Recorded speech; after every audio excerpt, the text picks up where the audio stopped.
Hello there. Welcome.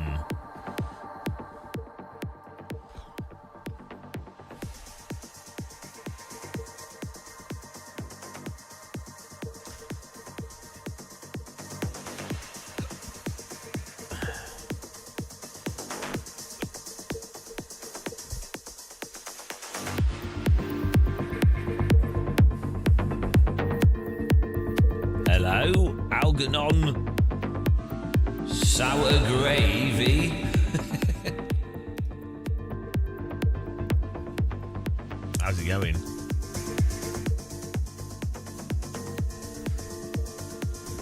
Oh.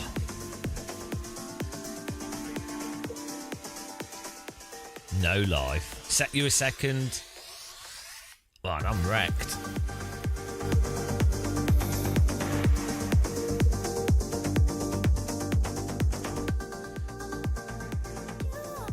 Good salty morning, hello. Dakia Decimius. How's it going?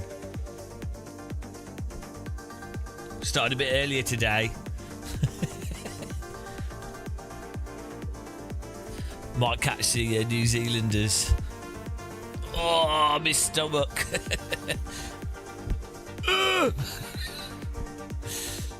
Stomach pain muscle. Oh.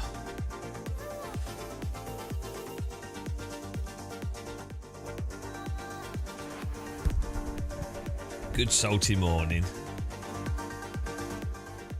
Oh man, my brain's not on. My brain's in reverse gear. I know, I always sound awful in the morning. Oh, everything's aching.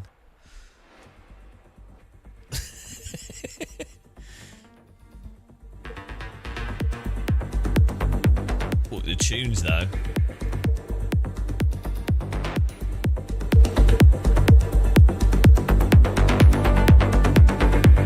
We need more techno. Everybody needs techno.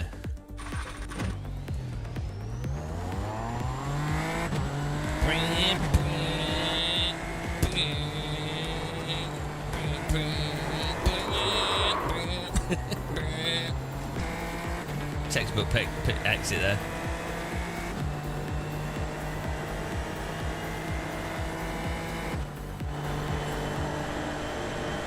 Oh, you don't need your brake pedal mad hard. You can have it hard, but then not have it sensitive.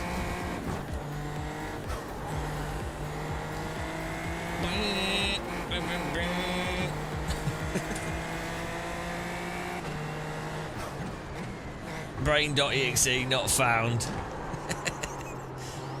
Hello, Geode. What are you doing up? Morning, guys. Oh my goodness.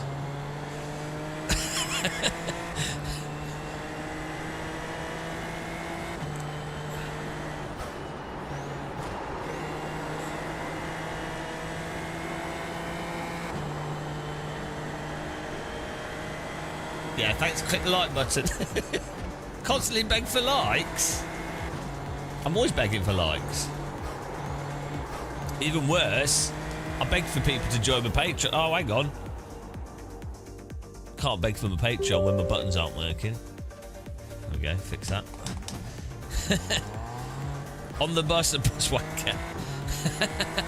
Why are you a bus wanker? What are you doing? You peasants. You poor person. I use buses.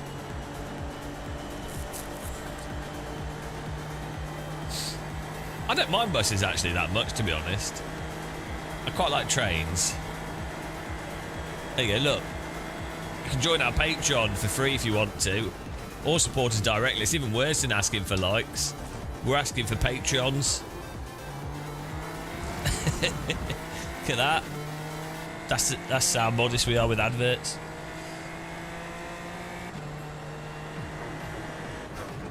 You in London? London town?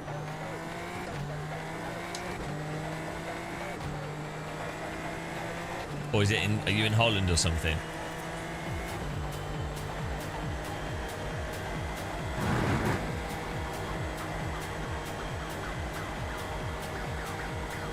Mad, bruv.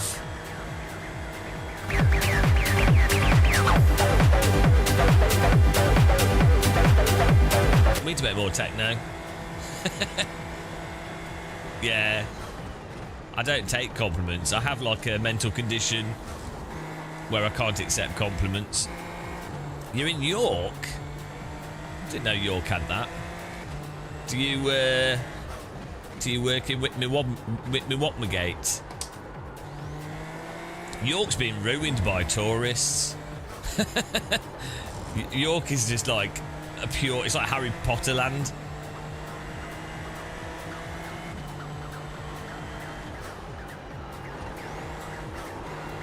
Oh, office policy. I get you. I've been to York a lot. Like, I went there quite a bit as a kid. I've been to the Transport Museum, Jorvik Centre. Jorvik Centre is well good.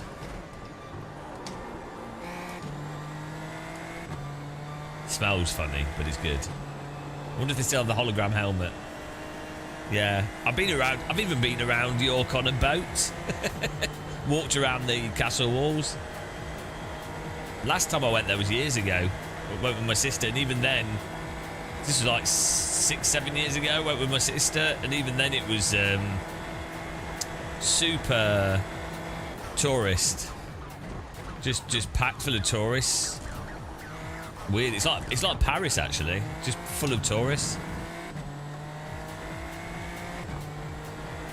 Not that I'm against tourists, but it's really weird when a place is like absolutely reamed with tourists to that degree.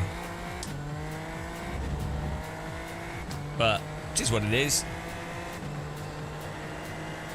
Hello, Pan ID. Yeah, I woke up and I couldn't get back to sleep, so I thought might as well try and do some salt mining.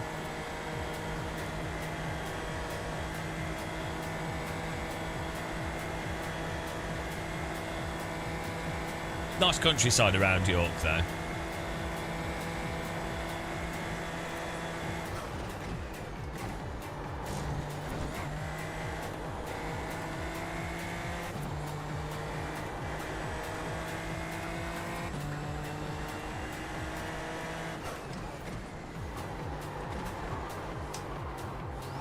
This car has mega grip, guys. This would be crazy to drive in real life if this is grippy. I wouldn't be surprised if it was. High downforce. Even GT3 cars at Spa look crazy.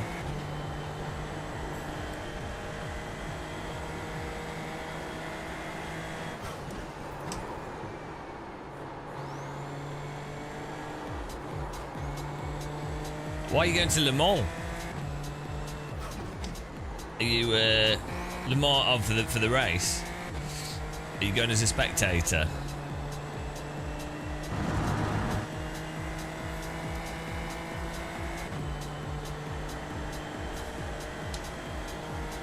A few people going for work.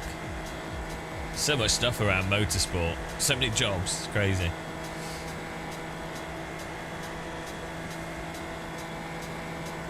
I think then the schedule is on the forum normally. I think they announce it during week 13, I'm not sure.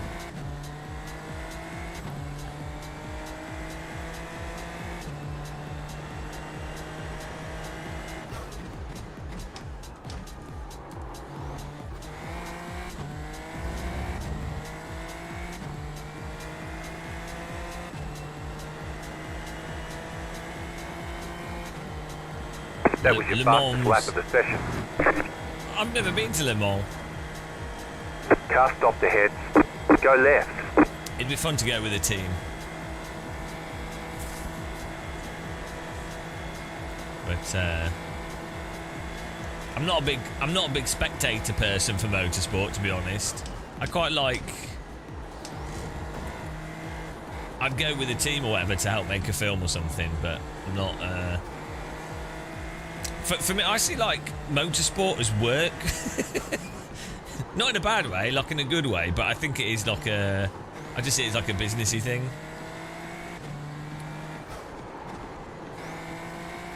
Shows you how my perspective is warped.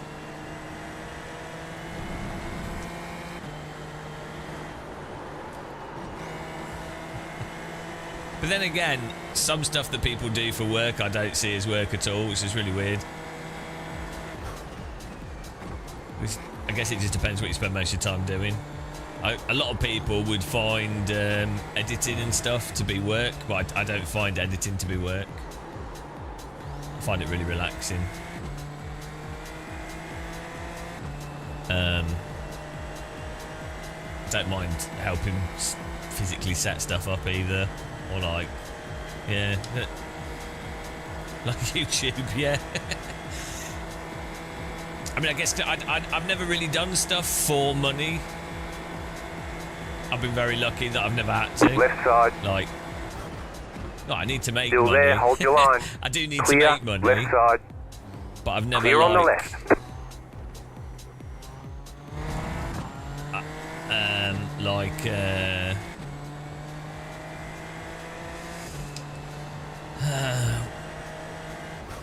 Like if you had to do a job entirely for money, like the only reason you were doing the job was for money. I mean, I guess that's just like a philosophical choice as well, isn't it? Like a lot of people, if you have a chance to make a lot of money, but doing something you don't want to do at all, but you're like, oh well, I'm making money, so it's fine. I just wouldn't do that. If I've got any choice. Car on your left. Still there. Do stuff because I feel like it's worthwhile. Keep to the right. Because it's worthwhile, it's funny, it's fun, or it's silly. Clear on the left. And then makes enough money, but not because it just makes money, if that makes sense.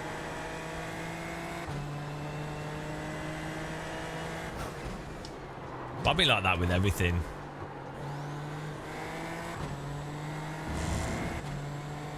I feel a bit sad for, like, I understand people that, sometimes you have to make money if you've got family and stuff that need supporting. So 100% you do stuff for money then. But I feel sad for people that don't need to do that, but then they spend their whole lives doing work they really, really hate. Like there's nothing they redeemingly like about it other than the money. I just think that's a bad way to live. If you could choose. I mean, if they're happy, that's good for them. We've just started. I think also, I mean, this is the case for me. If I'm doing something that I think is good, funny, or worthwhile, it tends to be better for me. I think I do better than if I'm doing something just to make money. So, probably just depends on personality type. Like, I have to be engaged in something to then do a good job. My brain shuts down otherwise. Also, I have to be like, I've noticed some people, if you've ever employed people or you ever worked in normal jobs, right? Some people have to be told exactly what to do all the time. Like, basically, you have to just, they won't do anything. Like, you have to go, you have to do this, and they have to tell them how to do it, and then you have to say, do this, and it's like, it's really weird. Whereas, I would rather be like, oh, here's how we need to get this. This is the goal. This is the objective. This is the goal. Right, now let's try and, now at every opportunity, let's see what we can do to achieve that goal. And then, then there's always something to do. Like, people that you have to tell what to do is insane.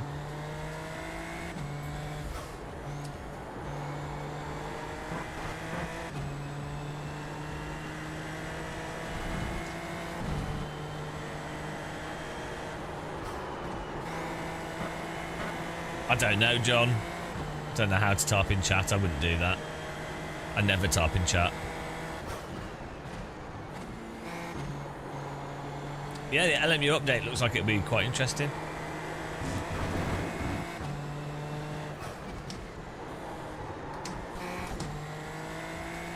$54 brake by seems really far back here. But it's really weird with jobs. Like, I know some people with jobs where they don't seem to actually really do any work ever, and they get paid really well for not doing anything. So it's really weird. Like, I've done stuff in IT as well where people have made really good money, and they're really not doing that much. But, you know, I guess that's business, isn't it? The mistake is people think that if something makes money, it's valid. If there's profit, people think, well, you know, wow, they're doing hard work. It's like, well, it doesn't really work like that. Like, the best videos on my channel are from the least amount of effort and work I put into anything. You get paid, Peter, you get paid in goodwill. See, the mistake you've made is you're doing a job that actually needs doing. You idiot. You're doing something that's actually decent. You fool. You've made the mistake of doing the right thing. That's actually, which is almost always never rewarded financially.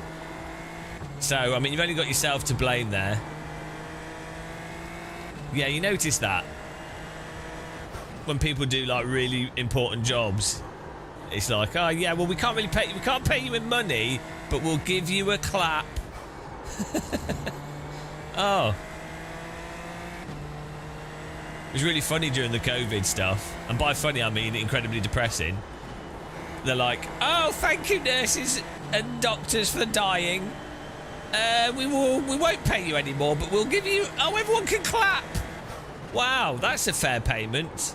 Can we clap? Can we clap the bankers and give the doctors money? Could we change things around here? Oh, well done for investing in the right stocks and shares. Good job. Clap, clap, clap. Oh, here you go. Doctor, nurse, bus driver, train driver.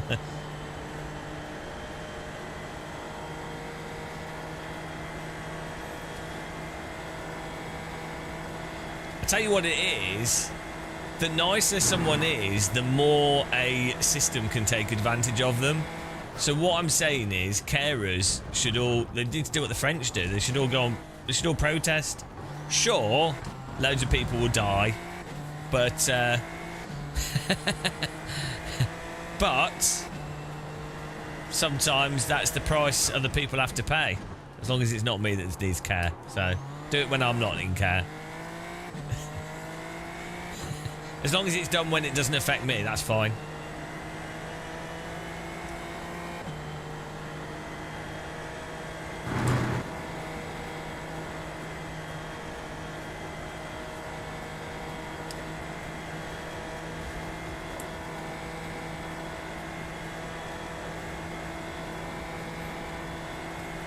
Exactly. Sim racers,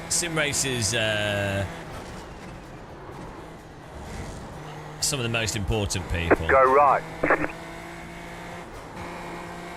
You got a slow car on the right.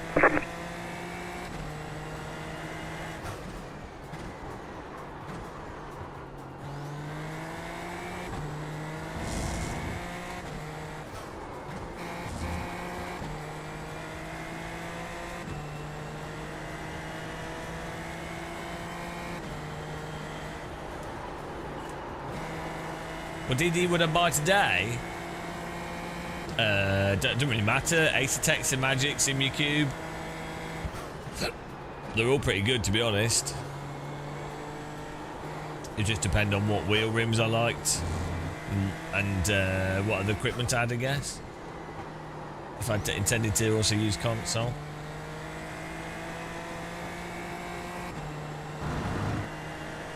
Yeah, Moser's alright. I've been using this Moser for ages. Does the job. Maybe I go with. I quite like Ace Attack with button boxes. They don't look nice, but they work. They've got nice features on them. Might also just depend what I can get locally to me as well, for like delivery and all that stuff.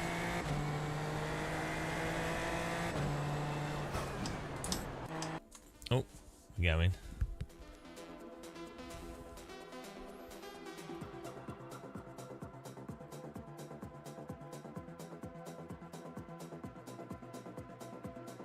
we go.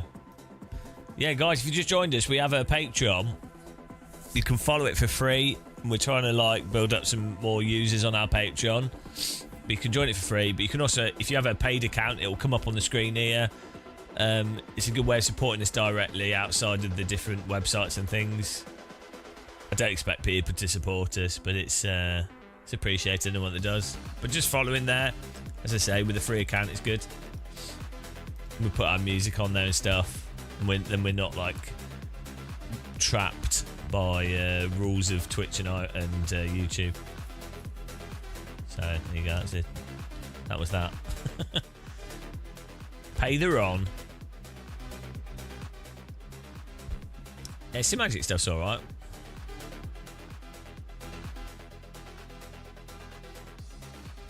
I haven't seen anything that's like absolutely mind-blowing, to be honest, for ages.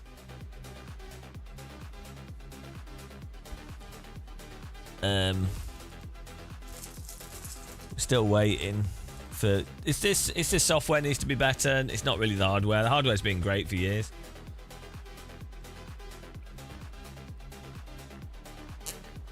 If you just type Patreon Gamer Muscle, it'll come up.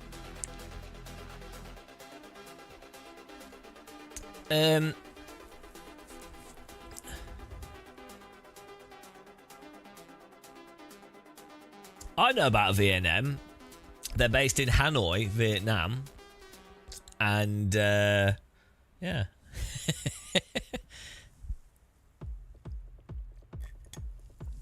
Software speech incoming. Force feedback. Force feedback. Sim racing. Force feedback. Force feedback. Force feedback. Sim racing. Force feedback. Force feedback. Force feedback. Sim racing. Force feedback. Techno remix. I need to make more techno outside of our remix.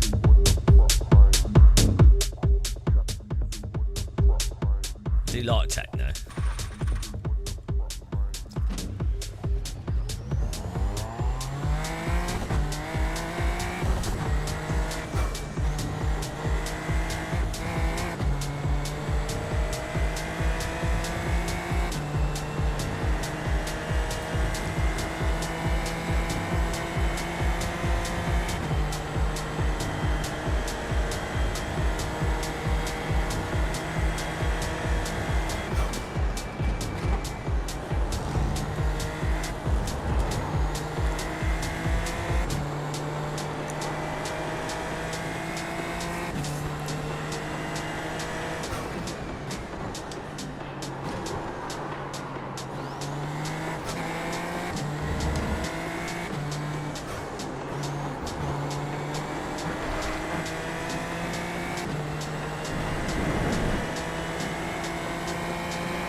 Morning. Do I think it's easier to gain iRacing in Formula or sports? It depends up to what rating, and depends. It's all down to whatever your lap times are. iRacing's all about your lap time. It's easier to lose rating in Formula than cars, because in Formula people are much more likely to drive into you. There's more actual racing in Formula cars, and the cars are more fragile, so probably harder in Formula cars in some ways. But it just depends what your speed is, really. Don't really. You just need to be... Green flag, green flag. So iRating is literally what lap time can you do tracks at here compared comes to your other first people. time lap. And then don't race people. That's it. And then you'll get iRating.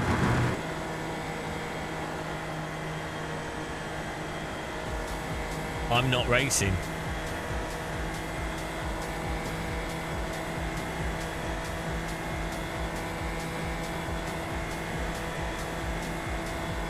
Super Formula is good fun.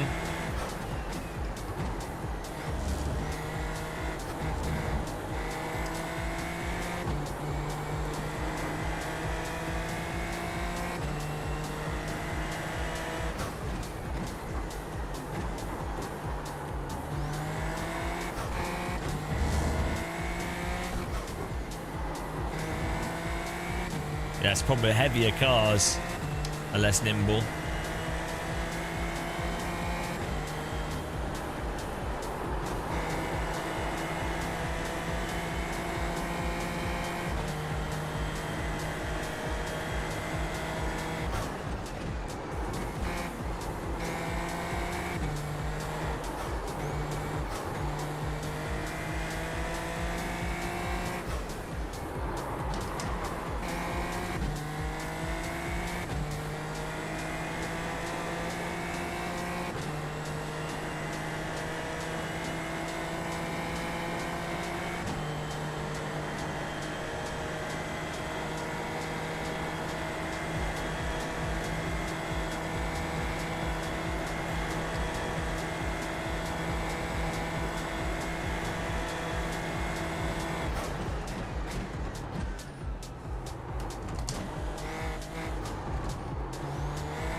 You come here though to get a full mental breakdown. We don't do any half mental breakdowns here. We only do full. we give people full mental breakdowns. One more lap. You love it.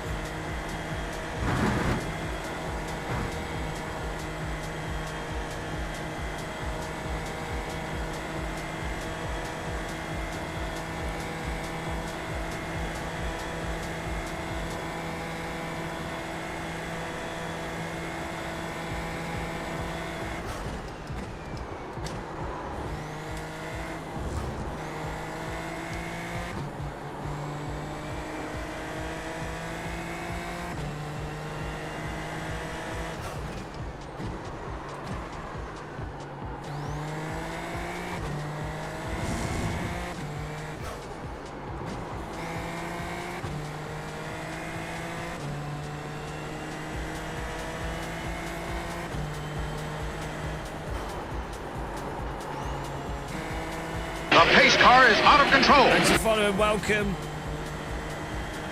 The pace car is out of control. Order!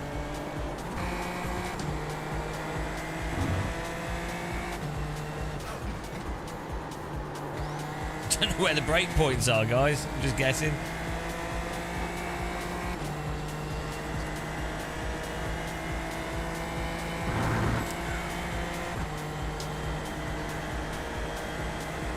Okay, let's go.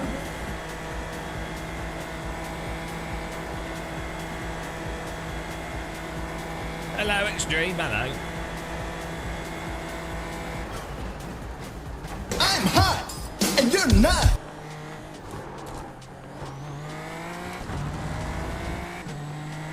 Focused. I'm not really ever. We did one race in this car.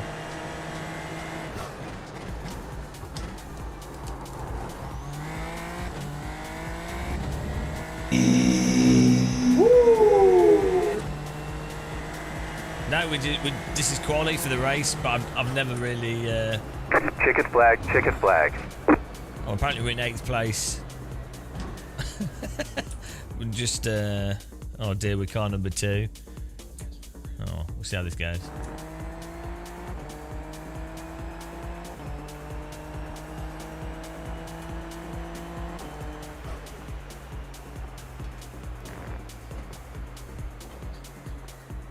Anyone that's joined us, check out our Patreon. We're trying to collect more users.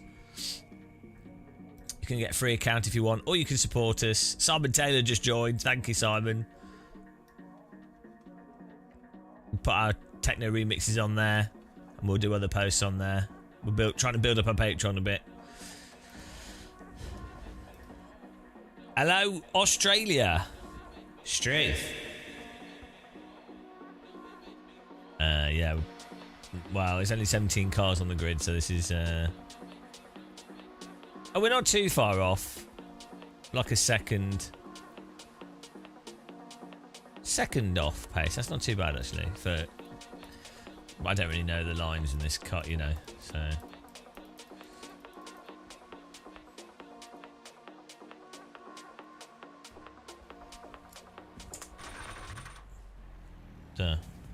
Looks like there's rain in the area. Be mindful. Oh. You're on a dry tyre. Is the track dry or wet?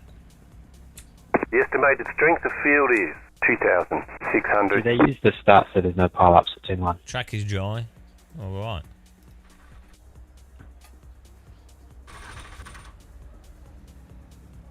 We expect to be fighting for the podium. 5 cars left to grid. Do I think 7K is realistic? Yeah, why not?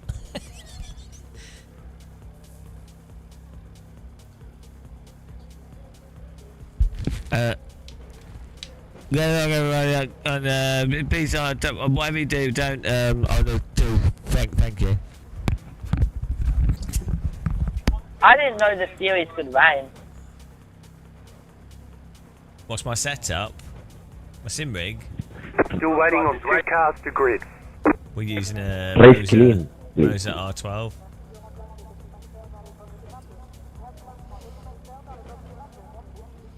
There we go.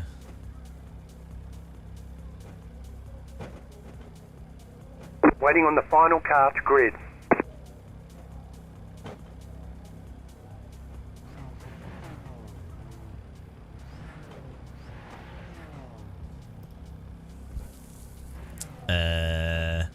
Just a budget 5090 X3D chip, 55-inch OLED, and just the basic sort of, just to start rig. Let's not start in reverse gear. That'd be funny. Green flag, green flag.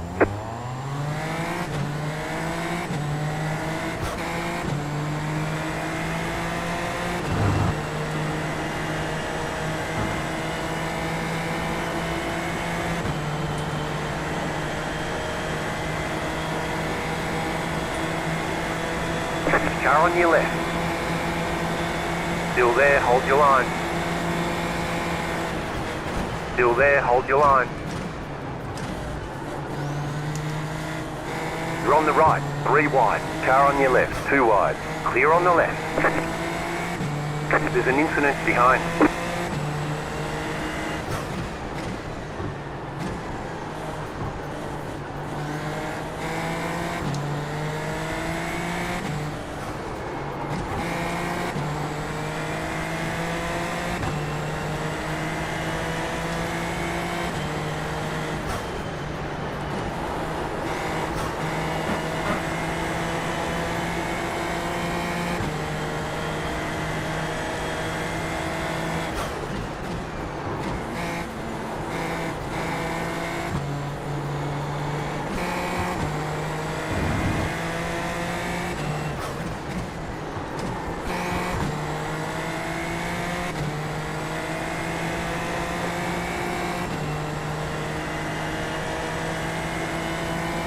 Hopefully these guys are a little bit faster, so we can hopefully follow them and learn from them.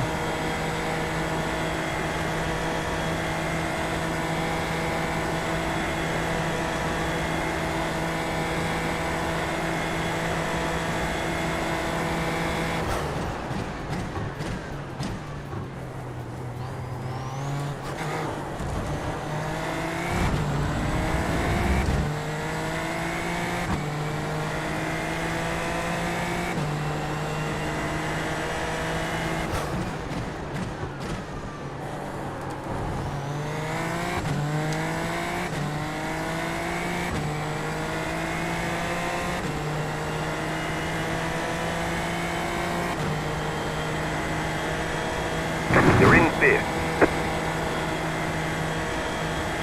Can you all pass me so I can catch the lead, please?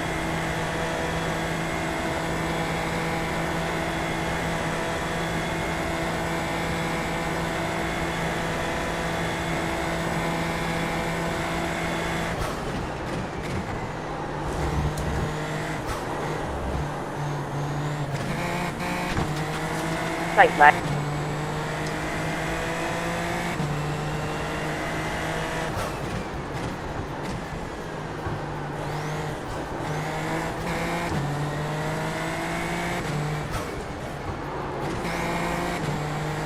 Did he just completely punt him?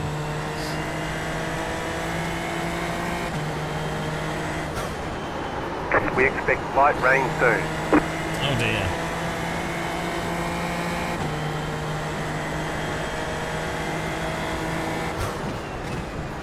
Sorry about that move, I'm just on the charge now.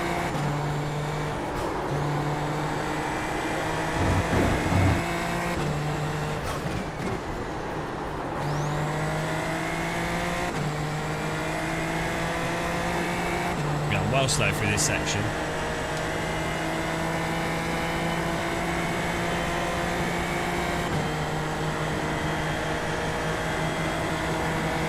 Car right. Still there, hold your line. Still there, hold your line. Still there, hold your line. Clear on the right.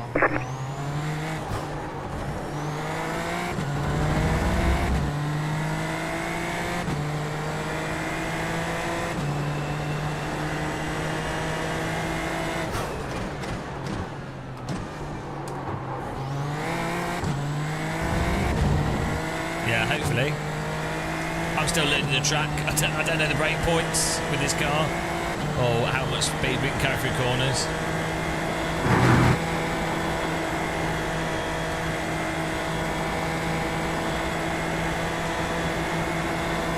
Right side. Stay on the left.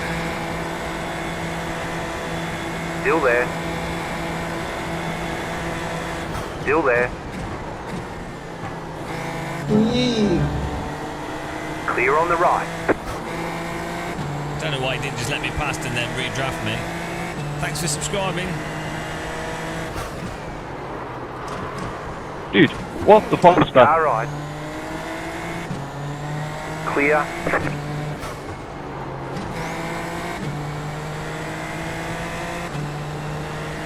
Yeah, it's a lot of draft.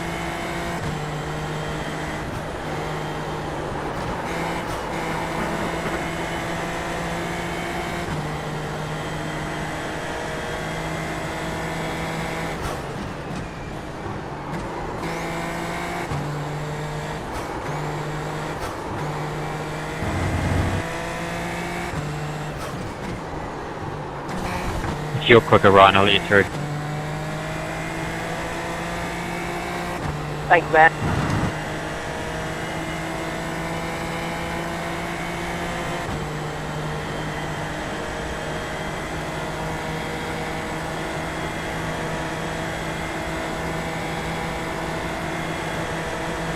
Left side. Stay on the right. Still there. Clear.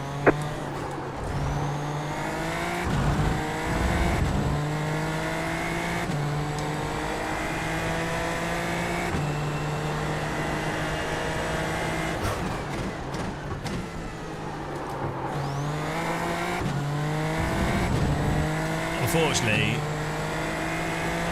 we need to push more, but The car in P1, just set the I don't fastest wanna lap. risk spinning. 9.385. and there's no warning in iRacing, so we need to really practice it in quali to know exactly how much throttle we can put on before the rear spins out.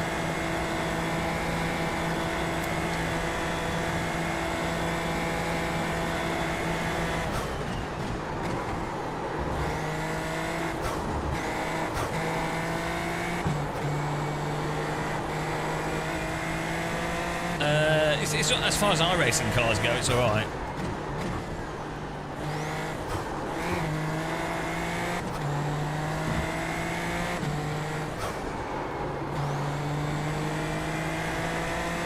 It's a little bit bland, but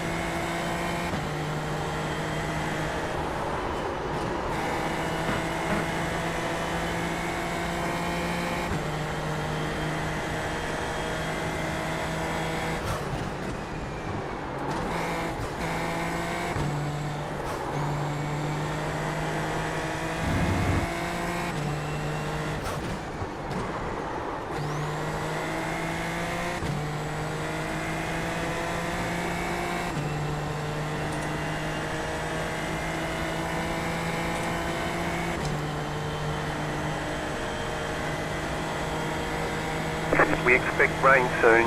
Let us know if you want rain tyres.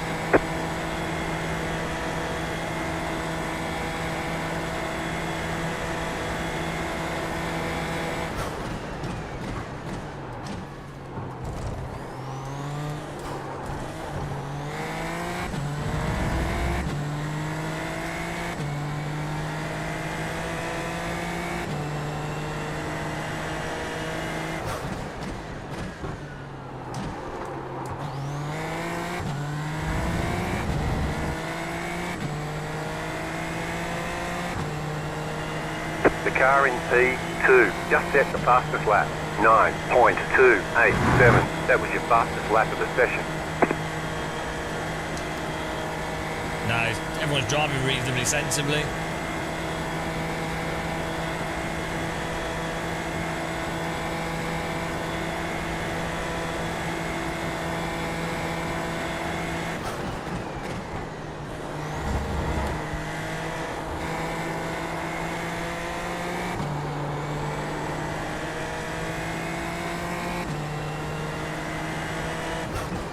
Kevin, you are such an idiot now.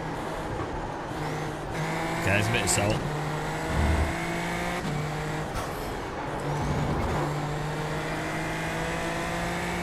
I'm still learning I'm still learning this track. Theodore, dirty driver. With this Another car. incident for him.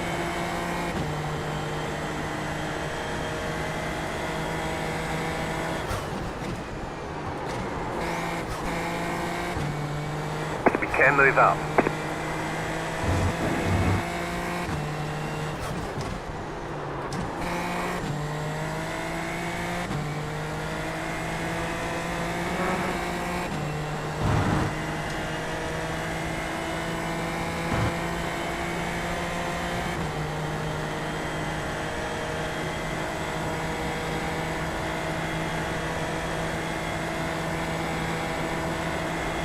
Car on your left. Still there. Still there, hold your line. Clear on the left.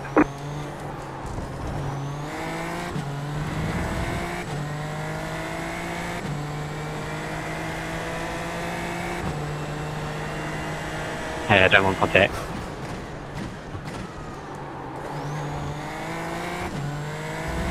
I'm getting faster and faster through that corner, but The car in see. P1 just set the fastest lap. 9.191. That was your fastest lap of the session. this car puts down the power quite gradually, so it doesn't normally spin up, but if it does spin up, we're screwed. So, being careful.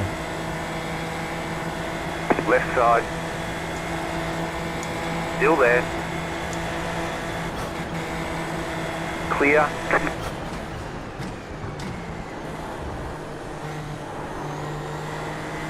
Unfortunately, this guy's slower than us through this section, but he's getting the draft.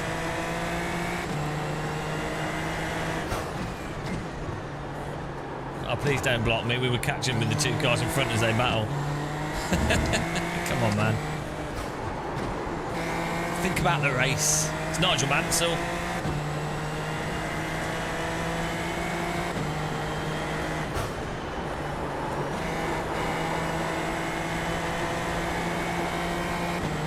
Hopefully we can still stay with these guys. It's good.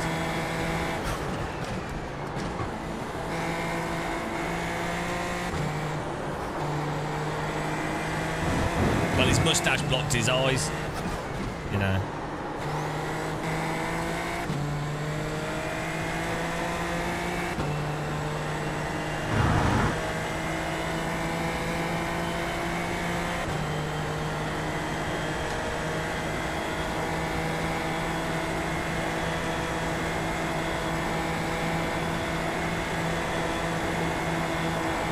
Right side.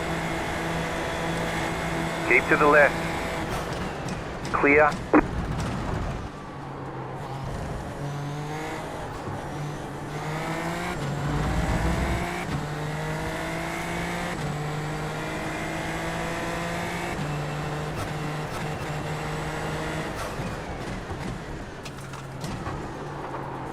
The leader just did a 9.304. We want to get the draft down the straight here, so trying to open it up a little bit.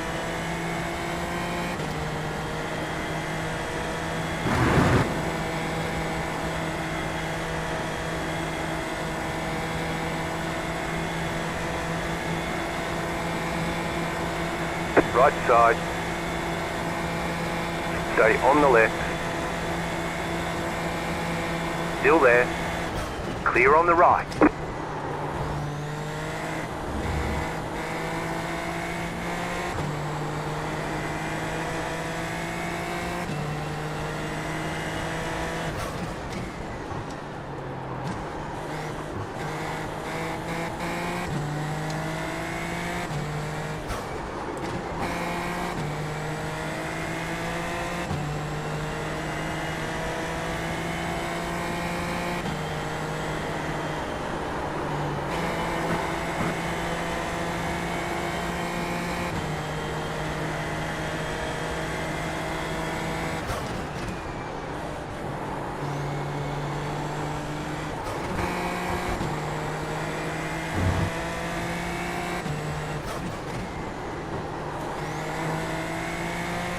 The ideal thing would be to get the draft of these guys in front, but we're just out of the draft.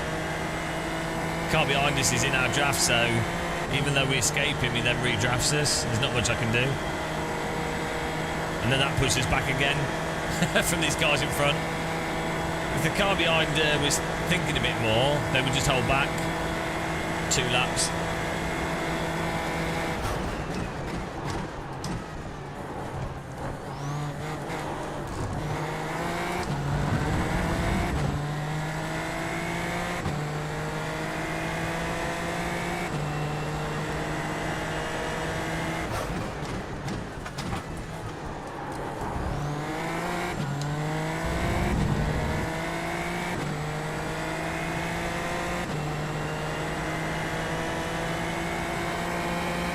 New fast lap for you. You're back in 5th.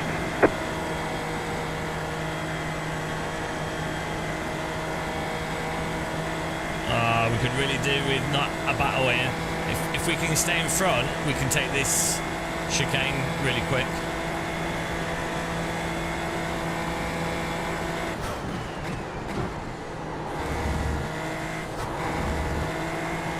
There we go.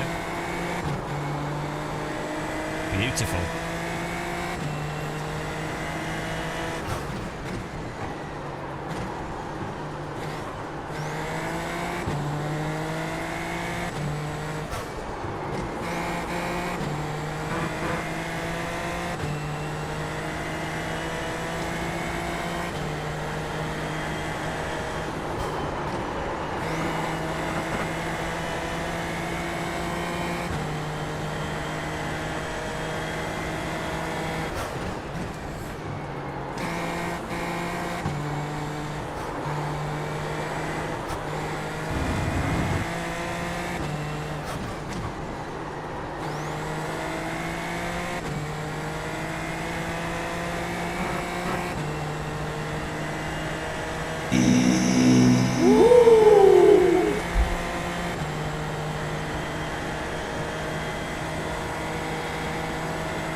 Two laps to go, I think.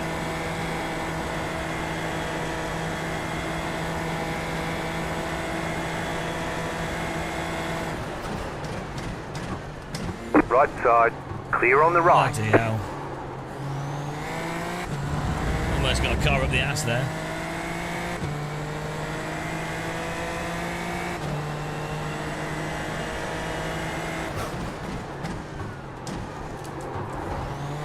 The car in P1 just set the fastest lap. 9.173.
car right. Clear on the right. Do I like iRacing? I race all the time. We race anytime, all the time.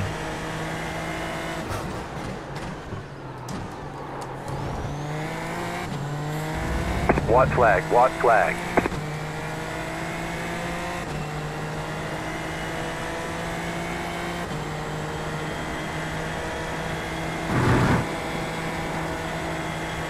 Do I dream of racing? No. I dream of walking, eating biscuits.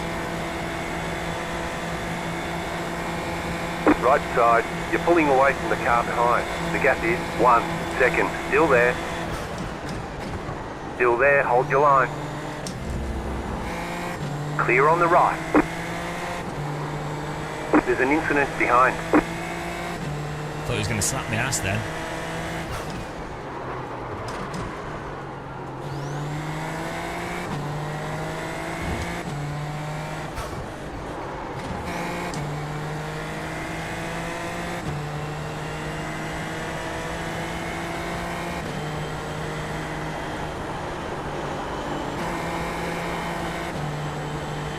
But he should just redraft us on the final corner.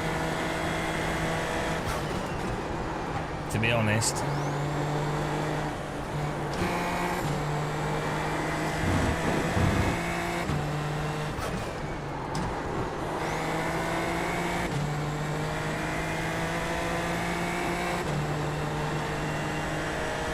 Though he has dropped off quite a bit.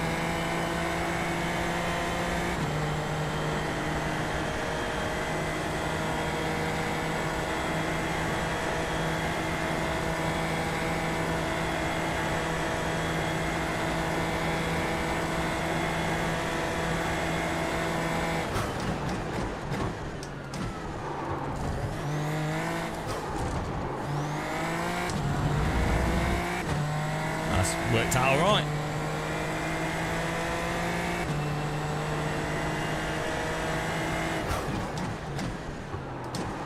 You're pulling away from the car behind. The gap is 1.3 seconds. That was all right. Get a podium.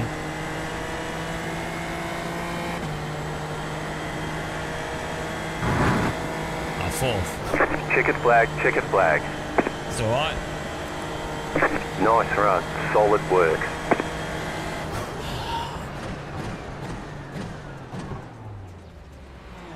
A lot less mental than some of the other races we've done.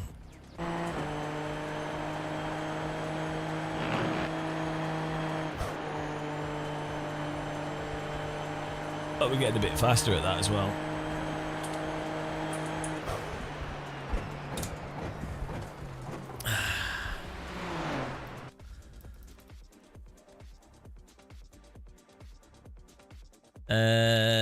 Yeah, sometimes to see, because we're trying to get 7,000 I rating. So you know, if I'm down massively, I might be a bit more risky to try and get some more rating.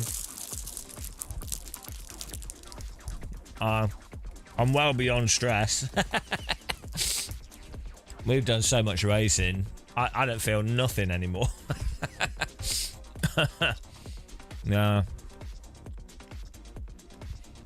No, if you do a lot of sim racing, you know everything that can happen, so there's no real surprises. Pain au chocolat, yeah. Basically French now. Bit weird toasting this one though. Hello, random call sign. You showed that you're very experienced. Not as experienced as random call sign. Chocolatine? Why is it? Is that what the Portuguese call it? Guys, check out random call sign's YouTube channel. I rub butter on my nipples whilst watching it. I think most people do.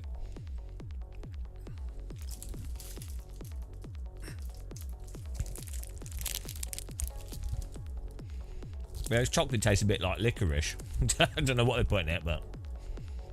Le Parisien!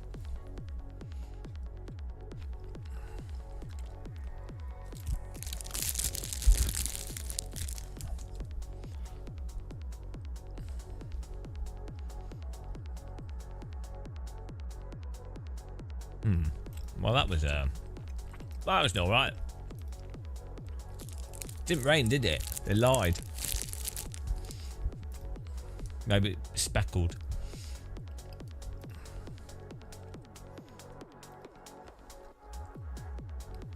You rub honey on your nipples, yeah. Well, I know it's hard to choose, isn't it? Honey, butter, Kellogg's Frosted Loops, you know.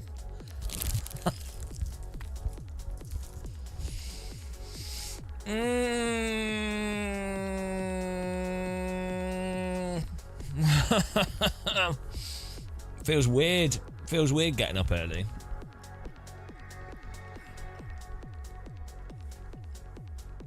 I feel like I should be out raving.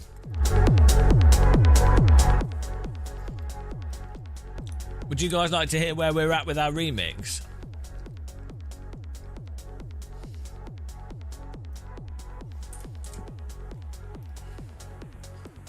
Our salt mix.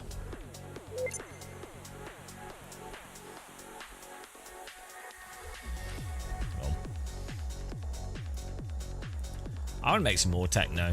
Different techno, I think we might do. Keep saying it.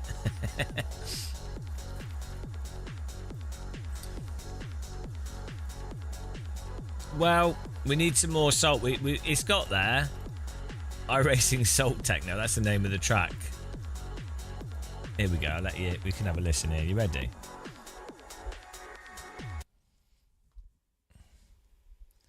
Here we go. It's progressing quite nicely.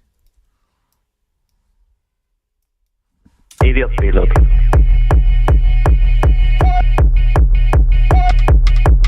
Idiot pilot.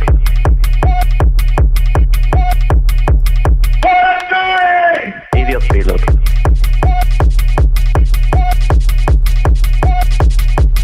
Idiot pilot.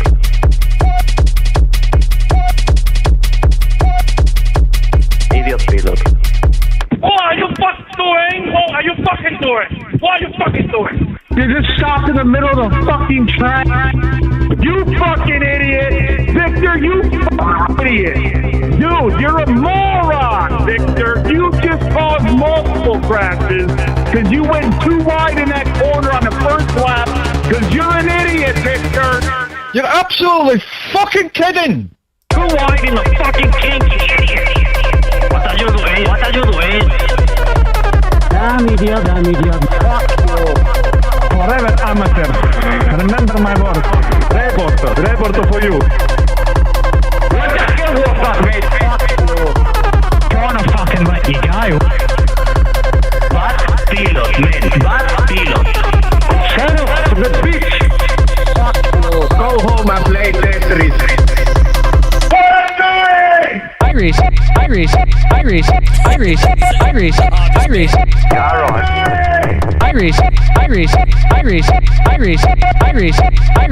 Still there, hold the line. There's an incident behind. iRacing is the most advanced and comprehensive racing simulation software in the world. It's also the most realistic. Clear.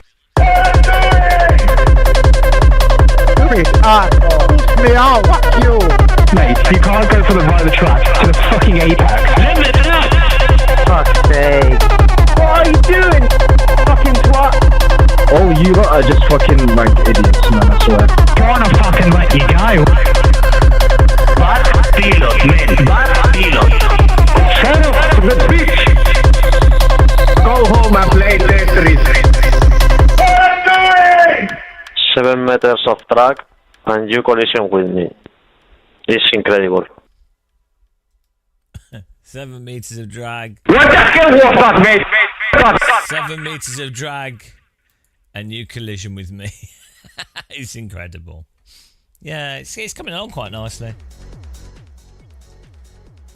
We just need some more salt for the second verse.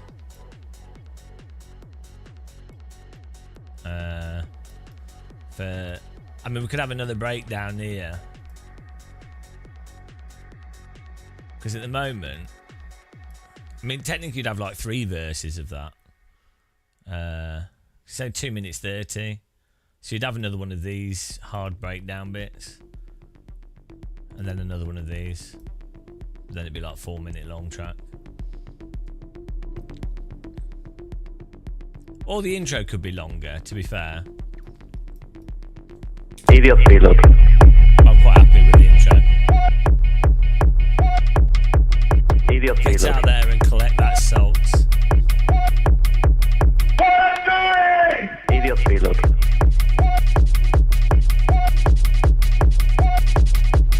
Idiot reload.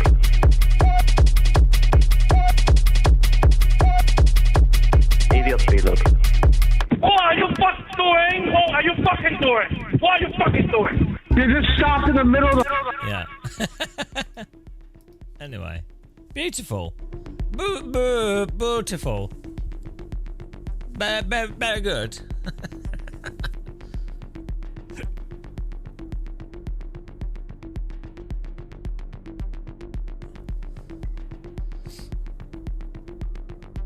We can't start with the whole sentence. Yeah, you could start with it's also the most realistic. Software in the world. It's also the most realistic, most advanced and comprehensive racing simulation software in the world. It's also the most realistic. Yeah, we could start with that. and then Idiot reload. and then goes into that, yeah. And then it repeats here. It's not a bad idea, Mr. W.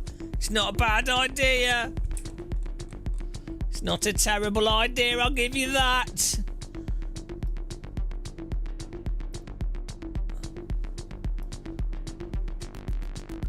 Might have ruined the entire structure of everything, though.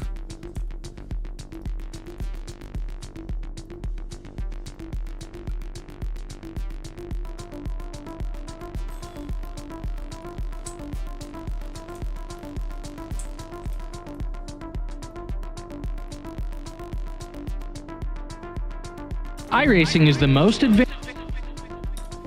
iRacing is the most advanced and comprehensive racing simulation software in the world. Idiot reload.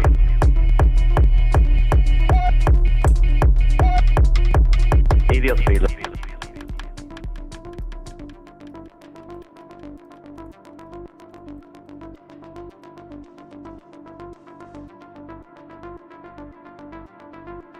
iRacing is the most advanced and comprehensive racing simulation software in the world. It's also the most realistic. Idiot reload.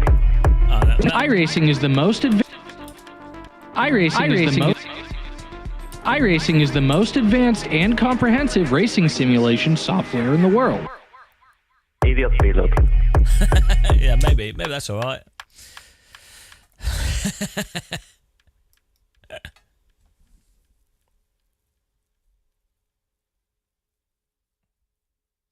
All right. Back to racing.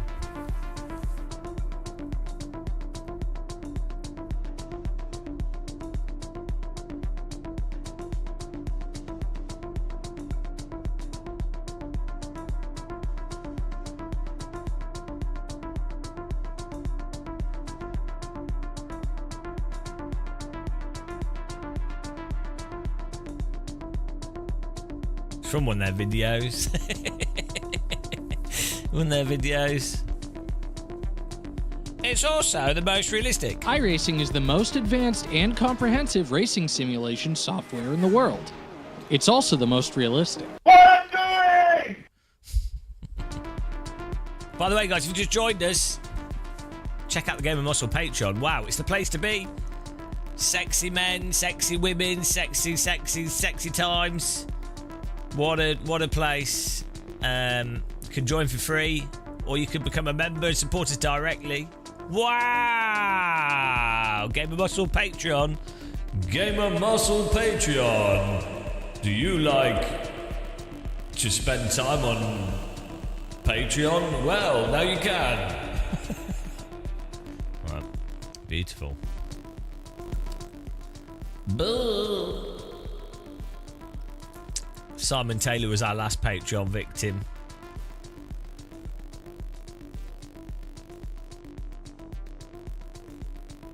Jack Skaghetti was our last paid victim. We're putting the remixes on Patreon.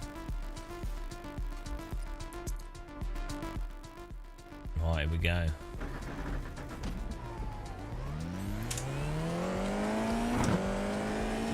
Bandits are at school at this time. It's a lot more pleasant on iRacing.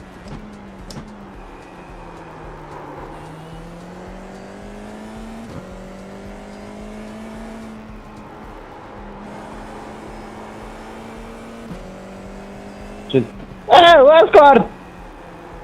What?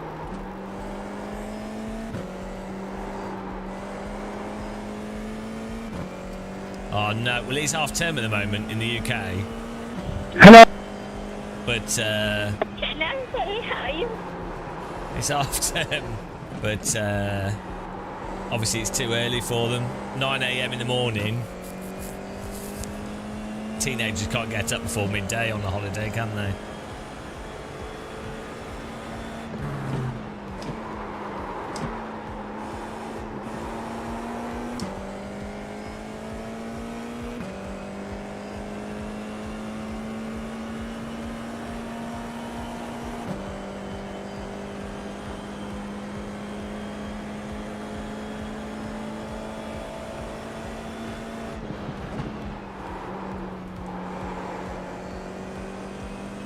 Has half term finished? Oh, beautiful.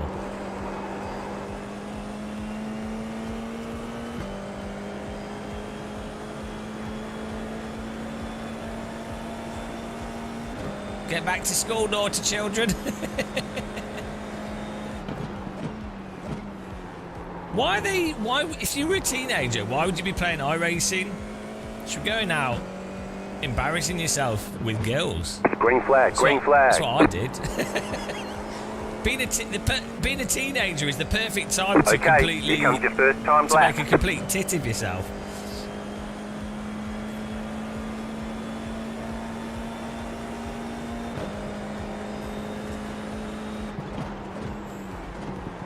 There's no better time.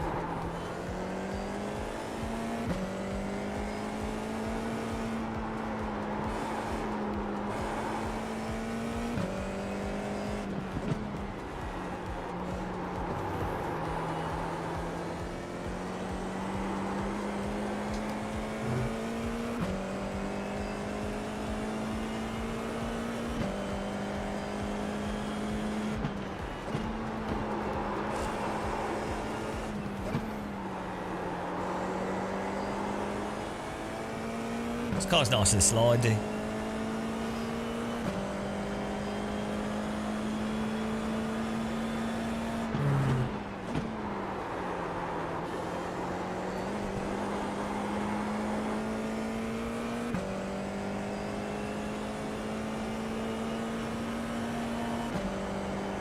It's funny when you go from the F3 to this is like walking speed.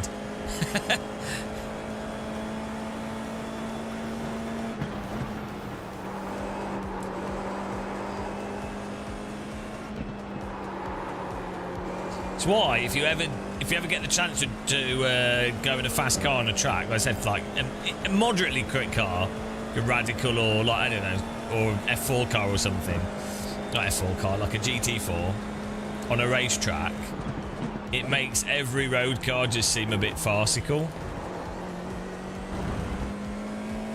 On a public road, it's like, oh, okay, you're doing 90, 100, okay, but are you doing 90 round a corner? One more lap. Are you? So,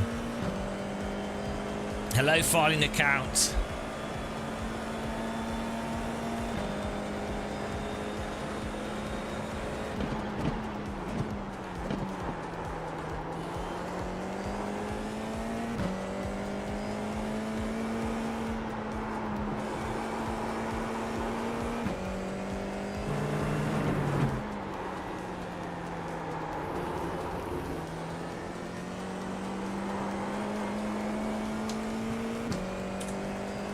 Oh dear. We're going a lot faster than this.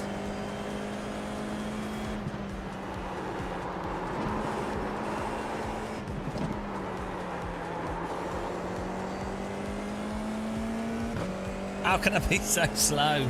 This track kills me.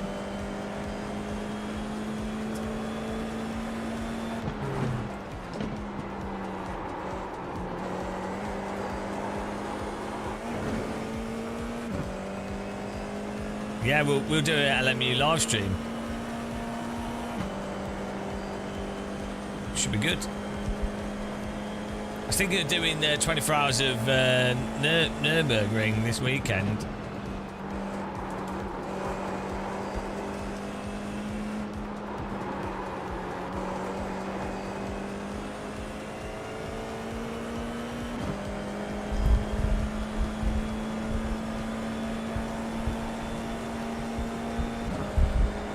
Oh man, we're going to get screwed in this race.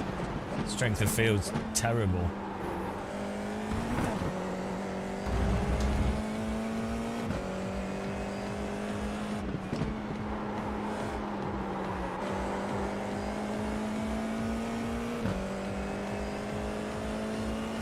Why am I so slow? All right, there's the checkered flag. Hang on, did we just do the exact same lap time twice?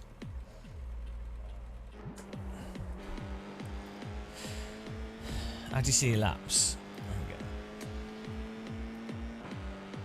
Ah. Oh, we were a tiny bit faster. Bloody hell. That was terrible. We're like, it was even slow for me. It's impressive.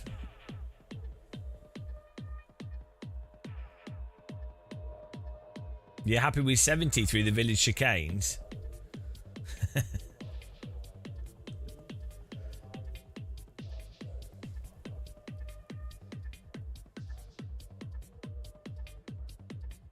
Yeah, car culture's weird. I get the whole modding of cars, like the crazy lights and body mods and all that crazy Japanese car modding stuff. I get that. I don't get the performance, road car performance modding. Is probably one of the dumbest things that exists.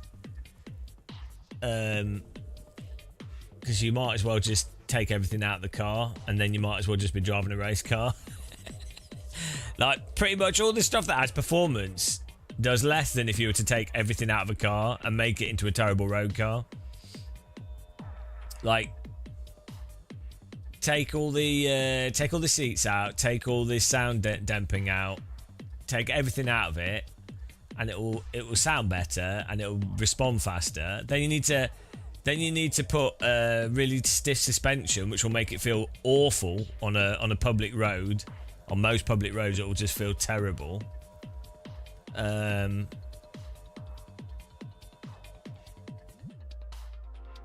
Even like like a Honda Type R with its normal, like the Type R edition, the suspension on that feels bad on public roads. That's the from the factory, like from Honda, because it's just they put stiffer suspension on it, so it's better on a track. But it's terrible. It just does not feel comfortable on a road as a passenger.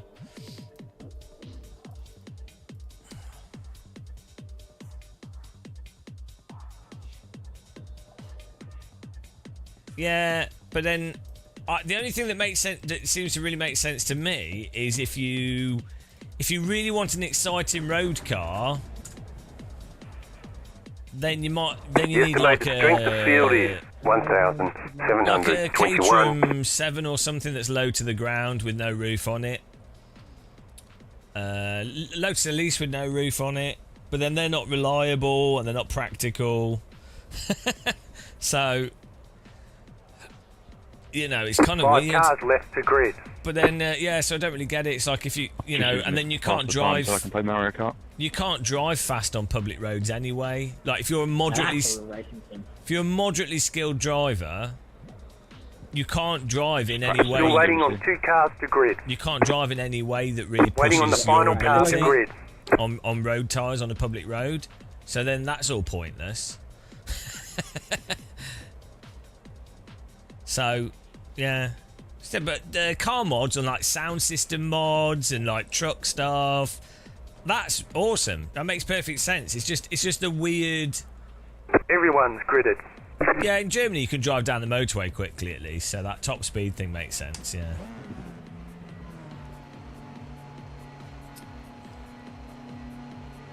Green, green, green.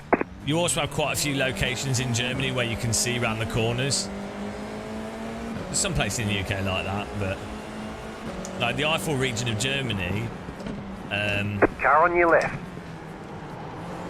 Stay on the right. There's an incident behind. Clear on the left.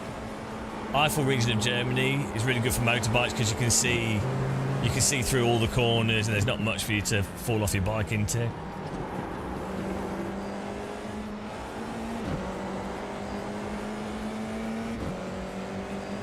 There's an incident behind.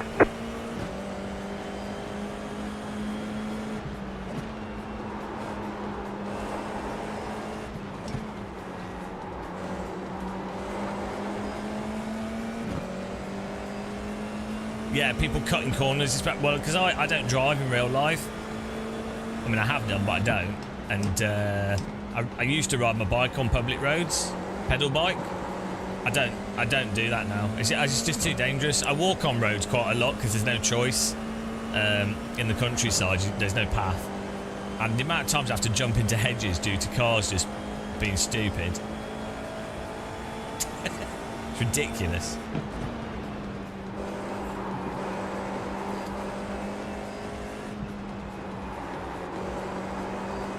Good morning, Bit Arctic Cobra. Super Formula Light was the last one. It's like an F3 car, basically. Oh, come on! Oh, that's a good sound. That's well good. I'm putting that in the salt. Remco! Fuck! Well good. Some good salt. Some good French salt. High quality salt there from France. Beautiful. Love to see it.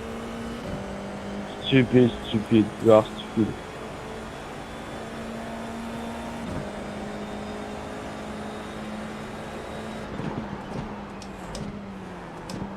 Right side. Go right. Clear.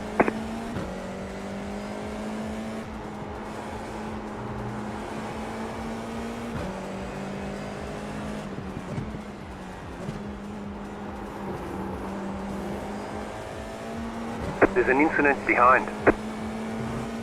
There he goes.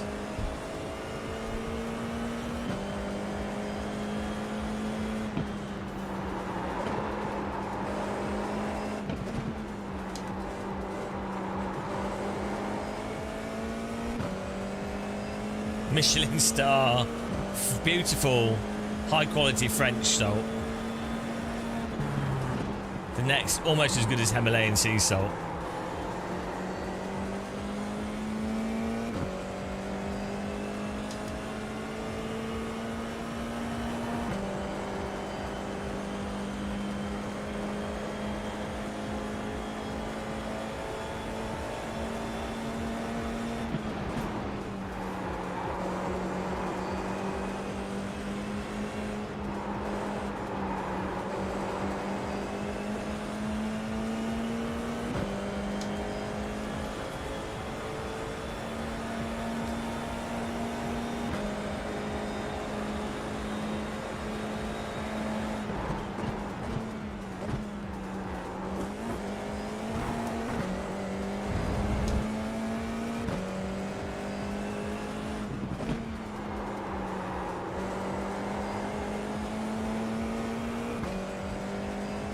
Yeah, this car's nice and relaxing after you drive the Super Formula Light.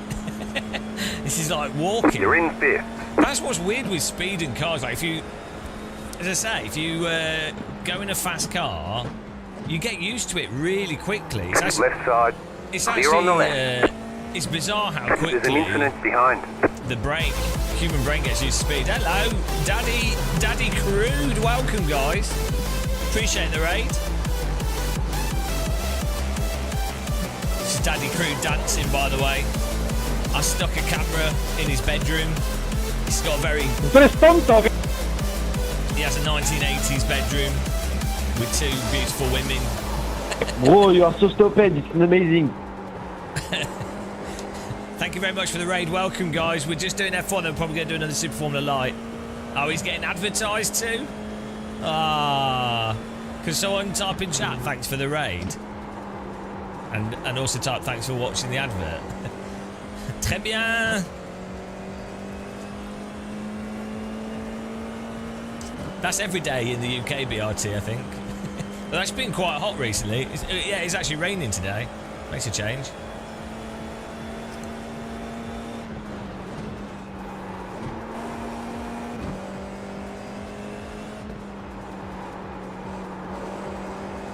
You need to say says thank you for the raid. Now it just sounds like I'm thanking myself. It doesn't make any sense. Bloody hell, Geoda. God.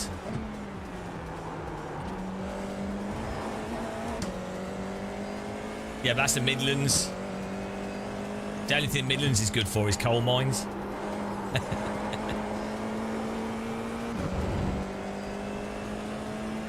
Yeah, thanks for the raid. From Australia. God. Well, congratulations for finishing your live stream Car 3 without is now getting leading. Attacked by a box jelly.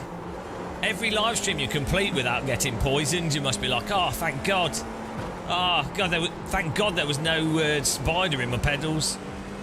Ah, amazing. I've survived another live stream without a shark attack. Whew.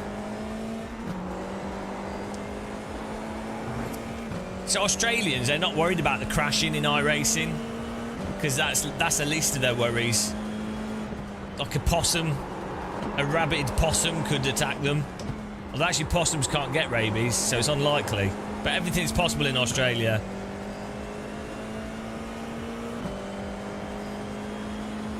I mean, I don't mind spiders too much actually. And also the thing is, bigger spiders tend to be more chill. The little ones. The worst thing we have in the UK is a false widow, which can still hurt, but it's not going to kill you. But it can still hurt you. I think there's like one spider in the UK that can cause pretty bad, like it'll cause your skin and muscles to die around the wound, and you could get an infection, but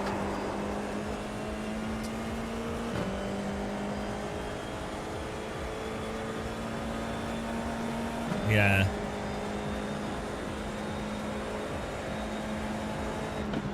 That's not a knife.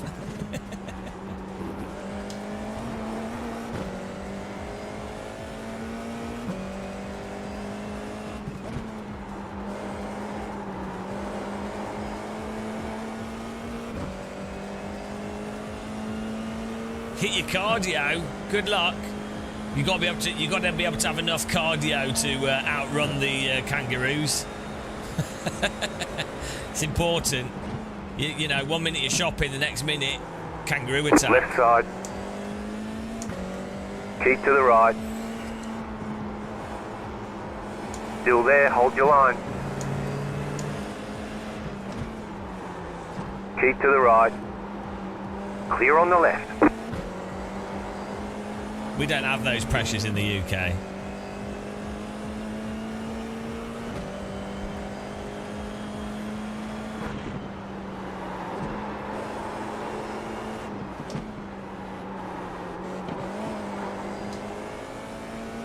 Drop bears.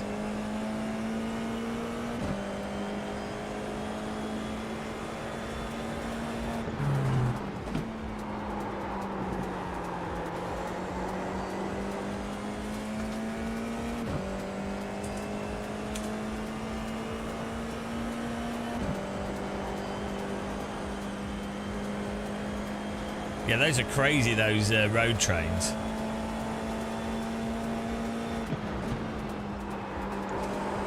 Maybe we should make a road train simulator.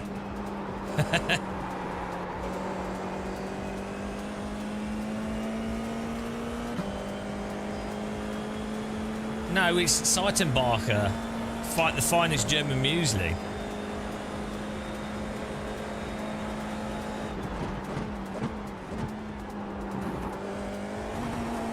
Well, I should probably try and actually attack these guys. We've just been dawdling behind them, hoping that they would crash each other, but they haven't, so... We've not even been trying, we're just... We need to try, because this guy's not trying to pass the blue car.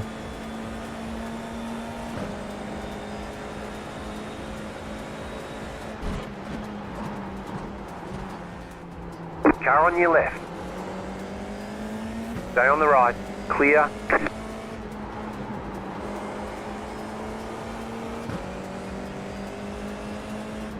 Car right. Still there, hold your line. Clear. See how? Try to do a move and we just get understeer.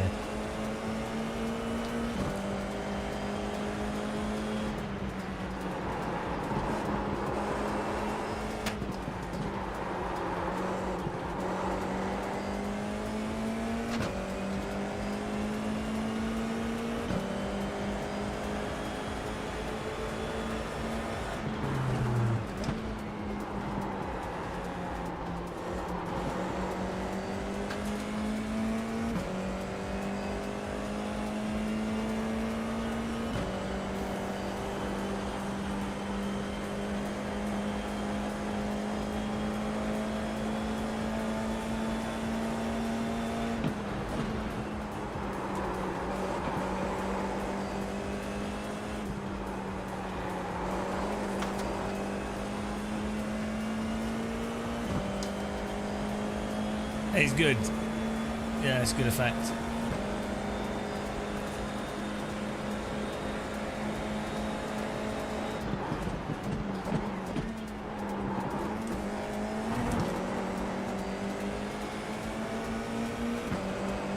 The pace car is out of control.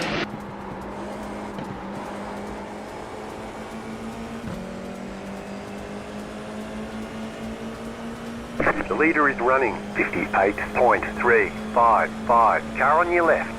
Still there, hold your line. Stay on the right. Clear. Car right. Tyres in this game are so Clear on the bad. right. It's atrocious tyre physics when you actually are at the limit. Bloody hell. It's ridiculous. The most mild of overtakes. It's not even ascend, it's like walking pace, this. Ridiculous.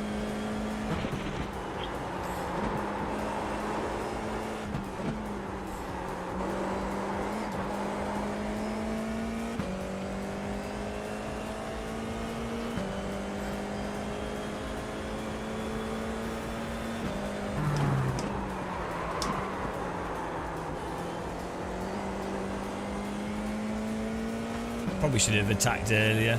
The pace car is out of control.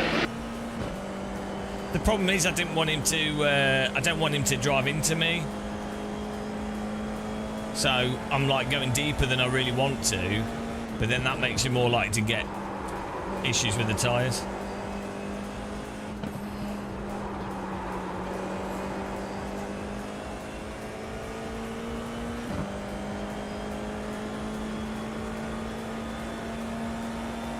Yeah, he's not driving bad, he's just defending basically.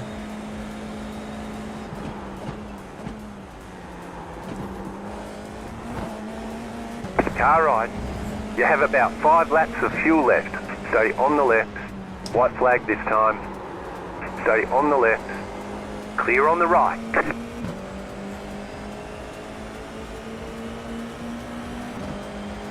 Left side. Clear on the left. He left space there. Don't know why. Car right. Clear. Problem is net code, can't trust it to be that close up the inside. Right side. Clear. Left side. Clear. Car on your left. Clear on the left. I mean, this guy is defending very hard. He's not really doing anything illegal, though. He's woefully slow, though.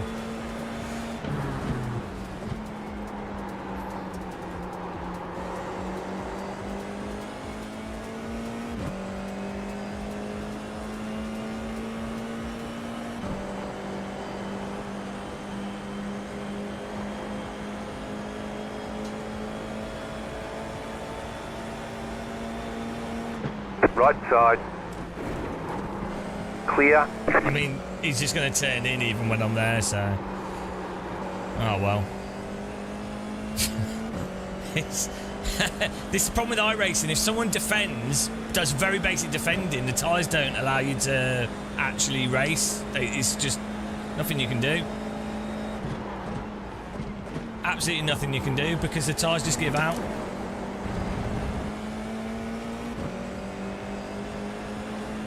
Left side. Clear. It's terrible. It's terrible.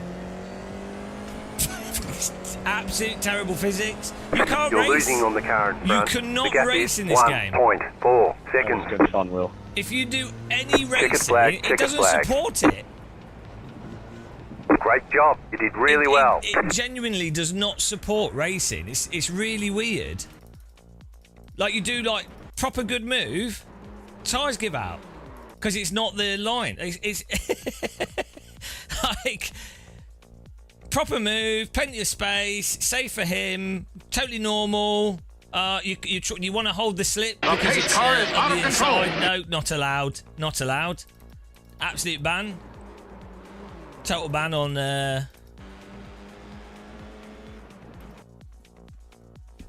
Absolute ban.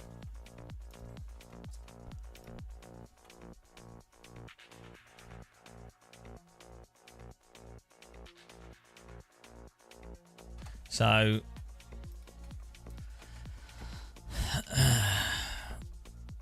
yeah, you're just not allowed to actually race. Like the thing is, I'd actually have to drive into him to be within the range of the tyres. So you actually have to drive worse for that to be for that move to work. It's really weird.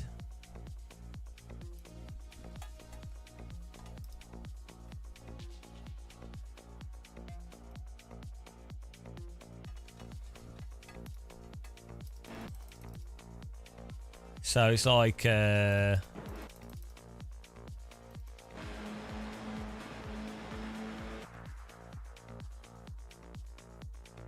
just a shame because it's nice to race, you know. It is nice to race. It was good defending by him though. Like, it's a good example of if you just hold the inside line, there's not really much you can. There's not much the other car can do, even if they're like half a second faster, without risking driving into them. Like, I would have to basically be very likely to punt this guy in order to make any of these moves stick. So, like, look where we are here, and this should be totally fine. This should be absolutely fine, but tyres over the limit, so you have to push the brake and the accelerator. Nothing you can do. To absolute textbook move that on that line. Shouldn't be a problem. Bit of slip. Just counter steer. But you're forced to push the brake and the accelerator because the tyres. Well, it's supposedly what they're fixing anyway. We'll see. We will see if they do, but this is supposedly what they're fixing, so.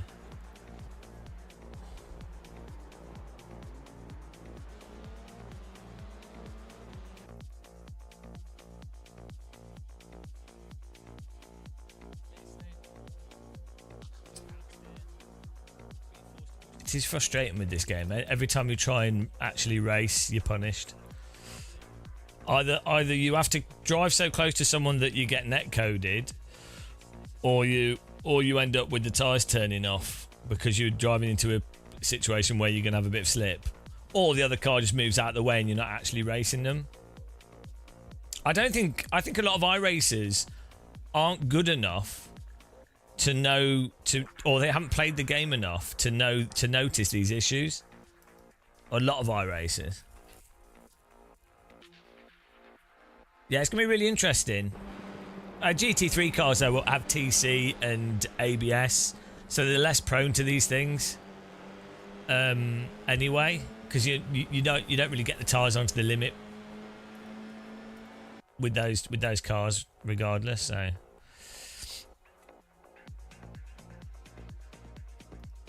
And also those cars, you know, I mean, in real life they do slide them around a lot, but in iRacing, not so much.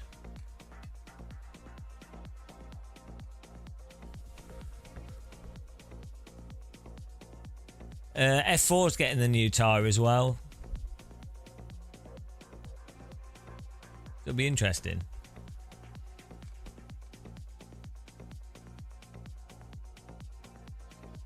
We'll do the next F4. But yeah, you can see how, like, if you just stay on the inside, this is why there's so much punting, because if the car in front holds the inside line, it is effectively, if they're within like 6/10 of track pace or 7/10 of track pace, if the car in front holds the inside line, the car on the outside can't get enough productive grip to pass them. So the pace car is out of control. It's going to depend on the track as well, but what it means is the car behind is then forced. The only way to get past the car in front is to basically punt them. There's no time limit.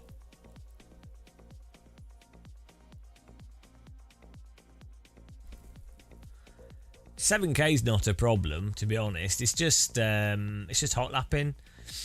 I've seen, I know 7K drivers that are slower than me, so I know it's possible. It's just a case of hot lapping at the time that's required to qualify in the top 4, and then not race people. Morning, Philip van der Niekerk.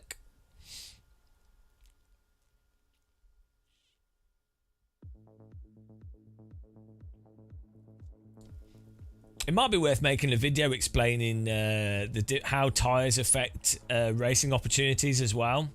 So, like, if you have a tyre that comes back quicker, it gives more opportunity for more racing. Not always, though. It depends how the slip curve is, but then it also goes the other way. It depends on the track and the corner width as well, actually. What's road courses? It's just like I don't really drive the stock cars.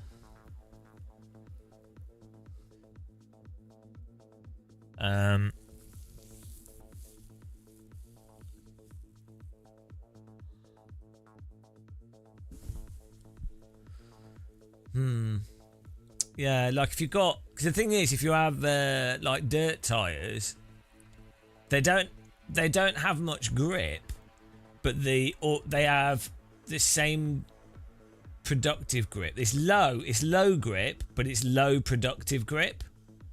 So that allows you to take multiple lines through corners that are effective. So it's not just a case of high or low grip, like The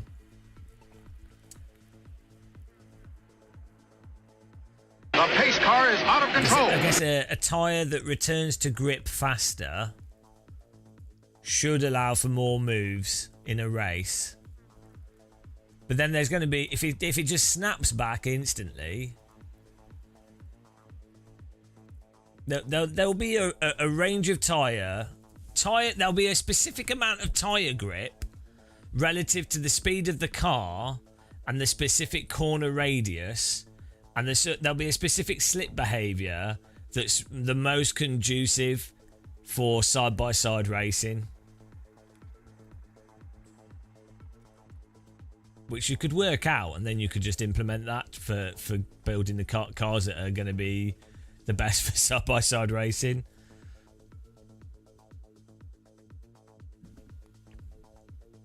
Thanks for following, Bits.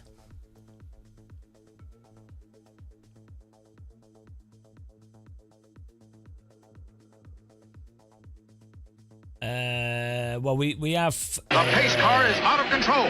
like 4,500 rating on the Formula side.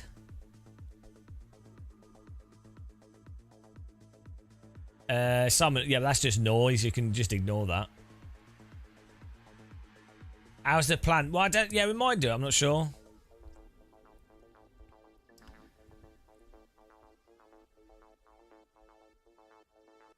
Yeah, if you're going over a crest though, it's not normally a corner where you're actually overtaking or racing another car. It's normally a bit of a straight or a light corner.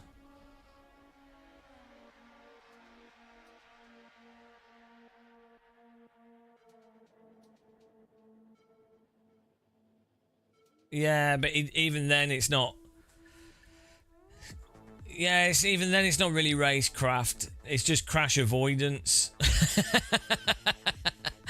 It's, it's still not racecraft. It's just hot lapping and just staying away from people. That's it. Which is not actual racecraft. Like, it does happen occasionally in iRacing, but actual racecraft would be going, right, where's my position relative to these other cars?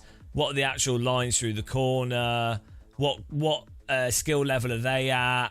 Can I actually hold this line using my skill relative to their skill? Can I, what make the best of the situation that's occurring, right? Which obviously you can do with everything, but the bulk of that in iRacing is, well, are you on the inside of the corner? Right, there you go, done.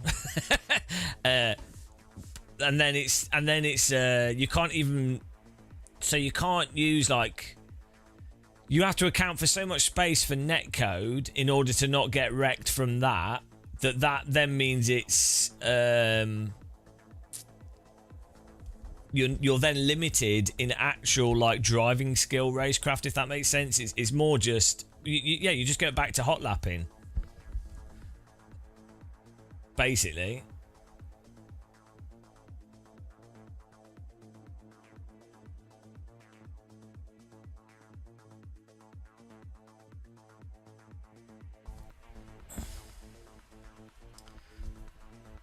So, yeah, and again, it's all down to just track pace and averages. If you're qualifying in the top 4 or 5 because you're within 7/10 of track pace, then you're not racing people. Again, that's what it all comes down to. That is the iRacing. That's racing as well in general, I think. Like the guys.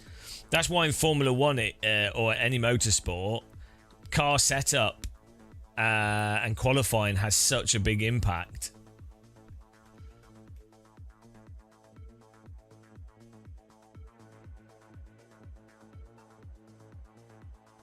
No, they just need to moderate it, Simon. That it needs moderation.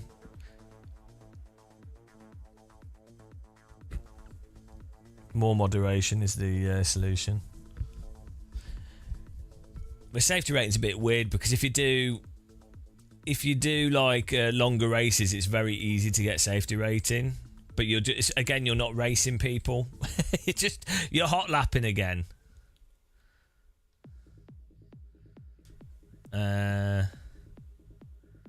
Yeah, then for iRacing, you have certain time zones that have more bandits in, and more people with alter counts that are just outright wreckers.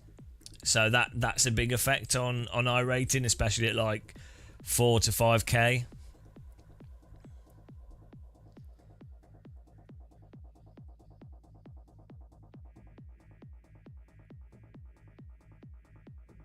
But I wonder how many people don't realise that they're not racing, they're just hot lapping.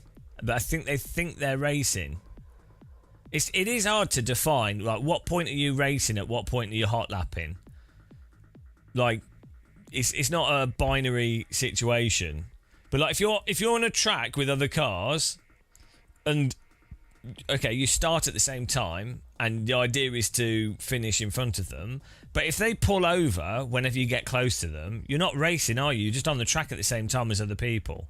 You could say, well, you could claim it's a race because you're trying to finish the race first, but you're not really racing. Like, actual racing is when you are side by side with other vehicles, having to compromise your line because they're defending. There's an interaction of the cars. That's actual racing, I would argue. Well, it's a form of racing. So, I mean, you could go, well, no, the difference, even if you've not got other cars around you, if you're doing a race, you still have to not make a mistake. You still have to hot lap in the context of that race. So it's still different from hot lapping in an absolute sense.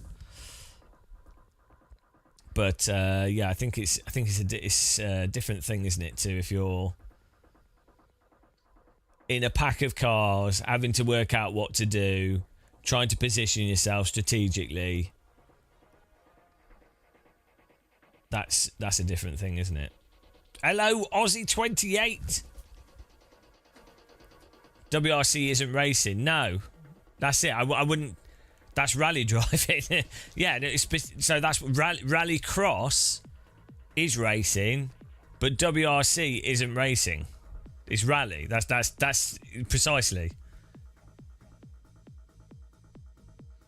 That's exactly why it's not called rally racing. Well, I guess maybe they do call it rally racing, but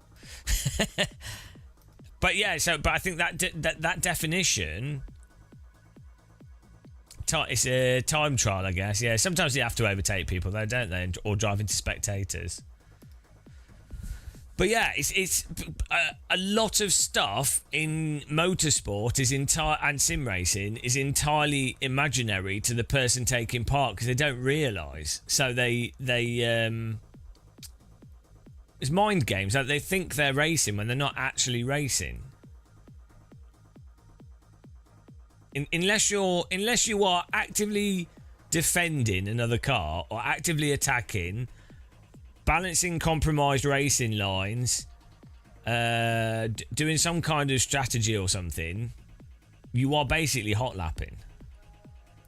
But as I say, because hot lapping and raw pace is such a prominent factor, that's always going to be an element of it. It's not a binary thing. It's not going too bad, actually. We got pretty fast. I'm not that fast at the Nürburgring track.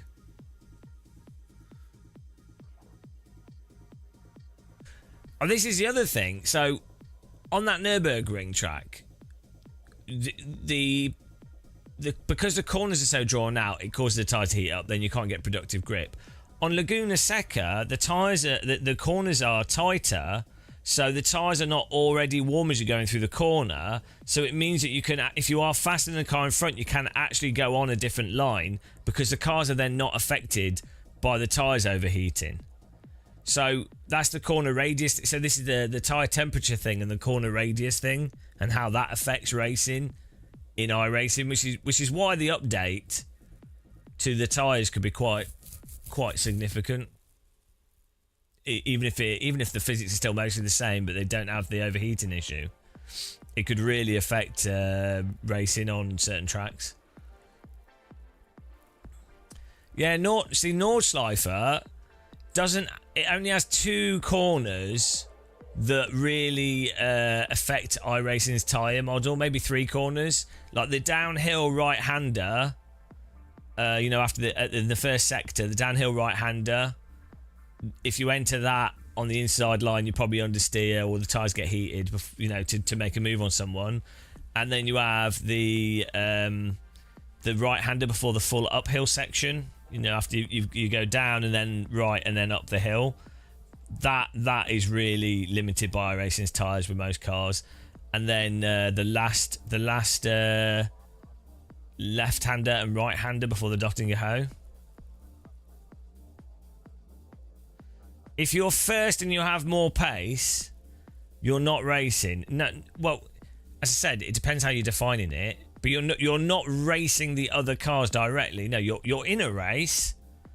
But I did say as well, obviously, if you've got a race where you've got tyre strategy and your decision to push and wear the tyres out, you're still, that decision is affected by the other cars. So even if they're not close to you, you would still be racing. But in the context of a sprint race, I'll put it this way: if you are first and no other car is pushing you, and you don't have to worry about your tyres wearing out and it's fixed setup and everything, you know, whatever, like it's all locked down, what is the actual experiential difference between being in first place in a race for the whole race from the start with no one attacking you versus just doing the same number of hot laps?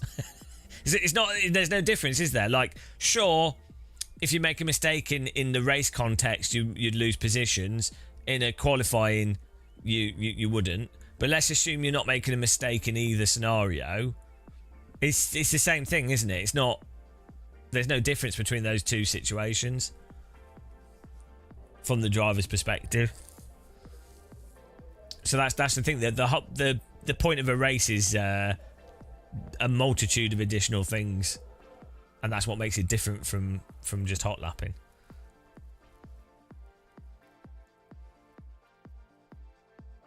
Am I tempted to the Porsche Cup nerves? I don't really like that car.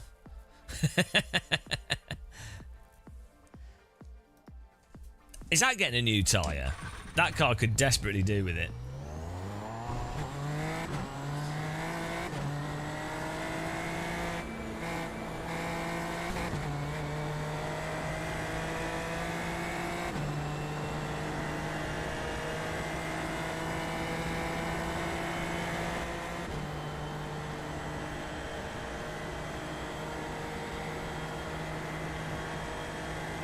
It's like in Formula 1, I'd say if you've got DRS, if a car can just pass a car in front of them, and they don't have to do it, like the car in front, there's no point in the car in front defending, and the car behind just has a free pass, then that's not racing, is it?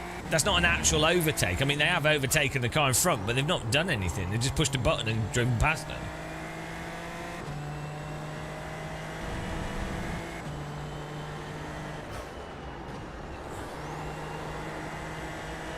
Yeah, exactly. There's multiple aspects to it.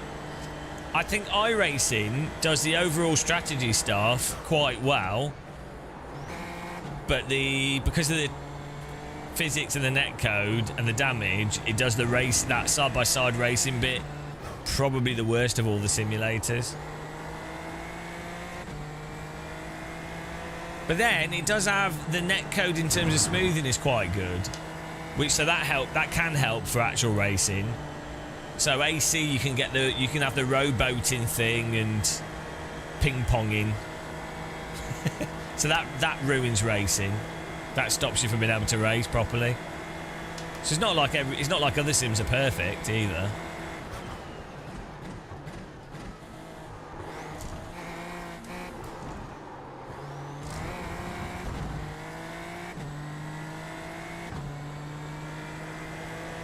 No, Chris, we literally, I don't know what you're saying. Racing is racing. You've not added anything to the conversation there. No, we absolutely we just defined all the variables, and then you've just created your own little argument, ignoring everything that was said. It's not how conversation works. You've just gone, right, I'm going to ignore your analysis of the pertinent points and your attempt to actually explain things in a little bit more detail, so that there's some utility from the conversation. I'm going to ignore all that, and I'd rather not think, because thinking is so tiresome, and I'm just going to say racing is racing and leave it at that. So there we go. I've won I've won. Stop thinking about stuff. You know. How dare you and analyse something to any degree? Well, it depends how you define it, doesn't it? But that's why I was very careful with defining it and specifically explaining stuff. Yeah, well, you can... Oh, Jesus Christ. You can define some... So, in a conversation... I don't know why we have to explain this. So, you can have definitions that exist on the internet, Wikipedia, or there might be culturally common definitions for stuff, which when you're having a casual conversation with someone is shorthand, because you can be like, oh, I'm going to assume that they're using the same definition. We're not really having a particularly deep conversation about something, so we'll just assume that everyone's using the bog standard definition, and well, if there's a slight disconnect, we'll then correct each other, right? That's one way of having a conversation. Now, if you want to talk about something in a bit more depth and a bit more curiosity and understand things more, what you can do in a conversation is you can say, I am going to define these things like this and explain why I'm defining them like this. So you can then have a conversation on it that's not just the bog standard boring conversation, right? And then, so what then happens is the other person could go, oh, okay, I see what you're using, how you're linking these words with these things, and that's how you're using it. I've listened to what you've said. Right, we're on the same page. That, and then you move on with the conversation. That's just how it works, right? Car 6, just set the fastest lap. 12.191. It's strange to me that some people struggle with that, and maybe they've not come across Car that. 7, just set the fastest lap. Maybe some people are only aware of talking about stuff in a really, just the assumed conversation.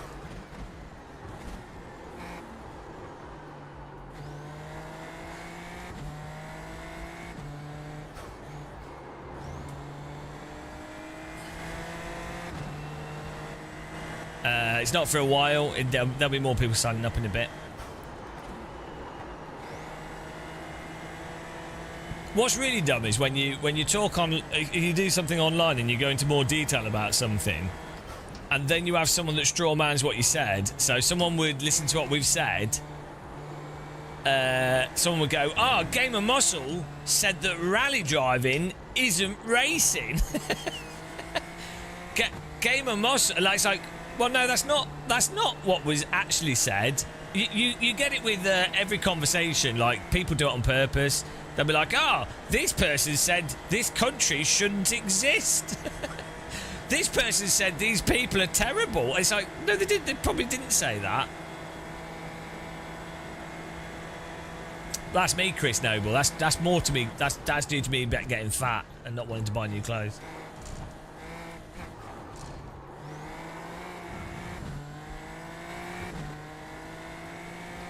What definition of close racing and not close racing? Well, yeah, I don't know if you were here earlier when we were talking about it, but like we're saying how you could probably define. So you could. It's a difficult one because there's a grey scale, isn't there? It's like, well, what if your strategy, just set your fastest like lap what if you've decided to burn up tyres in accordance with someone else that's on another part of the track entirely who's doing an economical strategy, or someone that's fuel saving versus someone that's not fuel saving? Well, you're still actually interacting with that person even though you're not on the track with them. But then that's more of like a strategic component of racing, but that is obviously different to hot lapping, right? But then outside of that stuff, we specifically were talking about the context of sprint racing with fixed setups. You then have to go, well, you could define at what point are cars really interacting with each other, and then the sort of aspect of the specific racing through a corner versus drafting. There's a whole load of different components to it. Yeah, it is jaunty, yeah, of traditional racing, yeah. But I don't know what you. All of it is going to be a big part of it, but yeah, sure. On a sprint race, a shorter race, obviously the fewer cars that someone has to overtake. Qualifying is a really, really big part of racing, and so is raw lap time as well. So that is a big part of it, yeah, in terms of winning a race. No one's saying otherwise. So raw track pace is the biggest defining part of success in motorsport, which is why a faster car in Formula 1 means you're more likely to win, or why people that can qualify really well will actually be rewarded better than someone that's maybe technically better at racecraft. No, I mean, I don't know what you're saying, Pan. don't know what you. I don't know what you mean. I don't agree or disagree. I'm not sure what you're saying. But yeah, you can break down the components of racing into sections. Yeah, so you could talk about the strategic part of racing in terms of fuel, tyre wear, overall race strategy. You could talk about the raw pace component of race driving and the sort of just raw track pace, hot lapping, track knowledge, raw input precision. So that's another part. And then you could also break down. Yeah, you could break down the draft component and car positioning in a pack.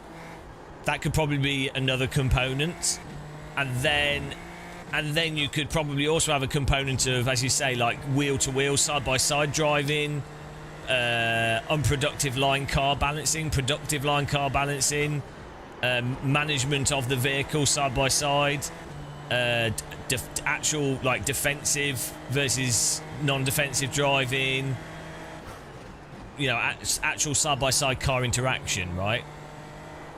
Which I would say that component, the sort of two cars close to each other trying to beat each other, but they're the same pace basically, I would say that's the most interesting part of racing for me. I think most people would agree that's the most exciting part. Not that you always need that, but I think the idea of two cars that are very close to each other going around the track trying to overtake each other or like defending and attacking each other is probably what most people think of as the most exciting part of racing. Matched cars, driver versus driver, right? That's the component that iRacing does the worst because of its tyre model, because of its netcode. It's something that, yeah, so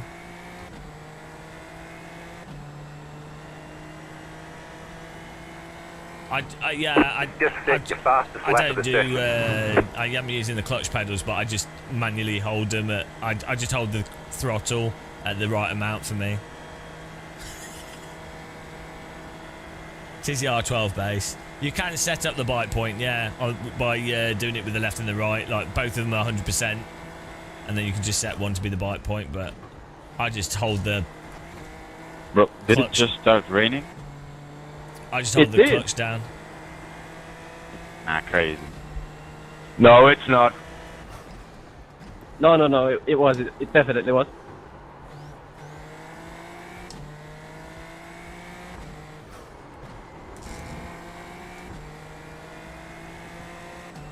But yeah, and I'd say so again.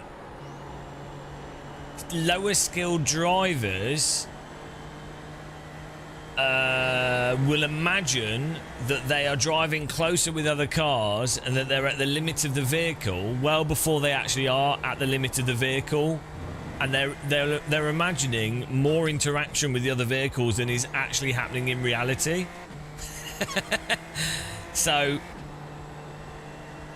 they don't notice, for example, the rowboating in AC1, which means that you can't draft people with a certain ping on certain tracks.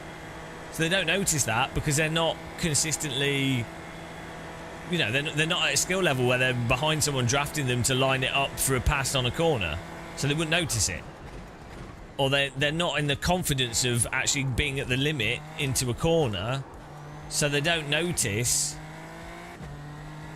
balancing a car right on the edge of the tyre or not being able to do that. They don't notice it because they're not consistently able to do that anyway.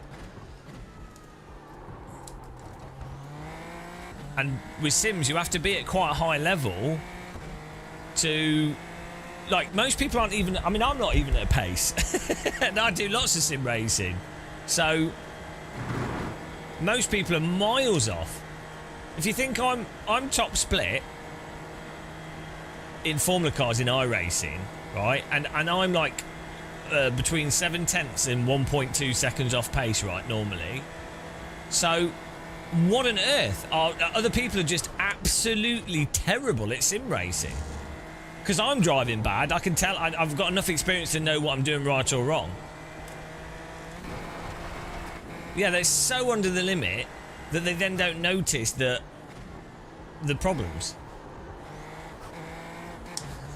It's like that game reviewer reviewing Cuphead, where he was so shit, and he's like, oh, this game, I don't like the design of it. It's like, mate, you can't even play the game to a basic level, so what are you talking about?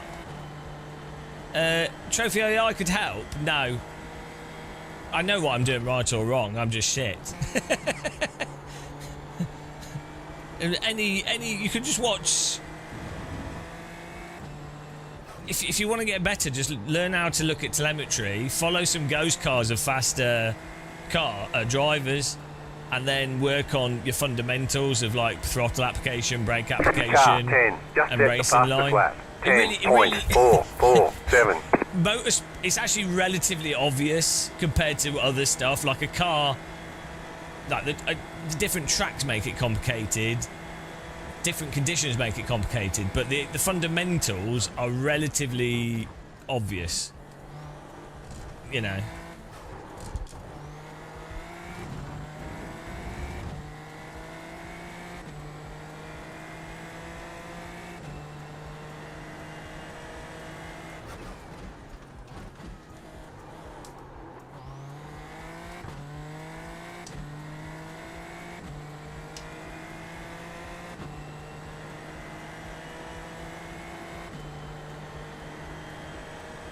I'm alright with any omelette.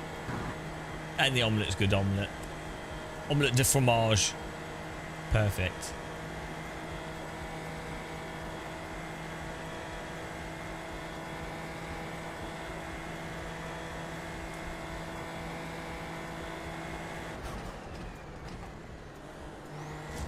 Spray effect off the wheels is quite nice.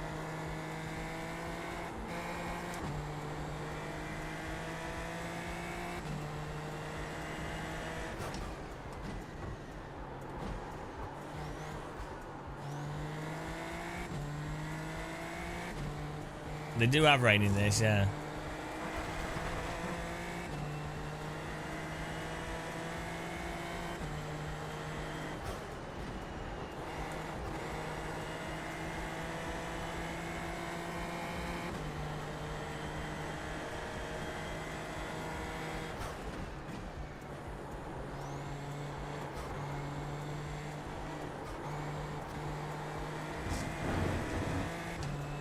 Never had rain for like a year.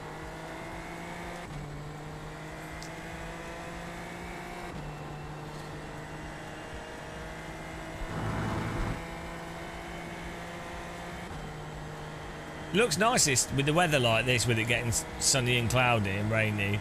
Very, this is really common weather for this region of Belgium.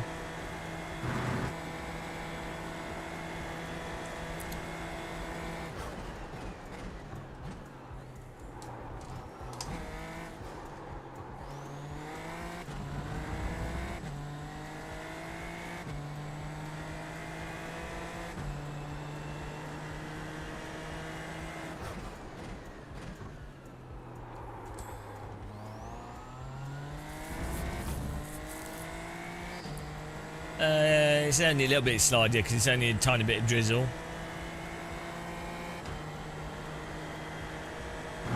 Ironically, iRacing grip loss is really drawn out. iRacing is a conundrum. It's both grippier and slippier than every other sim.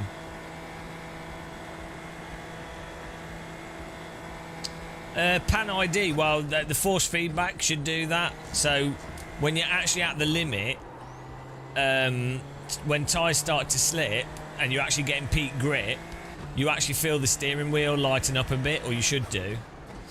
And that's how you know you're at the limit, because you can feel that the car actually, the wheels get lighter because they're able to move more freely, and the car's also going to be sliding around a bit more. So in a real car, you feel it through your body, like the car's more, will rotate easier.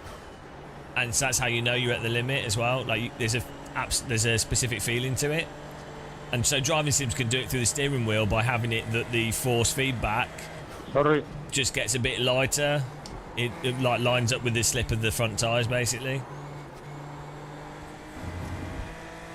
So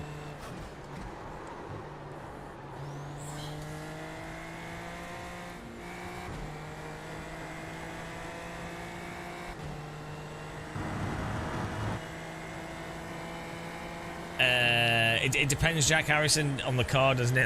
That's the thing. Like I've driven some cars in real life, no feeling through the wheel, and some had shitloads of detail through the wheel.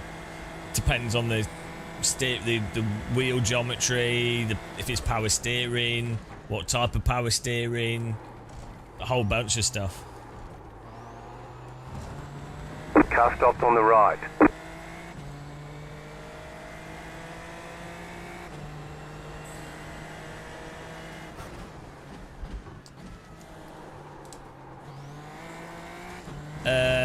Well, the other cars are not terrible, Simon. Or Marvin's force feedback app gives you much better force feedback detail with most wheels on the market.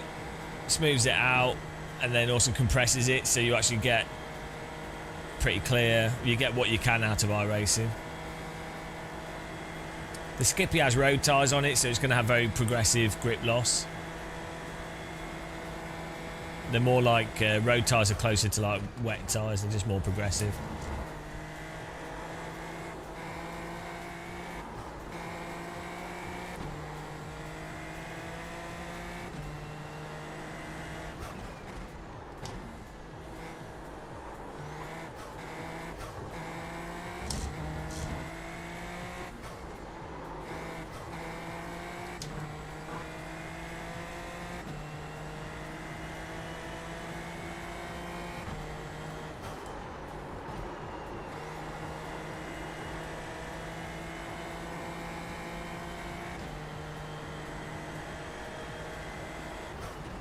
I wanted to get a bit more practice for this track, but now the track's wet.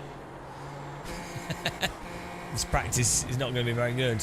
But it's alright, the race starts in 4 minutes, so I might get a cup of tea.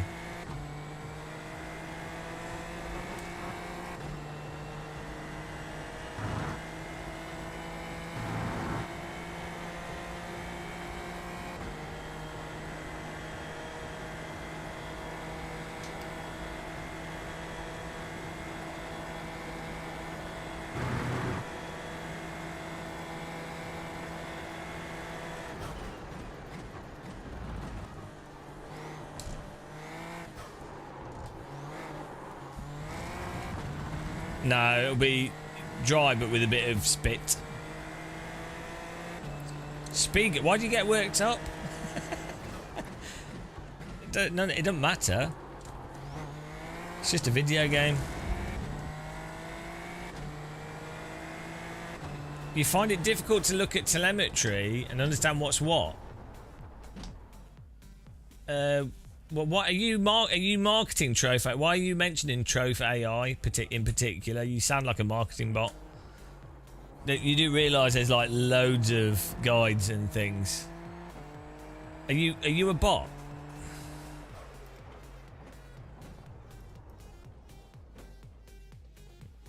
Are you being paid by them? Where are you getting this from? This is just marketing.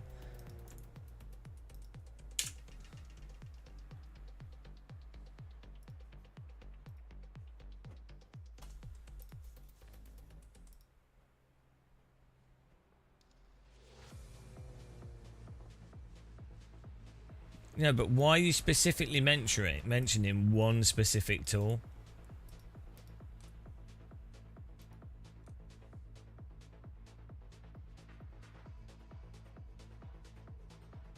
Yeah, or yeah, I mean AI as well. It's just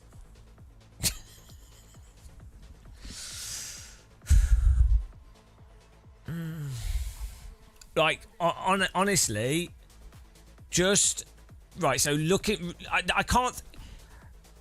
I'm not having a go at you, Ryan. But like, if you can't read telemetry, or you can't, like, if you're finding reading telemetry hard, I don't know what to say. Like, I'm not saying it's the easiest thing to understand ever, but there's a trace for the brake, there's a trace for the accelerator.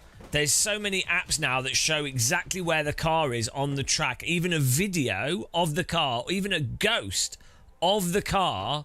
It's like, I can't think of an actually more transparent way of describing what is currently going. Like, it's more transparent than how you learn how to play a piano, and you could actually argue it's worse being that transparent, because you're not actually thinking about what you're currently doing and adapting what you're doing and trying to work on that. You're just trying to copy you're trying to copy something rather than understand and internalize something.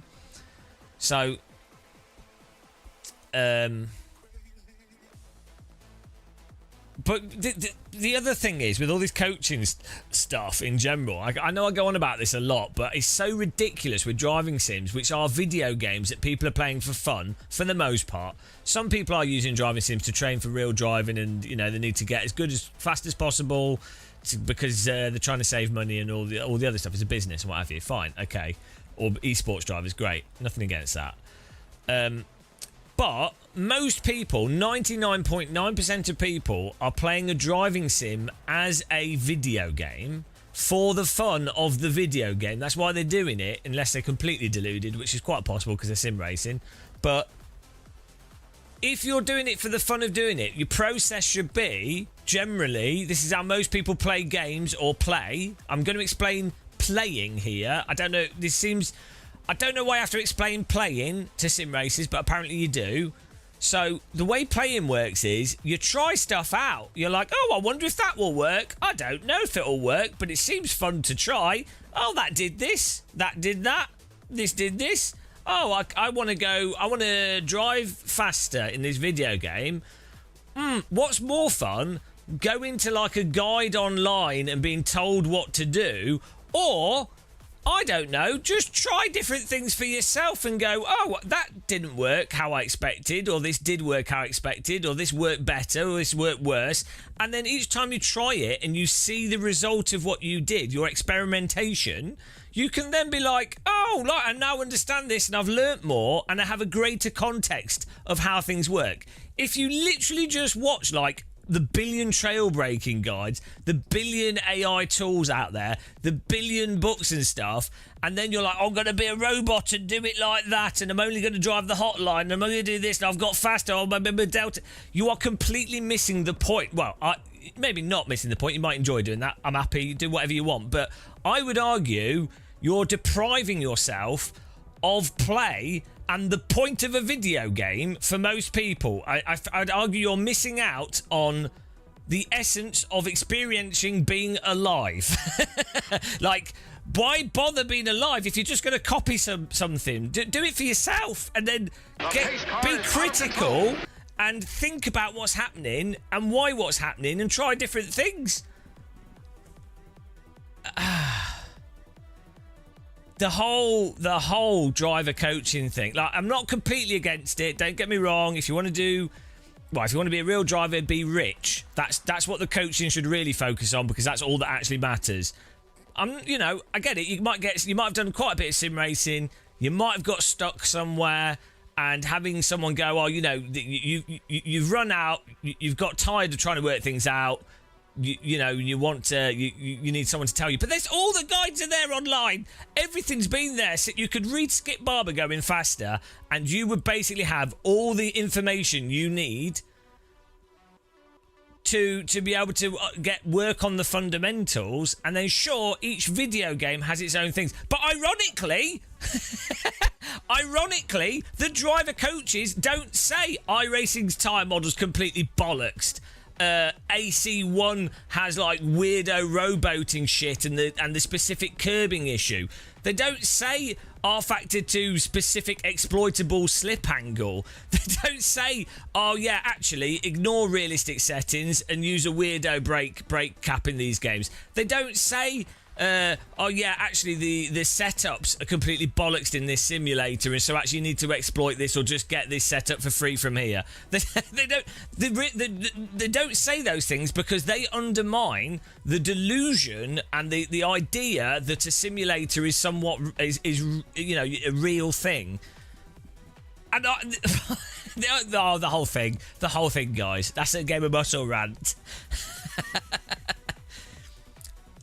Yeah, Neil, so soon there'll be a service where people can sit there and watch someone else play video games.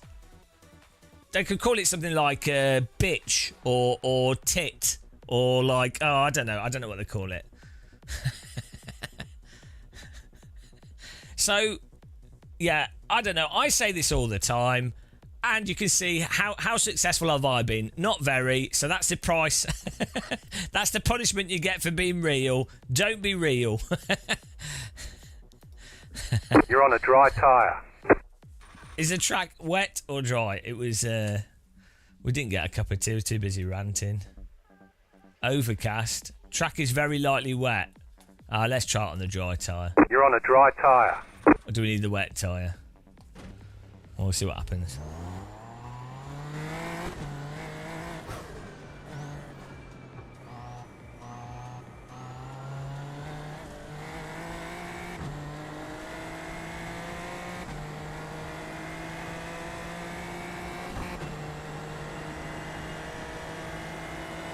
Get out and play. Yeah, oh dear. Okay. I'd imagine we probably do want the wet tyre then.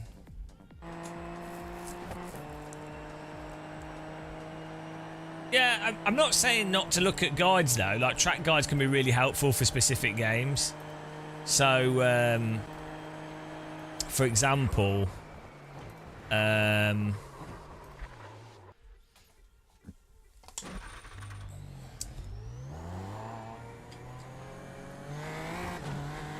there's some different sims have like random track cut areas or different lines to take or sort of quirks, or they're running older tracks, or there's some like specific things Like, with the how do I cars. change tires?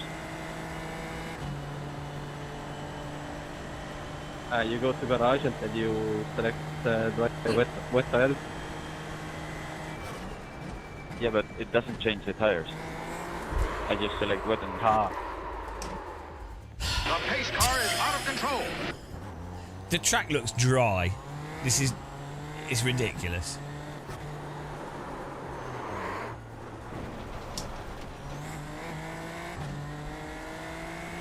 Apart from the spray in the mirror.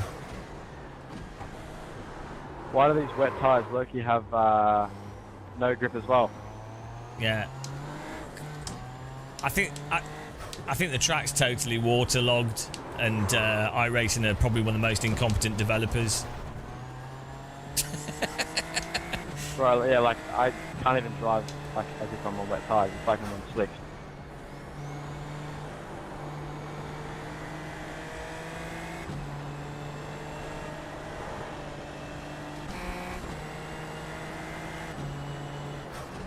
Well, the thing is, all the information, in the past, right? I mean, maybe I'm just old, but in the past, just a YouTube video or a video explaining stuff would be considered like, oh my god, all the information. Like, in the past, all you'd have is a book, and it'd be badly written. So it's... Yeah, they're wet tyres. I mean, wet tyres still do have temperature aspects to them, but they're not quite to the same level as slick tyres in that regard.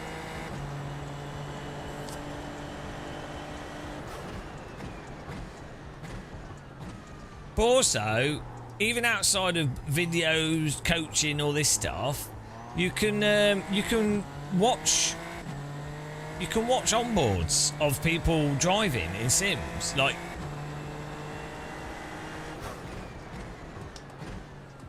back in the day, in the 90s, the best drivers we'd have would be like a video. Green, green, green. Of an onboard that would be low quality and would cut out. Okay, here comes your first time lap.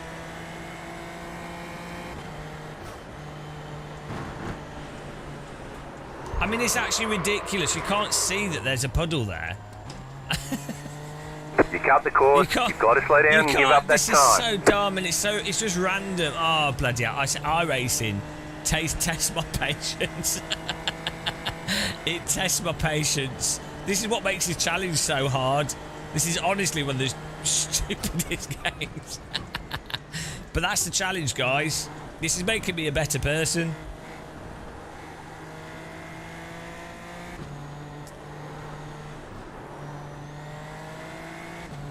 This is a Super Formula Light. Well, in this case, it's a Super Formula I can't drive because it's so wet.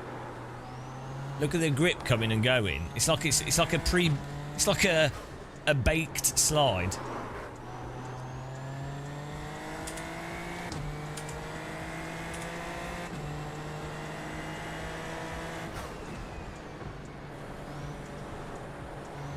Yeah. Well, although sometimes when the quality's this wet.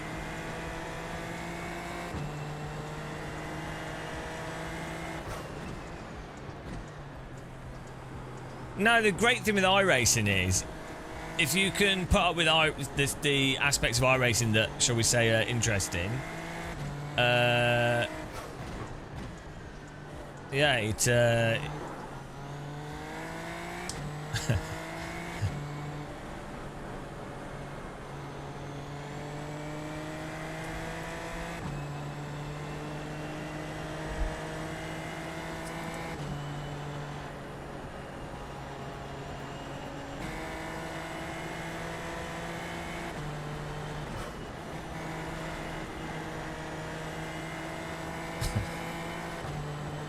Because the track's wet from earlier.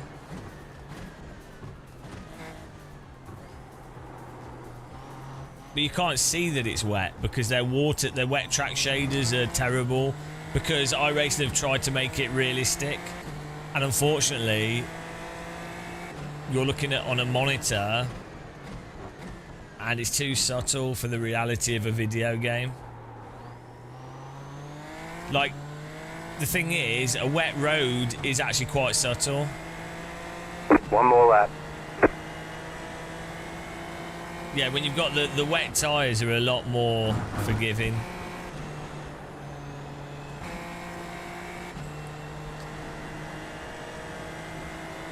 We're on maximum. Everything's on maximum. No, we're on. Everything's on maximum. And we on this. SSR's on low, but we tried it on high and it looks exactly the same. It's also to do with the light angle of the sun and then how that picks up the road surface. So, but yeah, in real life, you can. Bro, I'm not even kidding. It's glitched and said that I was on fucking. Two people set a lap time. That's the worst I've ever felt in a fucking car with wet tyres before. There's no grip whatsoever. Thomas West. Don't trust Thomas. He's can't trust people with that surname. Don't trust James West as well, bro. That last name does some cheeky stuff. Hang on, are we putting wets on for the race or shit? I don't think it makes much of a difference, to be honest.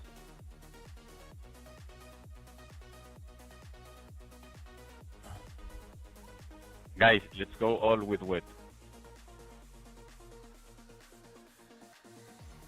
No, that's all fish, right? Well, that'll be a very... Like, I'm on 20x. Very lightly wet. Right, hang on, Bro, let's have a look. I can drive in the wet. That is not fucking wet, bro. That is ice. Rain is close. Oh, it also says it's going to rain. They've got wet tyres on. You're on a wet tyre. It is very bizarre though, yeah. The estimated SOF is 2,540. Like full wet. Keep it clean. The DNF today would hurt our points a lot. Definitely wasn't this bad. Yeah, I don't even know, but I'm actually confused. Like, as if that is not how. I don't fucking know. No. Might need it to actually just rain. Half the field is on the grid. They're all on wets, the guys in front. Don't question it. In what, 5 minutes? Guys, T1's going to be super, super slow. Those of you at the back, it's going to be really slow. There's a huge puddle on the bottom of Eau Rouge, so go really slow, T1. Green flag, green flag.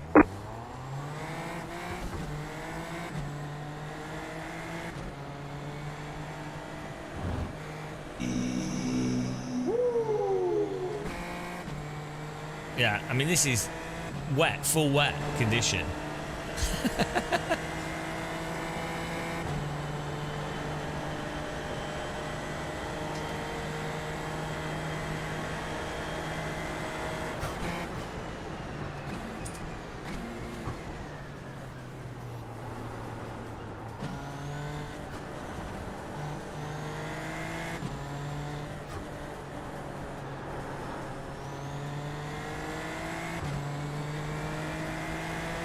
There's so much more grip now.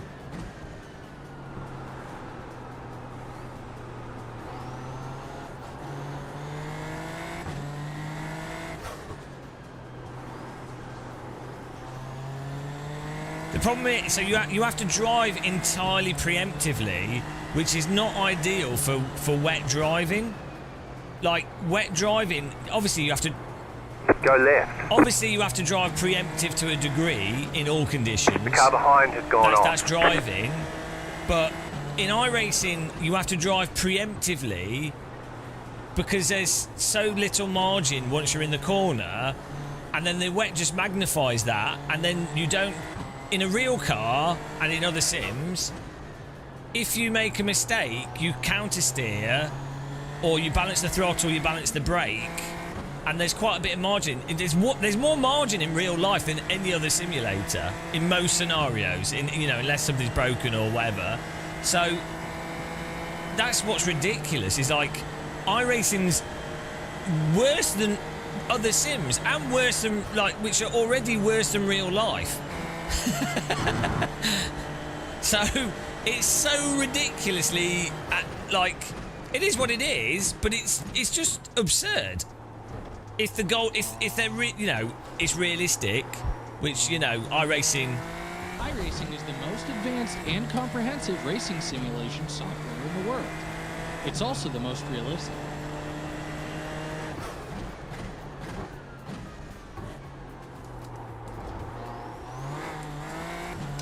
What's weird is it's actually quite forgiving on the throttle, but it's not.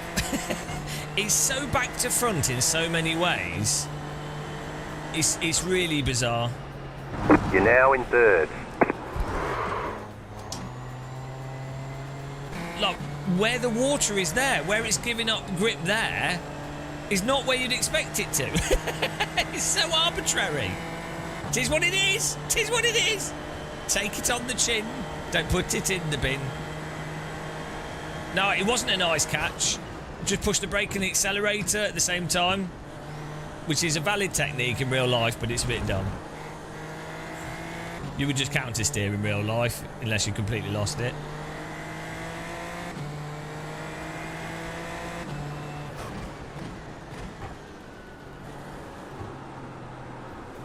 Well, this is the pinnacle of motorsport right here. This is like a Top Gear challenge.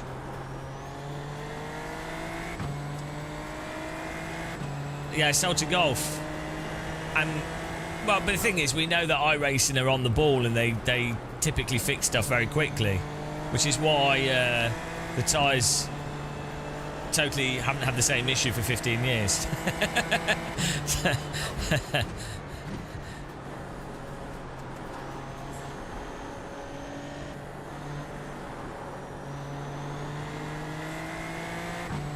Yeah, no, wet line. So this is another stupid thing that people regurgitate. It's not that simple.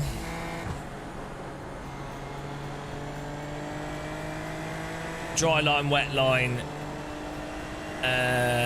yeah, this is another huge problem with sim racers. So in real life, the actual dry line and wet line isn't necessarily a binary thing in terms of, oh, the racing line is really slidey because of it's got the rubber on it and it's then rained. It totally depends on how rubbed in the racing line was, the cars that raced before.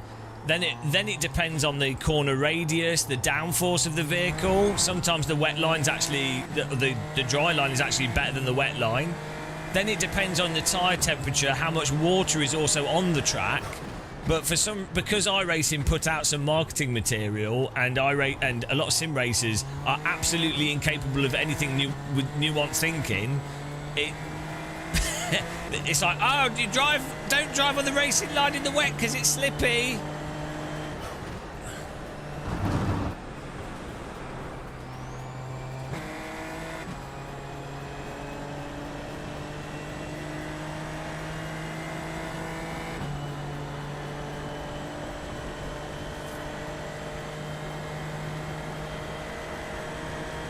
You can't distill stuff into a binary, singular condition. That's something that's complicated.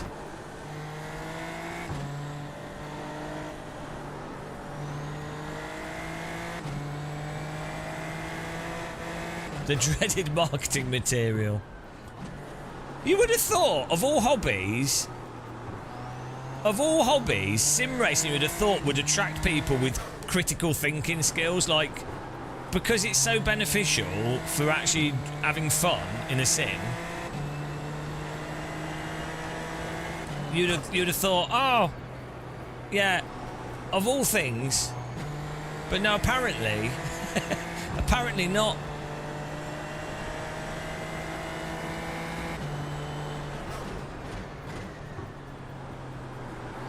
Row, row, row your car gently round the spa. Merrily, merrily, merrily, merrily. Counter steer doesn't work.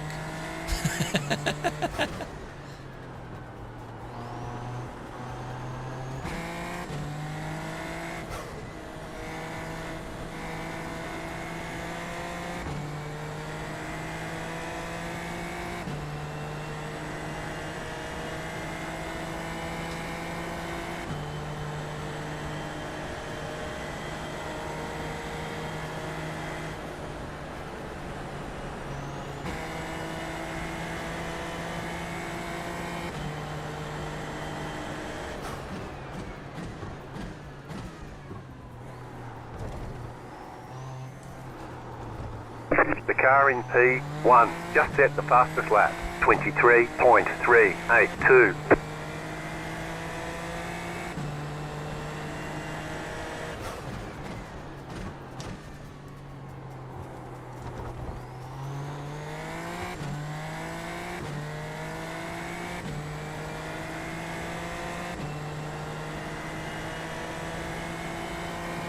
You've just set your fastest lap of the session.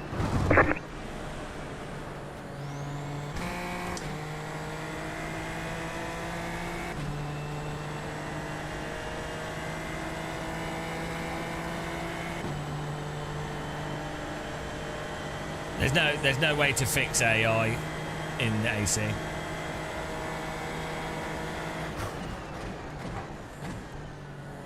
It's almost as if Kunos probably should have largely done AI forever, was a big thing that people would have really liked.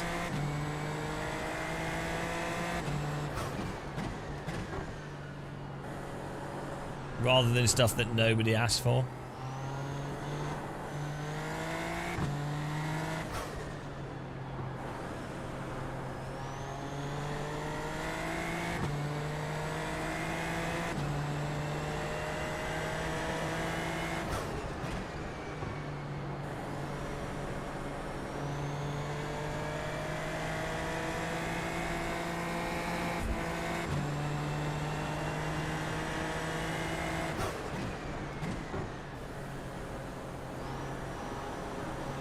I have no faith in this at all, so I'm doodling around nice and slow. Car behind's pushing.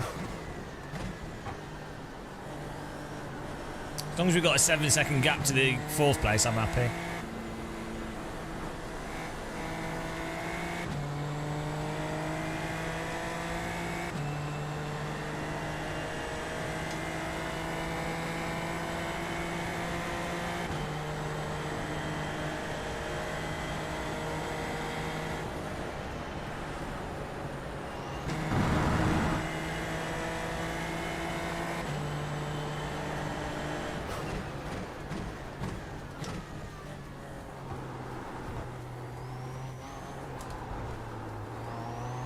Podium is looking good.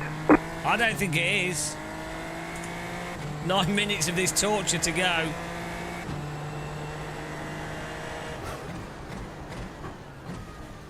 Imagine if you only get to do 1 race a week and you load into it and this is the race you get. I trolled.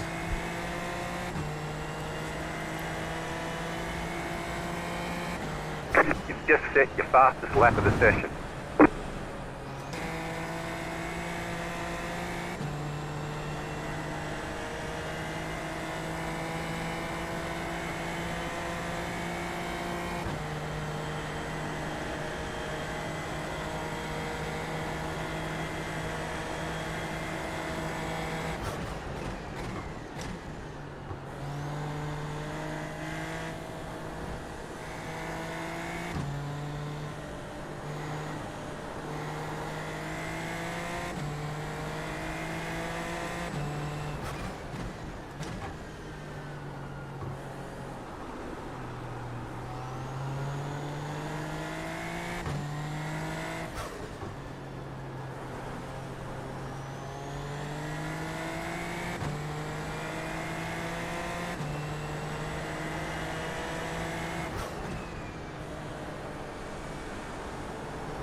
Again, this is just underdriving. Like, we're not. If you watch actual Formula racing in the wet, the driver would be purposefully testing the steering and doing quick little snaps and stuff, rather than just trying to underdrive where they think the limit is.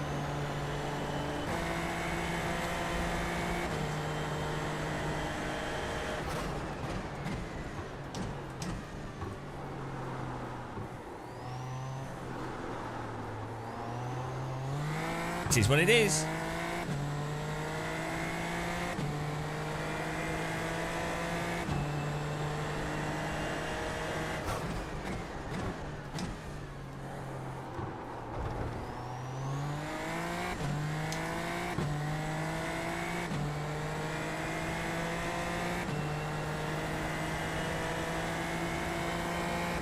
New fastest lap for you.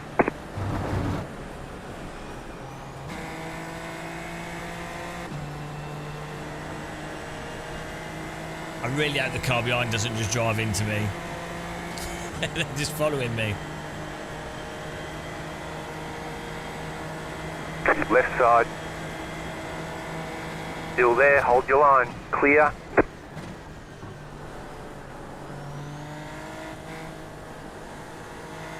Sorry.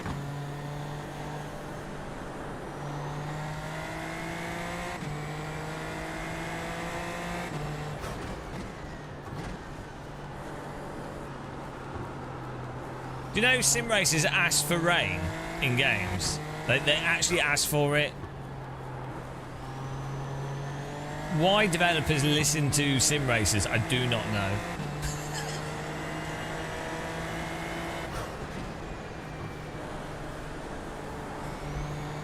Not realistic unless it's got rain. Alright, how often are you going to drive in the rain? Well, once. Oh, so you want a feature that is really complicated, requires force feedback and time model to be better than anything that's in any other sim in order for rain to work. And you're only going to use it once as well. Yes. So, really, probably not worth having in the game, right? No, I need rain, otherwise it's not a real sim. Oh, okay.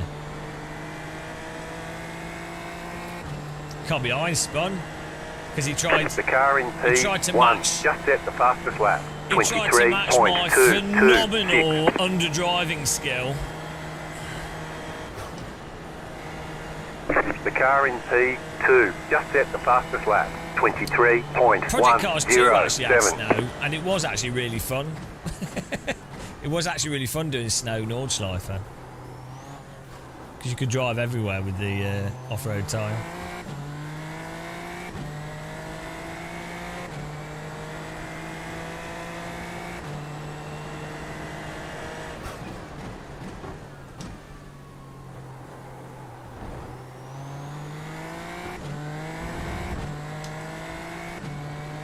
I'm having a cup of tea after this.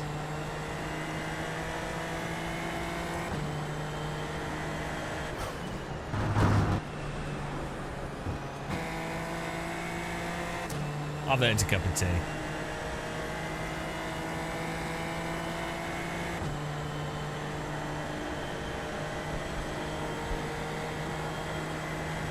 Tsunami simulation.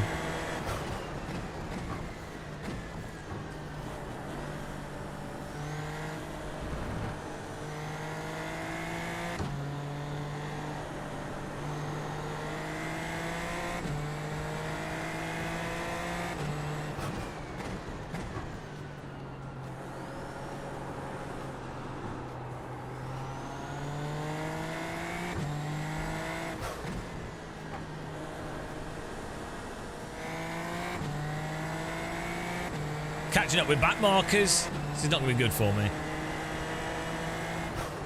You know it's bad when I'm lapping people.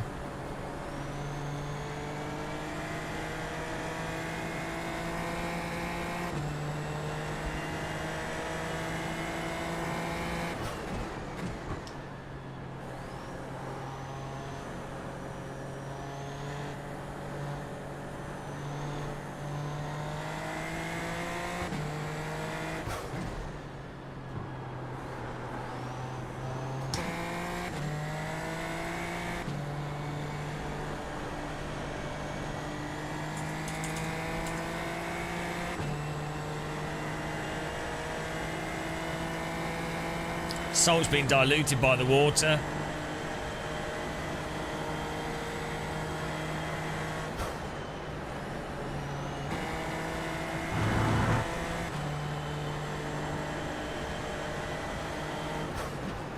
Car right. Stay on the left. Clear on the right.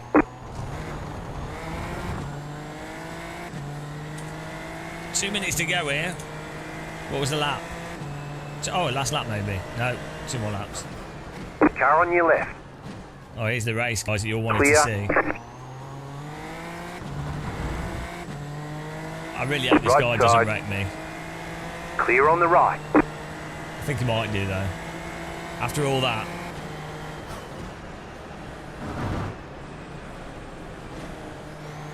Right side. Still there, hold your line. Still there, clear on the right. Fair play to him. Good overtake.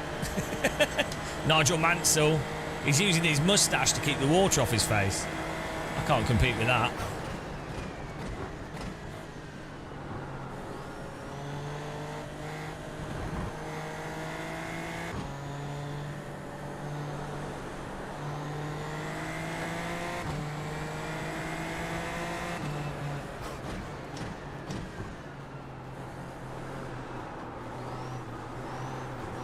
Car on your left. Clear on the left. There's an incident behind. Whoops.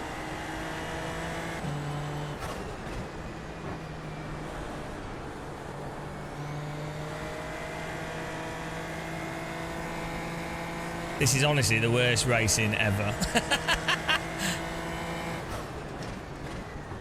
Oh dear.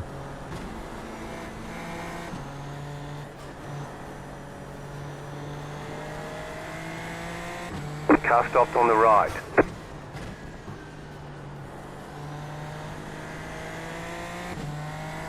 The car in P2 just set the fastest lap. 22.607.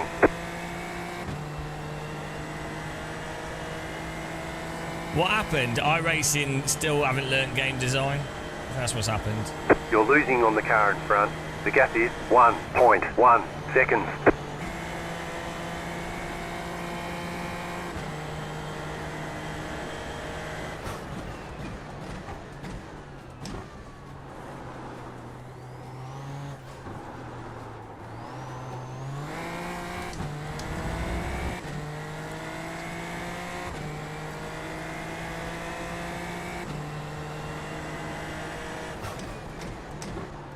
How is this not the final lap?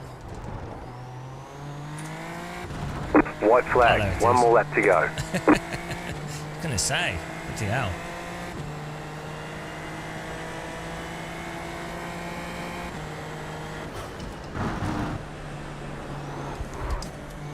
Like, it's absurd. It's so stupid. Oh dear. Almost binged us there.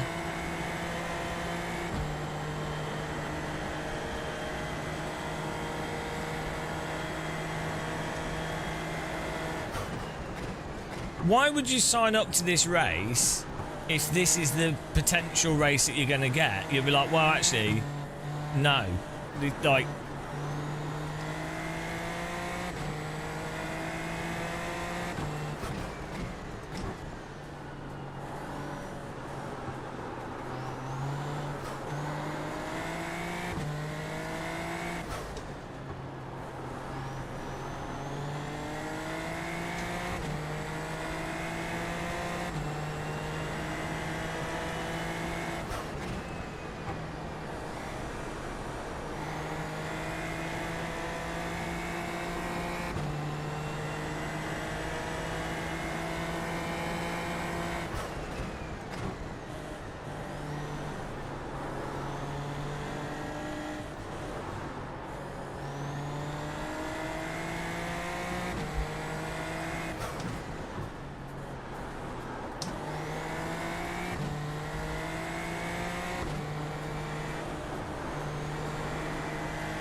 I'm trying to push it more, but we risk just binning it in the wall because of that, like the point at where it turns off is just a total, just random dice roll, unless you've memorised this rain pattern.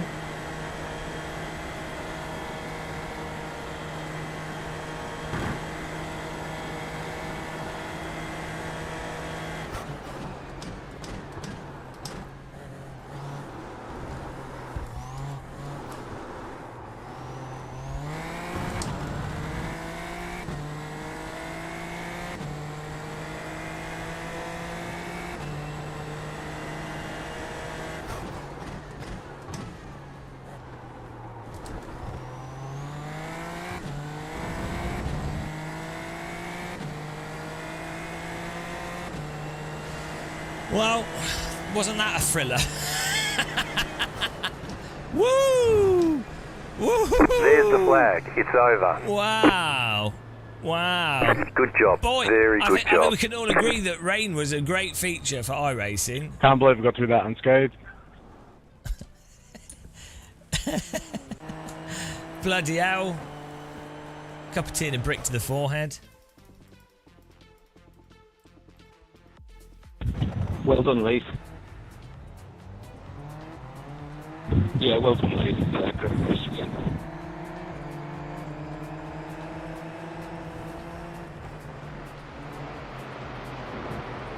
Oh. Look at this guy. Yeah. What on earth, guys? What on earth? He's on slicks. Who told me to put slicks on at the start? You fool. Ah, there's another one.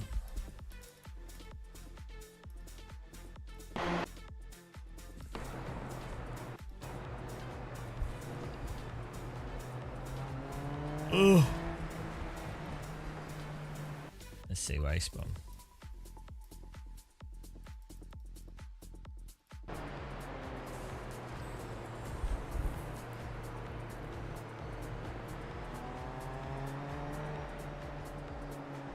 Ah, right. I mean, come on. It's like, can you imagine? Like, you actually have to drive this better than a bloody real-world Formula One driver. Like, this is like worse than like absolute waterlogged conditions. This is like black flagged track conditions. And apparently its track is very lightly wet.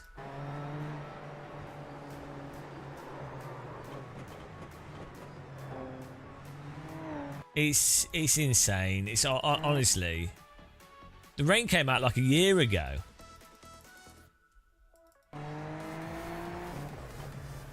Ah, noob. Look at that. No. Off, on, off, on. Oh dear. Oh dear. It's so weird.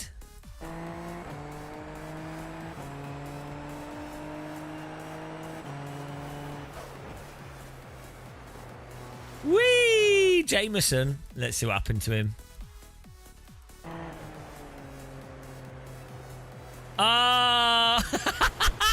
Well, yeah, how dare he clearly pushed his throttle pedal 0.3 millimeters too much.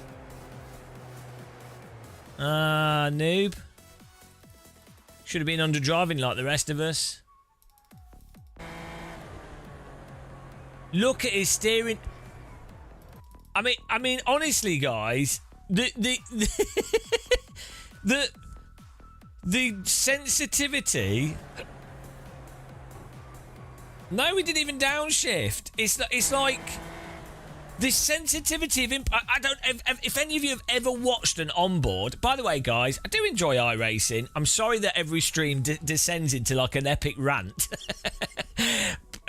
We've been at this for 17 days, and it's taken its toll. We will probably have a break from this, but it would be me. I would be lying to not mention this stuff. I don't mean every stream to be a rant, right? I would be just lying so egregiously to not even mention this stuff. Like, I don't want to rant about iRacing every stream, even though it appears like we do.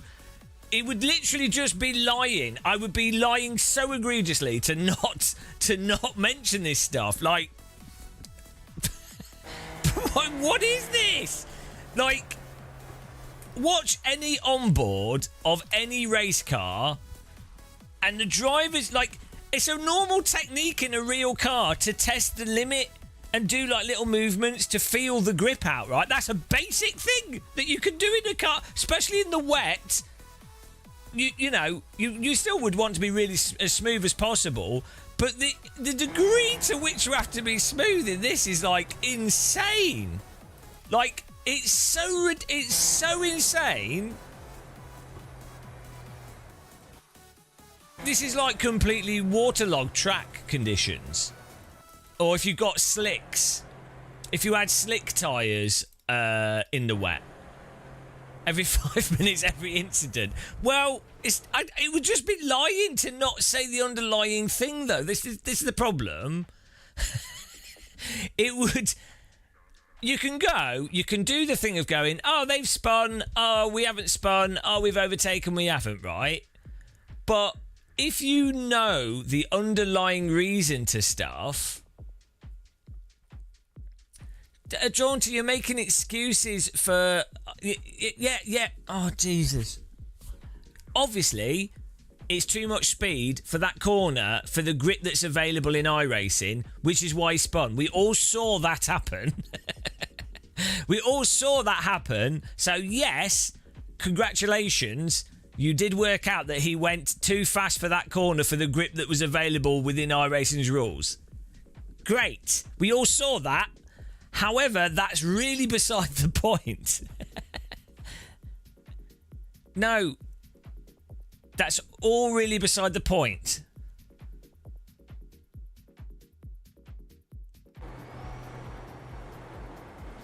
He's not even going that much faster than us. It's purely that he might have like super dabbed his brake or turned his wheel fractionally too much.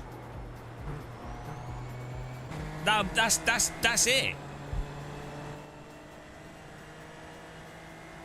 That is weird, actually, with driving sims, how developers can get away with stuff. Like, they can... It's like an argument from authority from the game's perspective. If it happens in the game, especially with simulators, players will go, well, you know, it happened because of X, Y, Z, which led to the thing that happened in the video game, right? Because they've spent so much time learning the video game, and it's a simulator, so they just accept it. Whereas with most video games, when something that's completely incongruent with expectation of what you would expect to happen with the mechanics occurs, people go, well, that's a bit shit. Unless it's something that is a fun game mechanic, like rocket jumping. Like, the developer did not intend rocket jumping in Quake, right? It wasn't by design. And the player acceleration and movement wasn't by design. But it ended up being quite fun, right? So, but people didn't go, well, what happened there is that simulated rubber line is a good... No, so you're doing exactly what I said earlier. You're right. Everybody knows that there's a racing line and not a racing line. In reality, it's not that simple. It depends on the amount of racing that took place beforehand. It depends on the amount of rubber. It depends on the track surface. It depends on the temperature. It depends on the slick tyres, the temperature of the slick tyres. It depends on the downforce. It depends on so many variables. And there's times in real life where the slick racing line is absolutely impossible to drive on. Even dipping a wheel on it can be death. And there's other times where the racing line in the wet is still actually better than the dry line, and it would depend on tyre temperature and what you're trying to do, and depends on the type of tyre and the type of car you're driving. It depends. It's not just, the racing line is death or ridiculous or so obviously binary de facto, this is how it always behaves in this game, right? It's not like that in real life. Real life is very variable. So you can't just repeat iRacing marketing material or the occasional YouTube video that wanted to highlight the wet rain and oversimplified the weather and the idea of a racing line. You can't just repeat that as an excuse for why a car happened to spin because they were on a lower grip bit of track. Nobody is disagreeing that a racing line can have less grip. It's like the cold tyre thing. Nobody ever really says that cold tyres have less grip than dry tyres. The point is, it's not that simple in real life. Like, a car handles differently on cold tyres versus dry tyres, but it's not a case that the tyres are just turned off. There's a whole bunch of dynamics that occur from cold tyres versus warm tyres, and the car will still generally drive like a car because all four tyres are generally the same temperature or same grip profile. So you'll end up with certain behaviour, but it won't just be that the car has cold tyres so you can't drive at all or balance or hold the car and slip at all, right? So this is like one of the stupidest things that sim racers repeatedly do is oversimplify a generic point to basically conform with the delusion that they have for their specific simulator of choice. It's really weird with sims. People don't do it with shooters to the same... They do it with mil sims and then soldiers laugh at them. People do it with airsoft and they get... When people do what sim racers do with driving sims, real soldiers... airsoft players, if they try to play like soldiers and pretend to be soldiers, they will get mocked relentlessly by the real soldiers who will be like, it's a game, mate, it's different, so we're gonna you do it to the best of the capacity that you can with that video game, but you don't deny the differences, you're just honest about it. You find it comical that anyone who disagrees with you is apparently an iRacing fanboy. I didn't say that, did I? So what you've done there is you've just strawmanned anything I've said. So I haven't said that Where have I said that anyone that disagrees with me is an iRacing fanboy? You've just took that from what I've said. I wasn't even just talking about iRacing. It applies. I literally said milsim people do it. People do it with all simulators. It's not just iRacing. It's all sims. So no, you're not.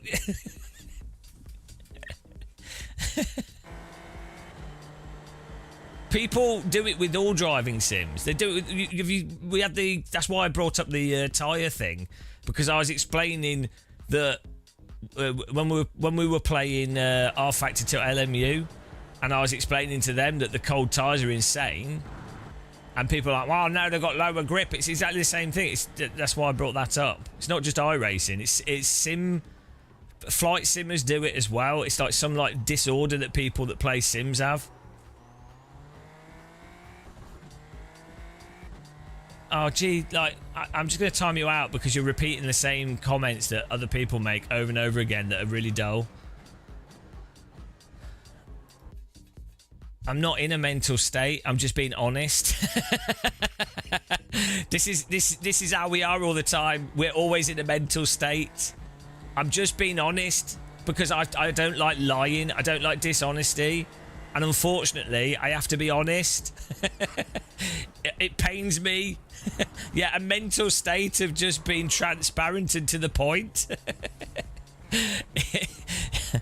I wish I could just ignore stuff like a lot of people seemingly find very easy to do for their own benefit. I wish I was comfortable with that. I genuinely wish I could be as comfortable as seemingly a lot of people are with just overlooking stuff. Probably is some form of Asperger's. Probably something gone wrong. It was not even Asperger's. It dropped on the head as a baby. I'm not worked up. It's not being worked up. It's just like the same things repeatedly, the same comments. Anytime you're critical, you get the same like 5 arguments. My heart rate. I know I'm actually pretty relaxed, to be honest. You've not seen me wound up. Like when I'm actually wound up, I go quiet. I disengage. If I'm genuinely like angered or annoyed by something, I just disengage with it entirely. I'm not interested. Well, I don't even know if Asperger's is still recognised as a specific thing anyway, but I know what people are trying to say. Hyperfixating. No, if I had, well, I'm dyslexic. If I had any condition, it would be ADHD. But I've never been diagnosed with ADHD. But it's quite common for people with dyslexia to have ADHD. No, the F4 car is though. No, well, I wouldn't be. So iRacing's frustrating, but I wouldn't be playing it if there wasn't some redeeming qualities to it, and it also wasn't funny. Like I just wouldn't play it. I quite like the force feedback with Marvin's force feedback app. I literally wouldn't play it. Like I've said this before. I stopped playing ACC because I just don't. I don't enjoy it at all. I just can't bother with it.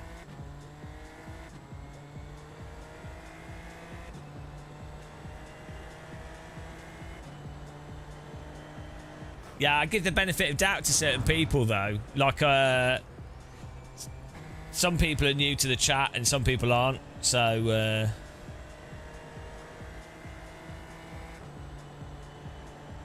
I think it's good having at least one...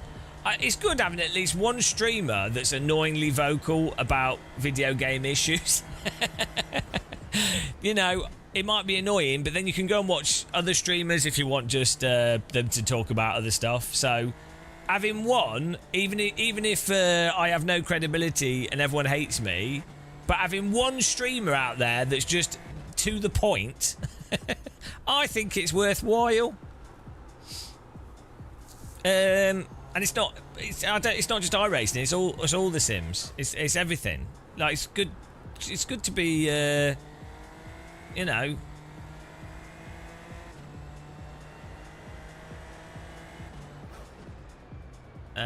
Do you think these fundamental problems will cost them? Not really, no. No, not really. No, it's too... iRacing is really entrenched, and most sim races are too bad to notice. The, like, physics stuff. Most people don't care. And iRacing is still fun. Like, I mean, think how many hours I've spent on it. Most people don't spend that much time playing video games, do they? So... it's like, even if I didn't live stream, I'd probably play iRacing for like a few hours a week. So that's, you know. So it depends what perspective you're looking at it from. I can't see... I mean, I can see LMU putting a bit of pressure on iRacing because it's comparative.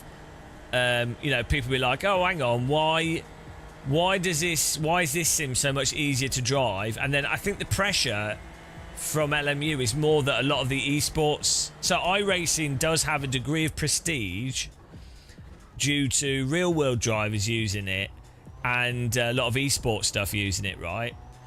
And if you have lots of real drivers... so this is what pushed a lot of the change with iRacing, was in COVID, a lot of real drivers played iRacing and immediately said, oh, this is actually mental. So the real drivers were just saying stuff that Austin Agonoski, I don't know, loads of people had been saying for like decades, right? But we'd just be ignored and told that we're morons. And then and then when COVID happened, you had like world-class drivers all going, yeah, this is actually insane.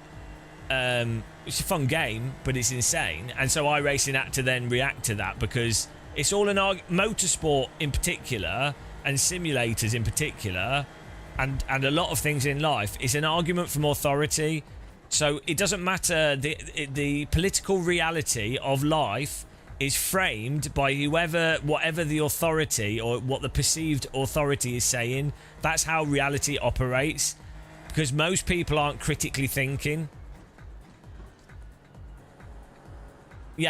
Also, so I'm one of the most moronic, dumb, effing idiot influencers that says I say exactly the same stuff in private as I do publicly. Apart from, like, I don't reveal like corporate secrets, and I don't you know, there'll be some stuff if there's like an indie developer, or if I say comments that I know would damage like someone's business, and they're a small business, I'd be careful with stuff like that, because I don't want to damage someone's like livelihood, right? But for anything where I'm not going to be doing damage to stuff, basically, I'm exactly the same as I am in private, right? And then the thing is, in fairness to esports drivers, a lot of them are contractually obliged to not be honest. They're not allowed to. It's just part of the arrangement for them to take part and be paid. So I'm not I don't have anything against that. That's just that business. It's fine, and they're good people as well. So. But there's a lot of influencers that could be as honest, but it's just not worth it financially. But privately, they will say stuff that's way extreme than my views. So ironically, I actually have quite mild views on these things. So I'm a bit of a casual. That's what's funny. In the actual reality of it, I'm actually pretty mild, because I'm not an esports driver. I'm not like... all I want is fun gameplay, right? And stuff that's fun for sim racers, accessible. You know, I'm playing them as a video game. Esports drivers, their like career is entirely dependent on the fundamental netcode physics, you know, and they are very sort of regimentedly playing the games. So obviously they're going to have much more extreme views on these things. Yeah. But yeah, it costs you a lot of money, to be honest. LMU brings better value for money. Yeah, I mean, you can play both though. I think iRacing, I don't like the payment structure of it, but you can get good value from it. It's good. You can have a lot of fun playing it. As frustrating as it is, it's still a fun video game. I like frustrating video games as well. So I'm quite comfortable with, you know, it's ironic, so...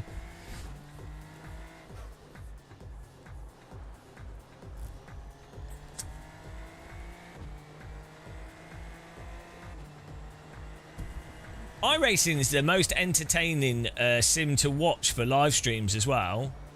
And the big events, and the fact that you've got Formula cars and MX-5, and for competition. Well, we're always saying these things. It's got a lot going for it. The suspension simulation, the downforce. I like the graphics. You know, there's a lot there, but there's a few key sticking points that should be repeated by everybody until iRacing fixes it. As people do with Counter-Strike or other things, you know. It's totally reasonable for to go, well, why does Flight Sim keep crashing? You know. Yeah, I think the sound's boring, but the sound lines up with the RPM, which I find really good for... You can drive based off the sound of the RPM without having to look at the RPM gauge. Hello, Flazuda. But yeah, sadly, being critical will cost you. But you only live once, so you might as well do what you feel like doing. iRacing is the most comprehensive simulator in the world. It's also the most realistic. iRacing is the most advanced and comprehensive racing simulation software in the world. It's also the most realistic. It's also the most realistic. See, look, we're still influencing people. I need a cup of tea. Next week, on the 10th, new tyres for LMU. Unfortunately, only for the GT3 cars, which I actually thought were the better vehicles. I really wanted the hypercars in LMU and LMP2 to get new tyres because they're a bit weird. But GT3 is getting further tweaks. But then they've focused more on the structural stuff, I think, with LMU. So...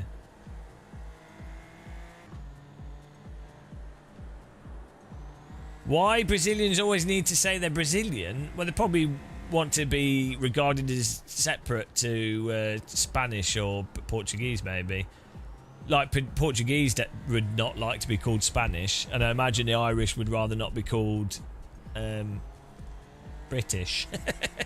Well, it depends which part of Ireland they're in, but you know what I mean. Or like Scottish would rather be Scottish. You know. I guess it's an identity thing. I mean, although mind you, I don't really care if people thought of me as British or European or whatever, but then I don't care about these things that much. So, I mean, some people have more national pride identity. My identity is rooted in humanism and stoicism, so it's not really affected by that.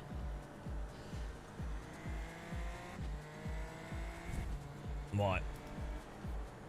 Beautiful. Brand Hatchian.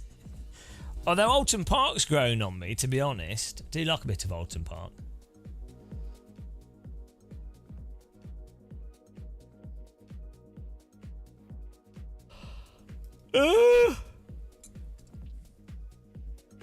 Beautiful. I'm going to get a cup of tea. 12 minutes till this next Wreckfest. I think we're on like we lost 10, so that's 5, then 30, so we're on 35, I think.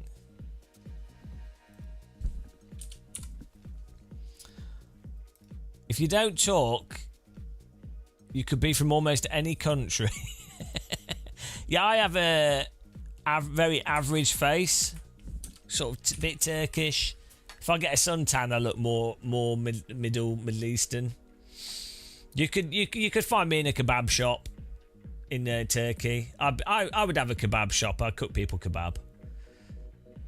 I'd be like I would have a hairy, sweaty chest, and I'd be making people kebabs.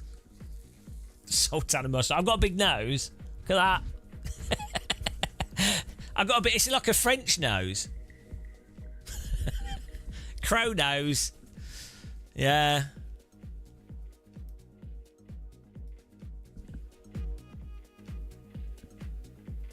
Gold medallion.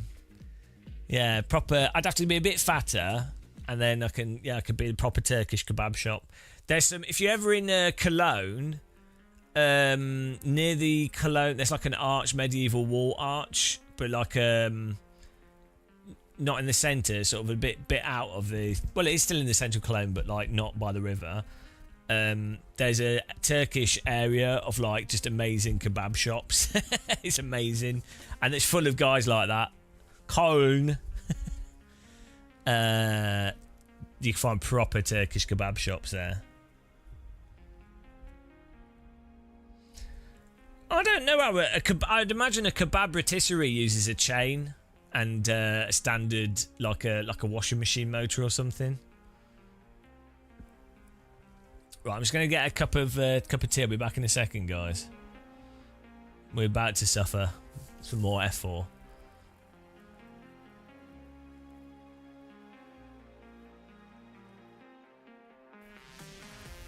Back in a minute.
Hello?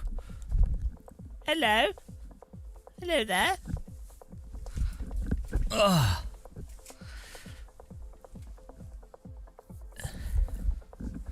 Woo.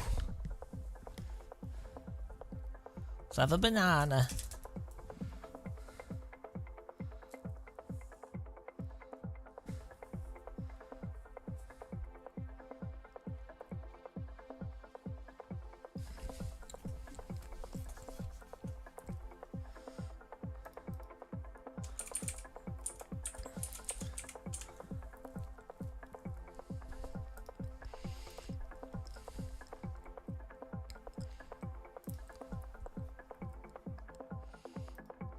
By the way, guys, it's time for an exciting Patreon moment. Yes, you too could be a proud supporter of the Game of Muscle channel on Patreon. Why would you want to? Well, on Patreon you can find the music, some force feedback, and you'll be supporting this directly.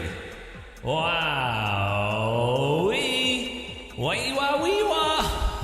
my wife. Yeah. Can join the Game of Muscle Patreon for free as well. And all members will be added to the member list.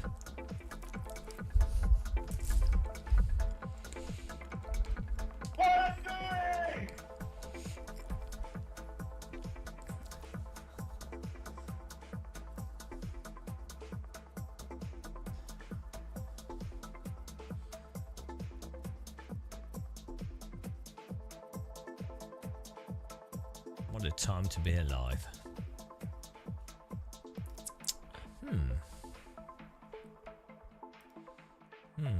Nice banana.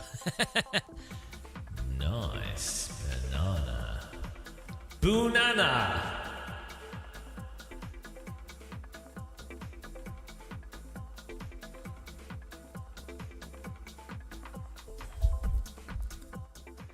Let's do this.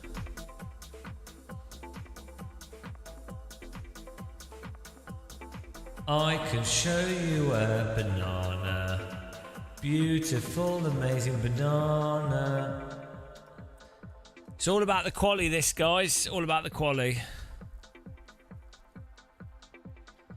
I wonder how much it costs to buy corners on a racetrack.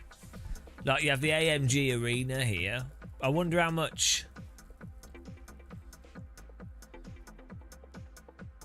How much do you pay for that?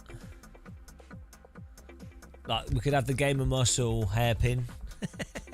People are like, what on earth is that? Bet it costs millions. Bilstein curves. Raven oil. Hang on. Advent Vida. Oh yeah, all the corners are named after companies at Nürburgring. I didn't know that. Apart from Schumacher. It's maybe Schumacher's a business. Well, he definitely was. Goodyear, Yokohama. I never noticed that before. I never noticed that every corner in Nürburgring is a business.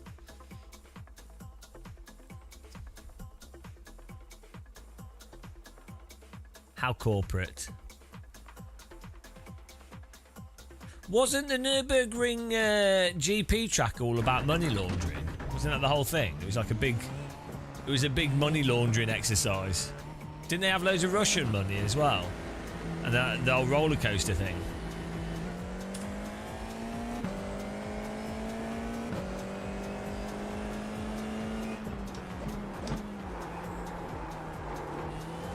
Sure, I remember hearing something like that.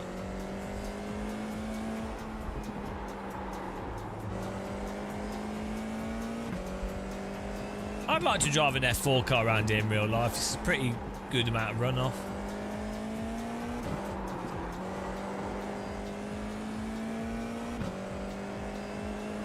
What doing, chicane?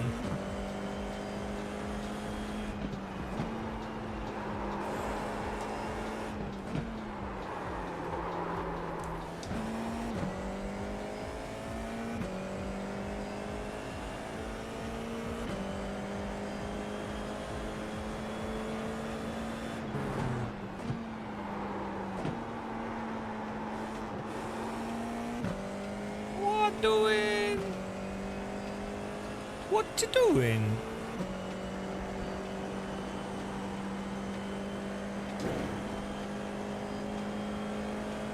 Can't park their S's.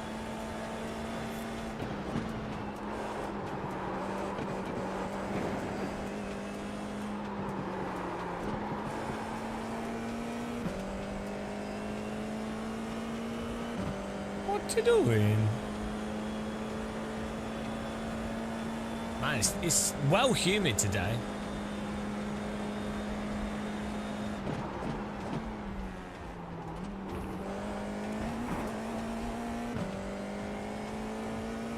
It's good. It's a good track.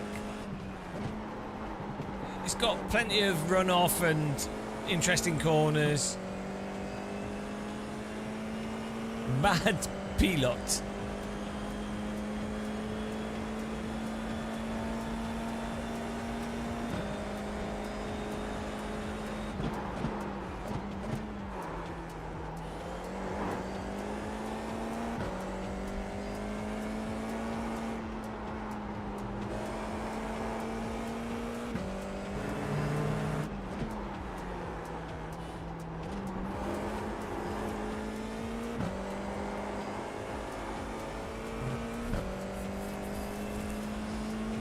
Yeah, it's good flowing track for motorbikes.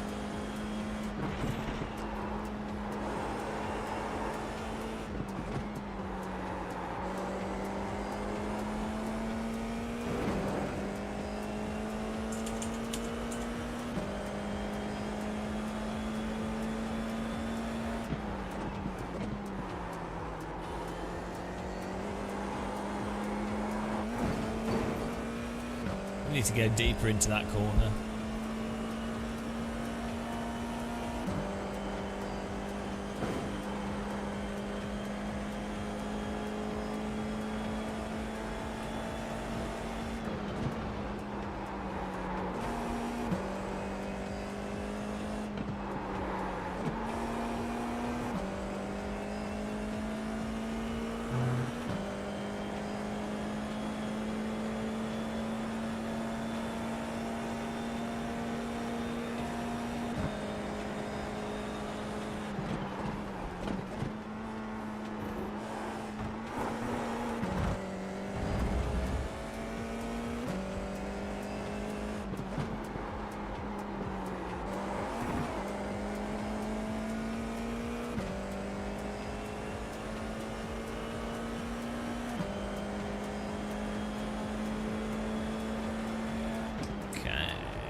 Beautiful.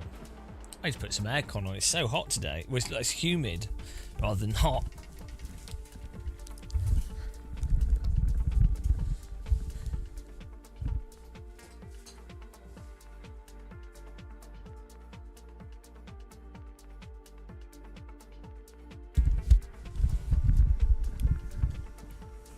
Oh, absolutely baking. Jenkin Benkin. We're already technically 7k if you add up our road and formula together. That's number one.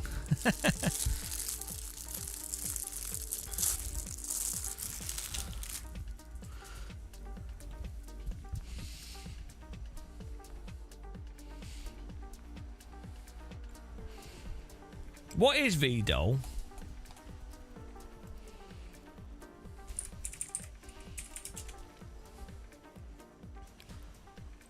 Oil. Oh, lubricant. High quality lubricant.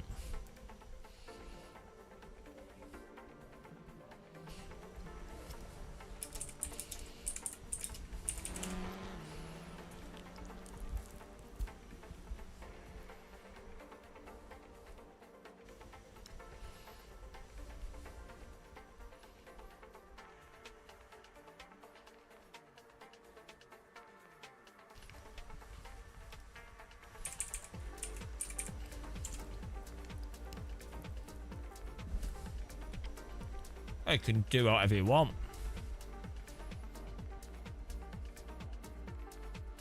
Mario Kart World available now, launches today. It's a shame you need a bloody Switch 2 for that.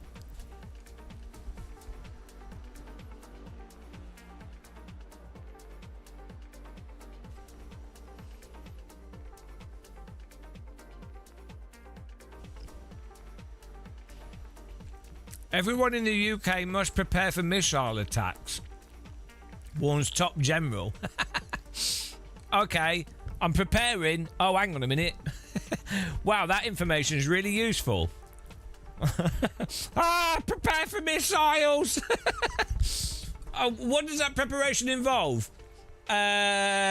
Well, actually, there's nothing you can do. Oh, okay.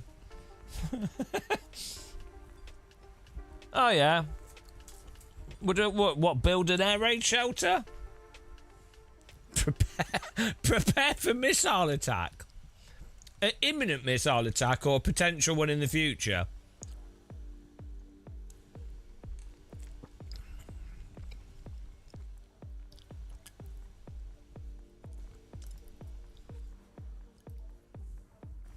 It's almost like some people are trying to get us conditioned to welcome building up a military so we can have another pointless world war. That's what it feels like.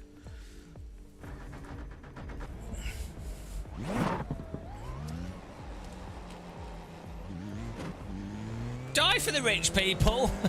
We've extracted all the wealth out of you, Paws, but we've not got enough, so now we require you to die in a pointless war. Oh, thank you, rich people. You've really helped make the world such a great place for us, Paws.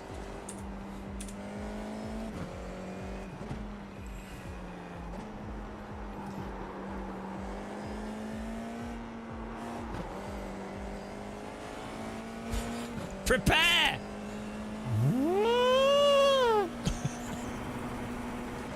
Oh dear. Prepare for missile attack. The type of missiles you have now, you're going to need some pretty good sun cream.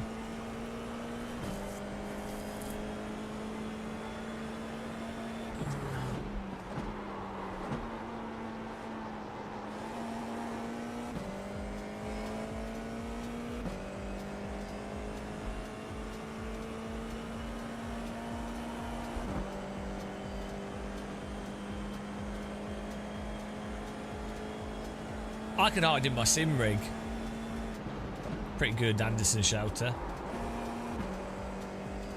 Well, given how much I managed to avoid wrecks in iRacing, I think I could probably dodge a few missiles.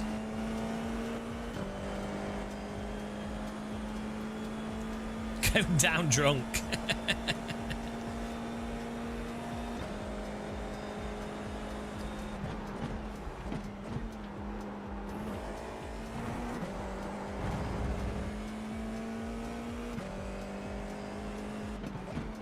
Green flag, green flag. Need plenty of tea bags. Okay, here comes your first timed lap.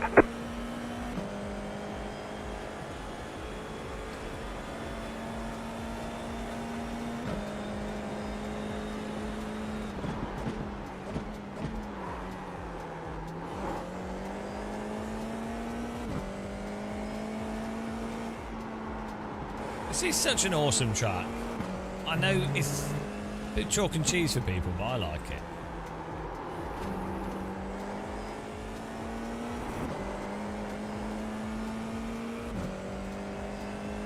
Your harvest? What's it a harvest of?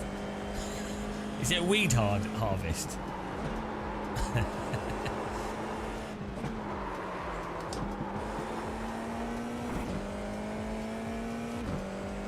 He's in his loft.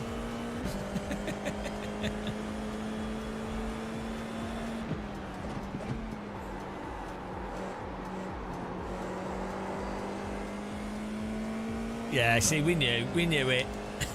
Part of me was like, oh, he's a farmer, and then I was like, no, what? Actually, he's more likely to be a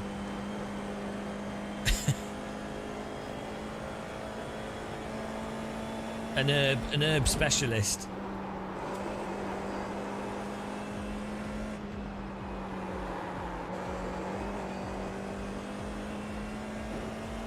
Botanist.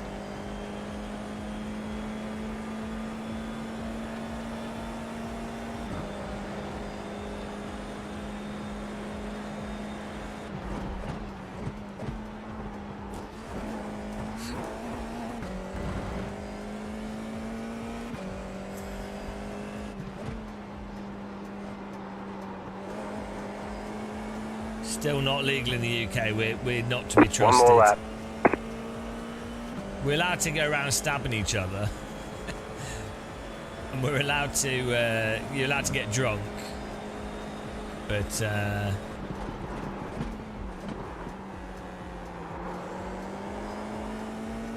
The wacky backy's just far too out of date, far too dangerous.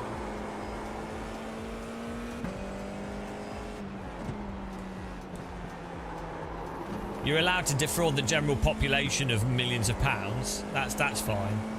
But God forbid someone smokes some cannabis.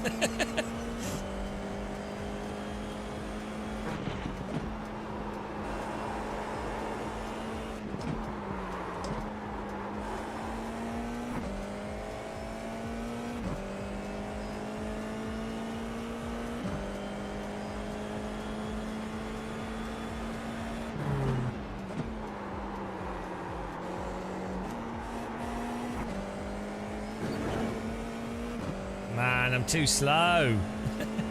We need to nail that right-hander without warming up the tyres.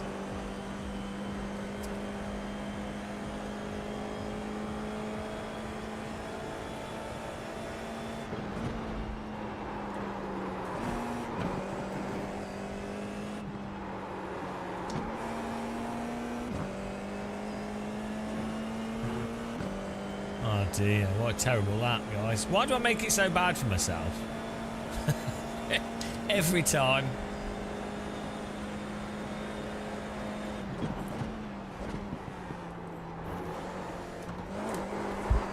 No, it's not to do with locking fronts. It's just the it's all just the tyres being warm. So actually, you need the brake bias quite far forwards on this track. Weirdly, because otherwise you overheat the rears from the rotation too much, and then you're sliding.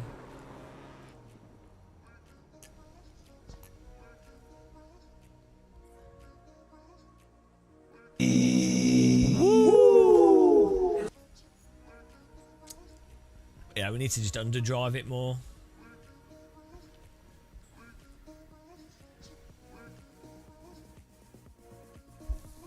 But this will be an entertaining race for you guys to watch.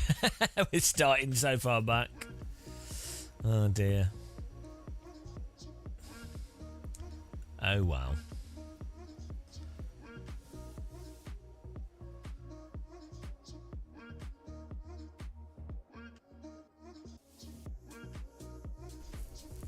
I mean, we should have actually been in 4th place with our pace, but we didn't normally do.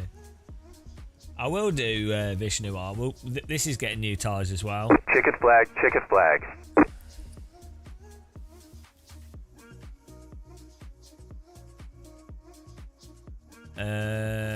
Car number. The driver number is your iRating.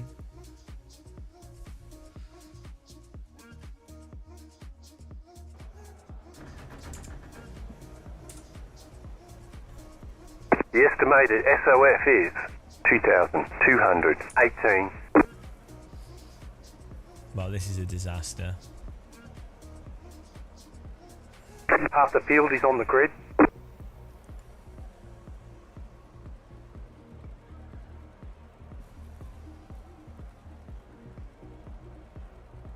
Yeah. Most people aren't as stupid to try to play iRacing for iRating like I do.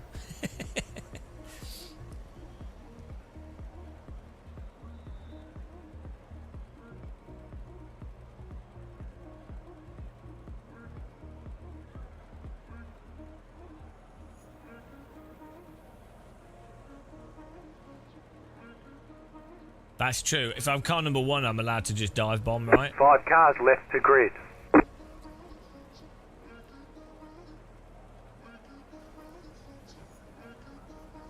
Yeah, this is just a shit show. This, like, we've screwed ourselves over. This is. It doesn't matter how good you are. There's gonna be cars spinning everywhere. Still waiting on 2 cars to grid. Oh well. Let's just preemptively assume we're going to lose 120 iRating. Mentally prepare ourselves. These Pirelli tyres. Woo!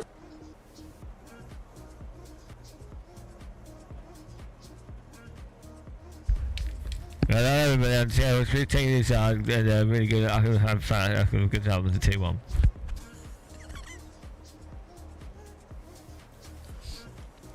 How many days do you have, brother?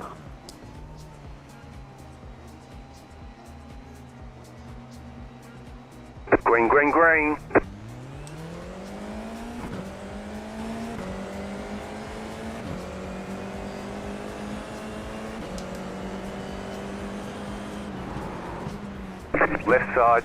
You're on the right, 3 wide. Car on your left, 2 wide. You're on the right, 3 wide. Left side, 2 wide. Still there. Keep to the right. Clear on the left. Okay, let's go. Whew, got through that.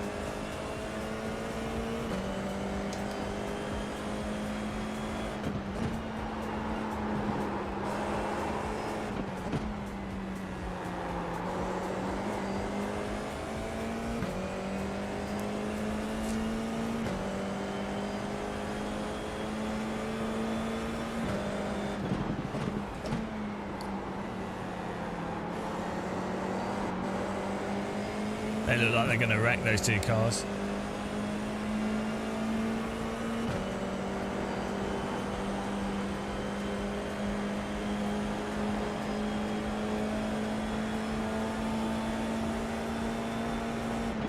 Car right. Clear on the right.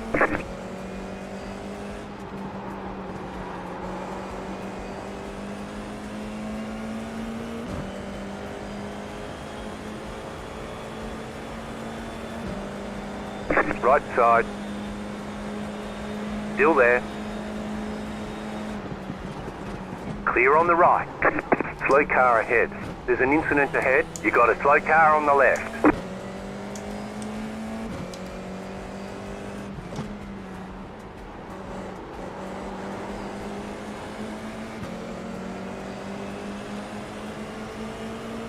Please don't crash into me. You're in the top 10. Left side. Keep to the right. You're on the right, 3 wide. Car on your left, 2 wide. Right side. Still there. Why is he squeezing me Still so there, hold your hard? line. I mean, every time. Clear on the right. Car right. Stay on the left. Oh, god damn it. Clear on the right. Every time. He was so close to wrecking us there. I mean, it's alright, but... Jesus Christ.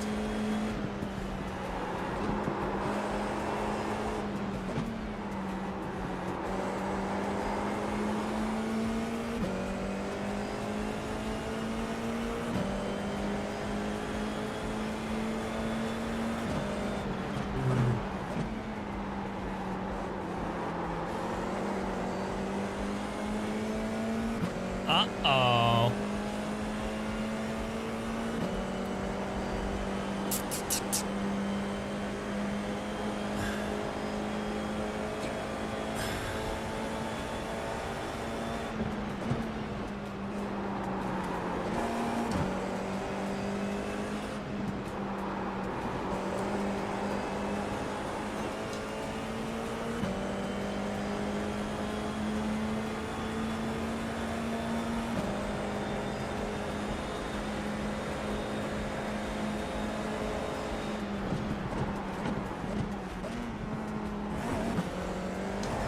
There's an incident behind. Getting stoned.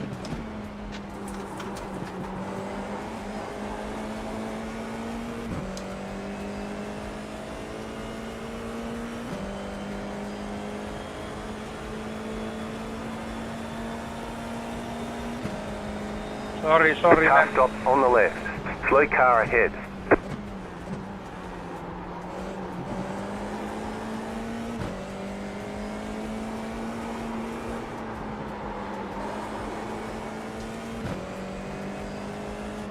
There's an incident ahead. Go left.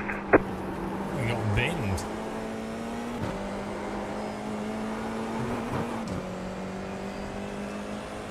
Report for idiots. Report for idiots. Yeah, I know the feeling.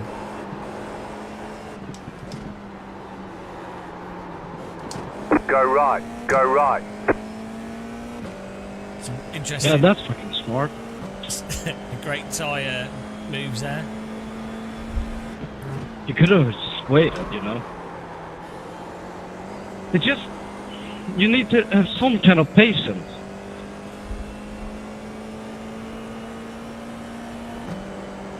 This is F4. If you were faster, then you could have passed me on the straight.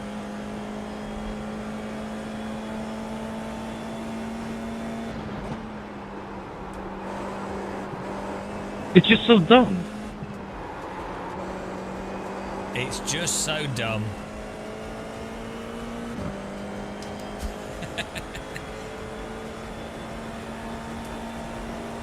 Left side. I don't disagree. Clear with on him. the left. It's just so dumb. Yeah, you're a fucking idiot.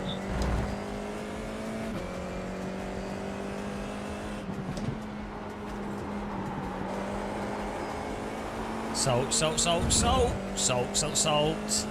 Salty salt, salt. Salty salt, salt. New fast times. flat for you. You're in fifth. Salt. You are flashing a little bit there, Jose Vasquez, just letting you know, brother. Oh. Little blinky bill.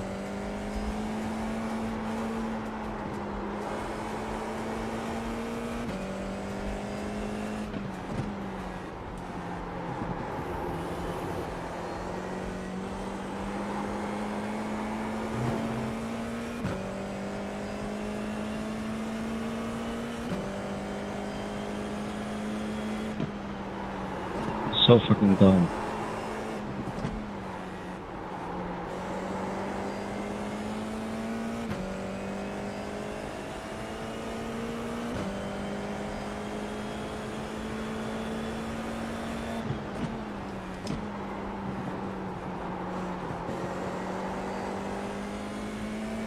Maybe staying on the inside is better because of the camber of the track.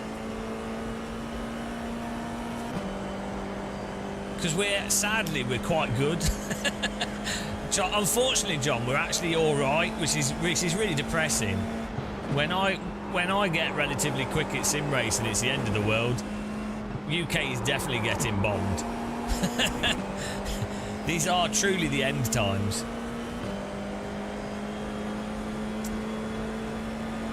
Let's hope they bomb Birmingham so we can rebuild it. Get the people out.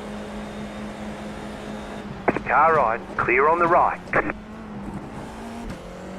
Get the people out safely, but then bomb most of Birmingham. I mean, the shopping centre can stay, the train station can stay, but the rest of it.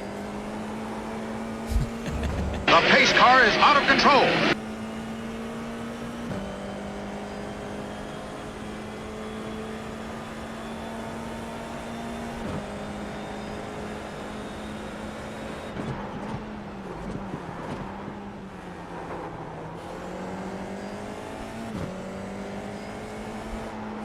I thought he was going to plough me then, so I came off my brakes. Nice clean race. You're not even close, you idiot. Keep to the right. It's not, Clear on the left. You're not close enough. Oh, God, I'm going to get a track cut for this. He's not even vaguely close enough Fuck you. to be going for the pass there. But if I take my if I drive normally, he will plough us. Oh, dear. Jesus Christ. He's going to plough us in the arse. Like, you can tell, someone's making moves from that far back. You know they're going to plough you.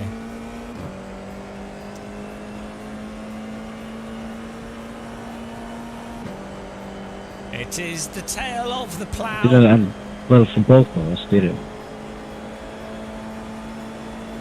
Car right. Clear. Because of you.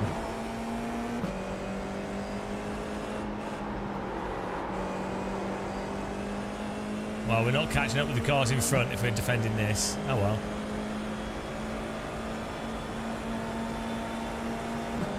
Car right. Stay on the left.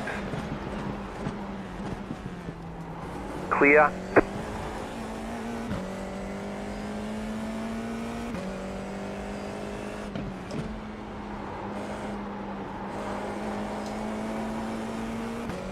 The car in P1 just set the fastest lap. 58.189.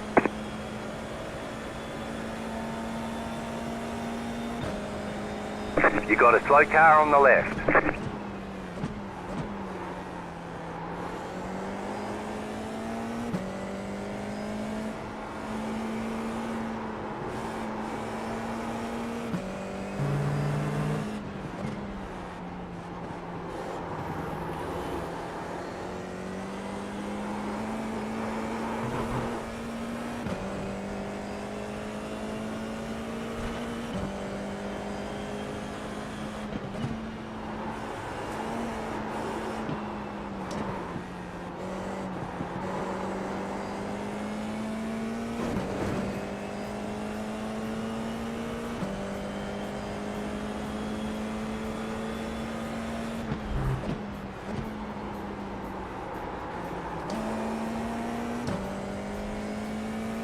cars in front are battling. That's good.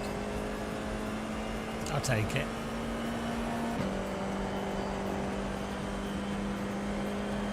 Need to actually get good at lap time round here, though.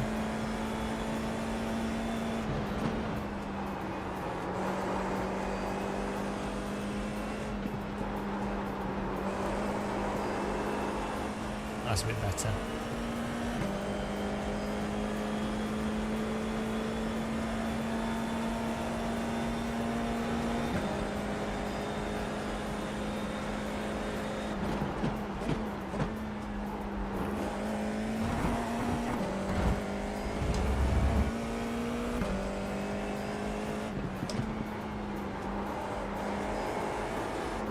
The leader is running 58.346.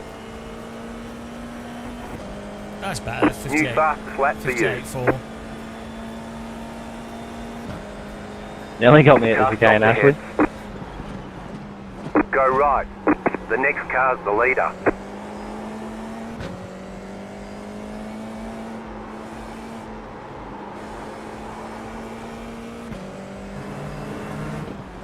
You got punted.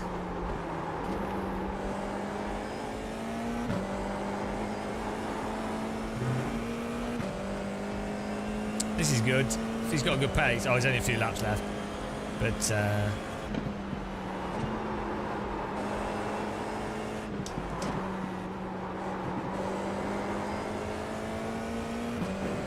yeah, we need to just do the inside lines through those corners. But I wish I was in Germany now. We need another German holiday.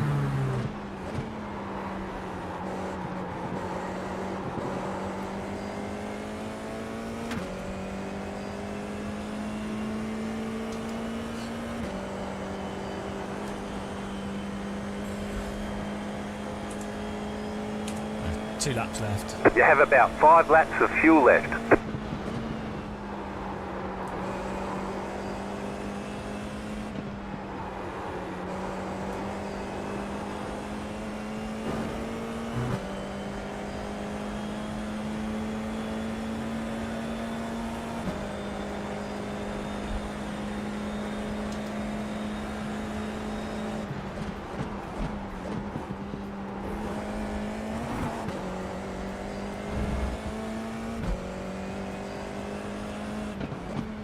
White flag, 1 more lap to go.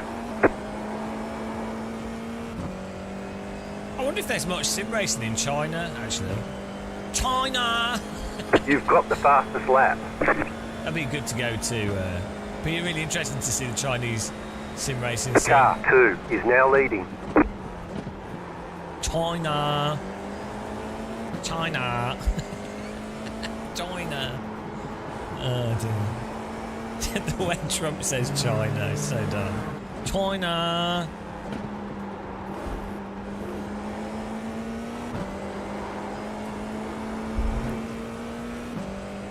Bueno.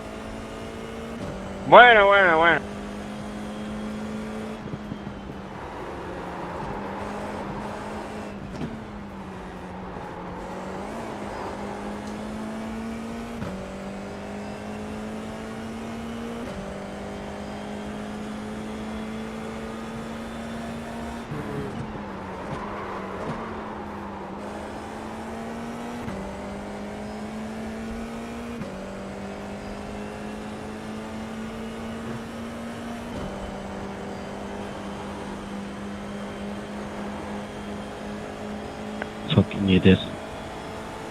Ah, good reactive block, mate. Right side. Still there. Still for you, Gabby. Unlucky, brother. Clear. Okay. Well, what's the point in racing? Why do people there's no racing? We tricked him to give up the line, and then he just reactively blocks us.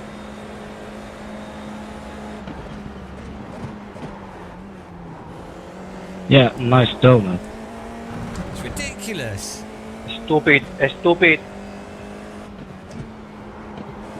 Is that Carlos Scott? No racing. No racing in this game. No racing at all. Anytime you do any racing, no, denied. Denied. All right, there's the checkered flag. I mean, it's... Good job. Very good Supposedly, job. that's a bannable offence, but like, what? What is the? You know, this there's no game- space. This game is so moronic for actual racing. Like, I compromise my line through here. Well, I take a wider line to get a run up the hill. Right, we did lock up the wheel. That was unintentional, but I wanted to sweep through on the throttle, so we get a good run. And we're like, okay, he's gone to the left. And we go fully to the right to draw him over. And he responds to it. So then I've gone to the left before he moves right. Because I know he's drawing to the right. So and then immediately he turns back again. Okay, so he's then messed up his line through here. So we come round here. And then he's missed the corner and he's driven off the track. But it's like, oh no, that's fine.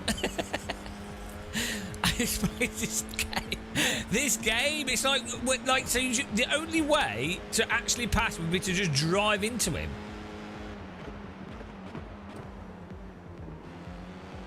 We should just drive into him, because that's the only way to pass if someone's going to block you.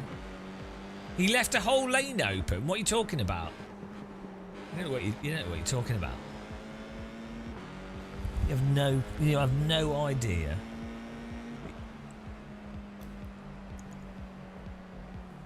He even drove off the track on the... I think he even drove off the track here, I think. No, it was all right there.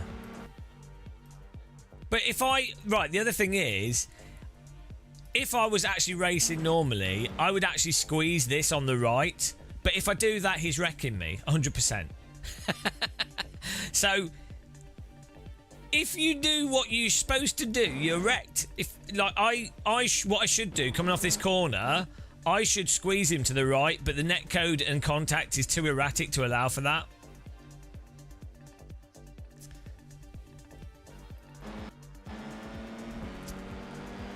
We're not miserable. This is the challenge of iRacing.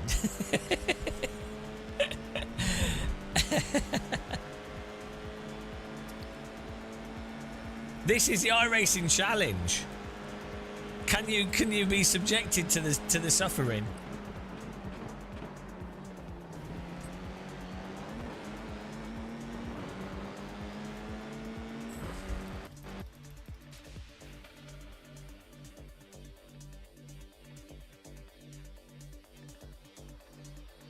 The funny thing is, right, if you're a slower car, you can just hold the inside line. You don't even need to weave around or do anything. You can just hold the inside line, and that works.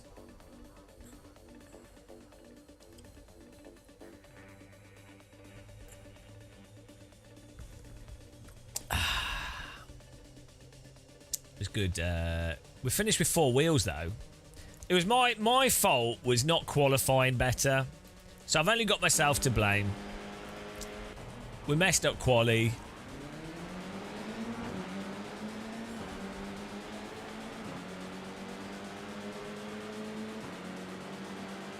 He did start to move to the right, but yeah, then he realised he'd left the inside open and then moved back left a bit. But it wasn't the worst. It wasn't the worst. It wasn't the worst.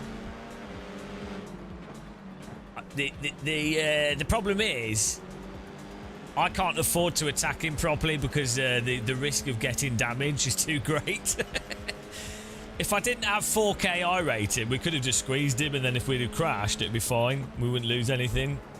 I'm being forced to drive like a passive prune. Yeah, hot lapping.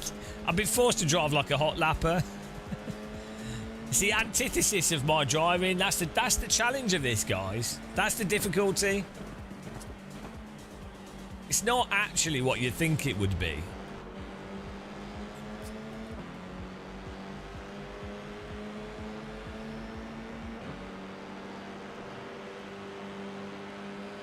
It's really hard to like turn off racing if you're someone that likes racing. Delete racing from your brain. Yeah, we messed up quali, so we had to get all the way up. Yeah, passive prune.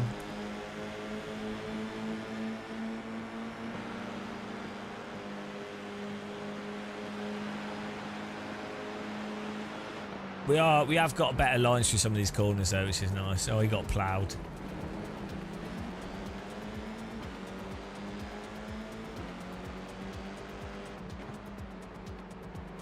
Basically, the tighter line puts less wear on the tyres.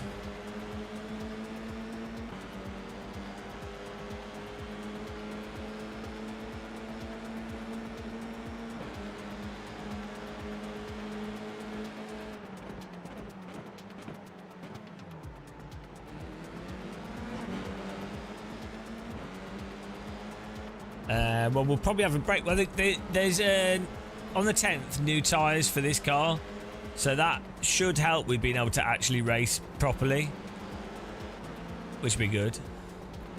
Or at least it won't be as prone. It shouldn't. If they've truly fixed the tyre temperature flash heating thing, then you should be able to. Well, no, it's not quite that simple, Dirt, you know. It's not that simple. So it depends on the camber, it depends on the speed into the corner. Depends on the corner radius. So if you're taking a tighter radius, sometimes you have to turn more, which then scrubs the tyres more, which then causes them to heat up, which then makes them slide more. So in iRacing land, sometimes, like, it's also the way that you brake into the corner. If you can brake in a straight line with less trail braking, you have less tyre temperature when you get to the mid phase of the corner. So you then have more grip, so you can then take the corner tighter. So you have to factor that in.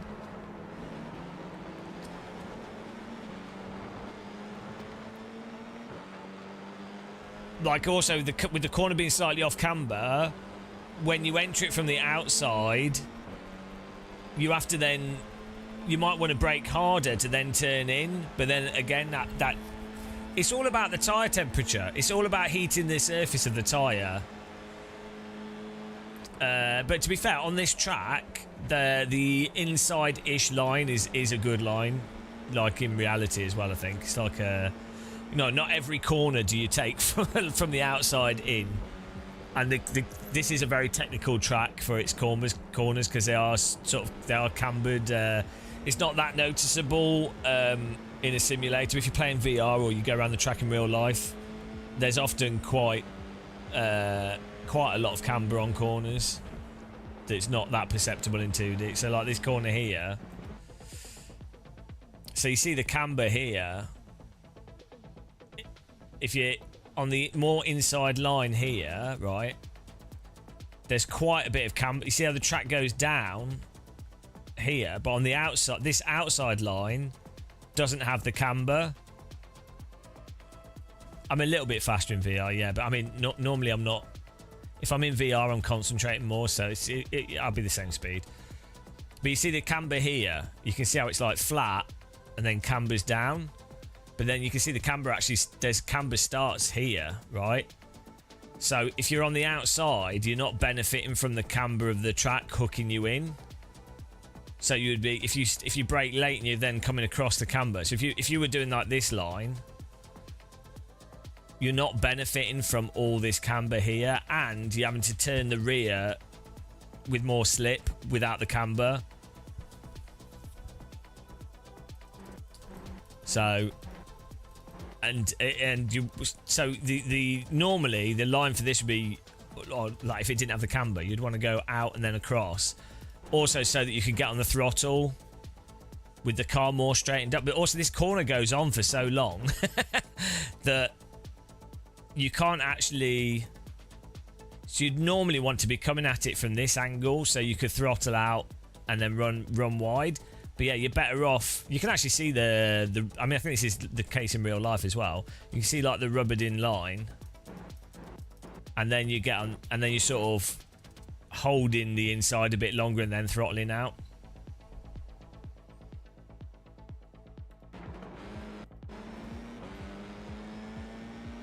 And then this one as well is really awkward.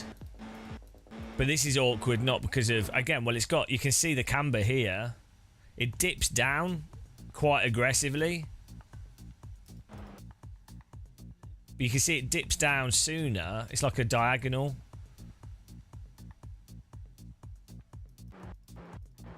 But also the radius of this corner is such that, so you see here, we've got slip there because so the front's gone slightly over the limit. And so then we wash out. But you want the line R chuck's not too bad actually, and then but then you don't lock the front, and then again you want to sort of, the tyres need to grip so that you can then tighten the radius midway through the corner, rather than it being a semicircle. You're like tightening it up. So what you also, so you need the front. It don't make sense that the front right's locking up, really. Oh, well, this is what's stupid. It does kind of make sense the front right's locking up because it's the unloaded tyre. However, it doesn't make sense that the front right mildly locking up then causes the whole car to just chronically, you know, not hook up.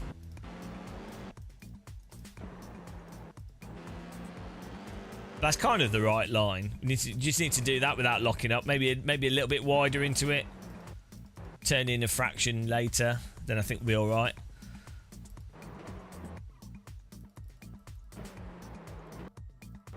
And brake, yeah, and then you should still be on the brake here. So I'm on the. We should be going in. So this is the contradictory thing: is you kind of want to be. I need to be going in faster here. So less brake here, which is back to front, so that I'm carrying more speed, so I can stay on the brake for longer, purely to keep the front loaded up, so that you can then take this tighter. Because you can't get on the throttle to rotate the rear around. It will just induce more understeer. If this was AC, or other sims, and probably the real car, you probably trail brake, but then you could use the throttle and then balance the steering on the throttle a bit to get the car hooked up more. Depend on car setup and a whole load of stuff, but it is what it is, guys. It is what it is. You have to drive what you're playing. Well, now once we nail it, that's like they're really brutal corners on the Nürburgring GP track because you make it's like Spa and Silverstone, all those types of corners. If you make a slight mistake on them, you lose like a load of time.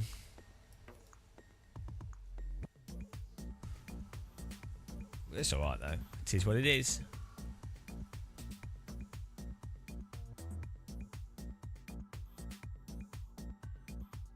I quite like cambered corners on tracks though, but not. You don't want them too much because the downside is if you've got side-by-side driving, a car can't go around the outside of you on the corner. Even if the car on the inside is really slow, you can't overtake around the outside because there's just not enough. You've got the lack of camber, you've got the tyre, the lack of grip because it's not the driving line.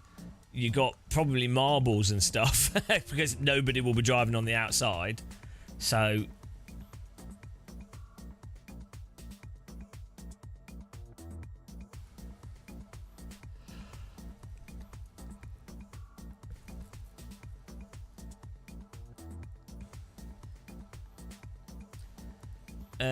but we'll probably have to drive GT3 noggin, to be honest. But it should be alright.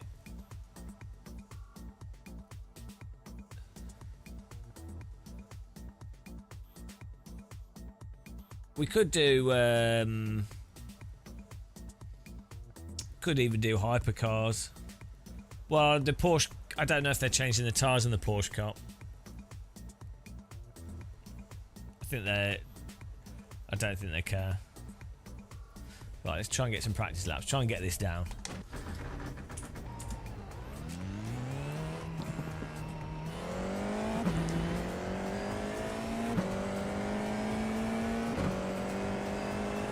Get down with the sickness.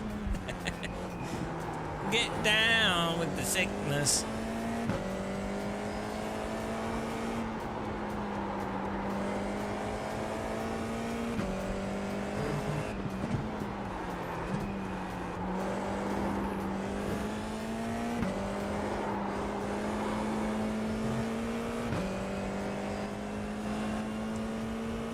This corner as well, I think it's like just a really tiny dab at the brake just to get the front loaded up, but then if you understeer through that corner, it's hard to line it up for this corner because the tyres are still warm.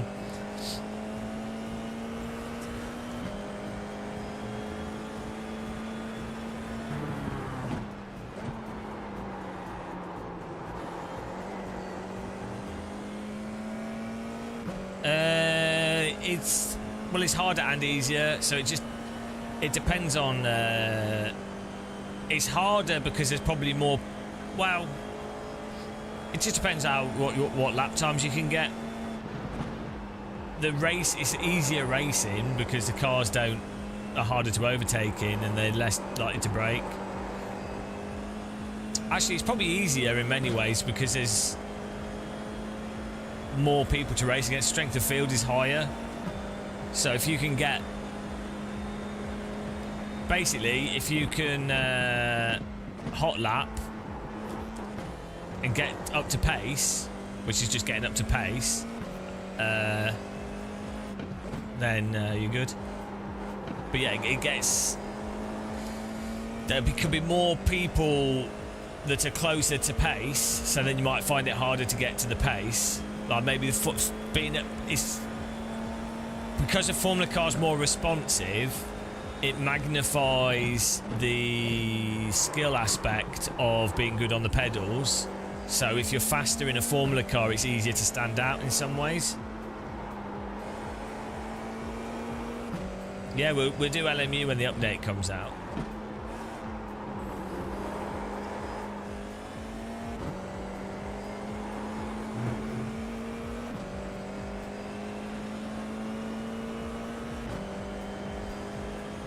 As to what's easier or harder, it's just whatever you're faster in relative to other people. The racing is easier in GT3 because they're just heavier cars. So there's less racing, less racecraft. GT3 cars are designed for fat, rich people. It's really bizarre that sim racers are obsessed with them because they're actually pretty shit race cars on the grand scheme of things. I'm sure it'd be really fun. We'll say this, it'd be good. I mean, it'd be awesome to drive them in real life. In real life, you've got G-forces and all the other stuff going on. So in real life, it'd be amazing. But in a sim, they are really dull.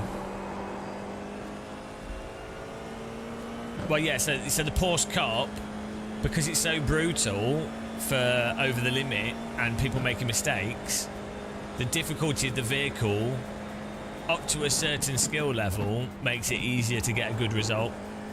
Because, yeah.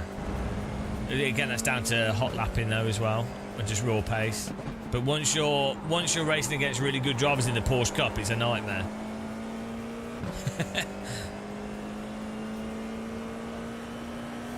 Bit of nose cone there.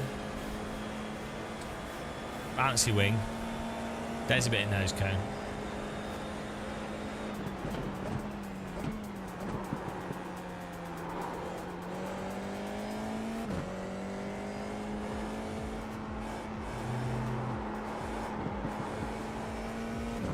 Always top split.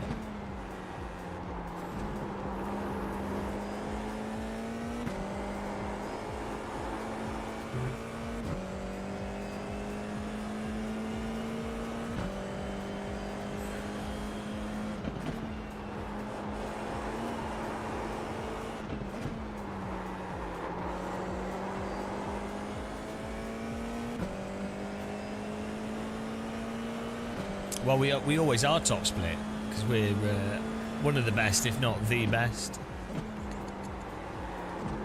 Obviously.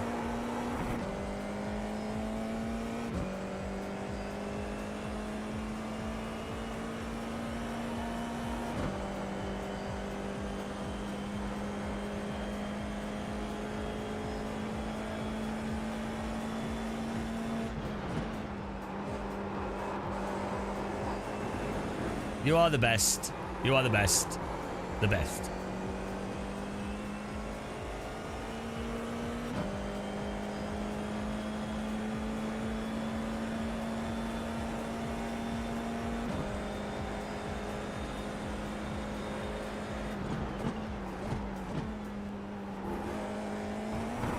We're just trying to actually get a consistent quality lap time now, which we're failing at miserably.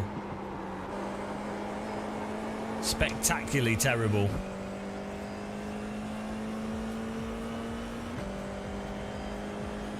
You've got the fastest lap.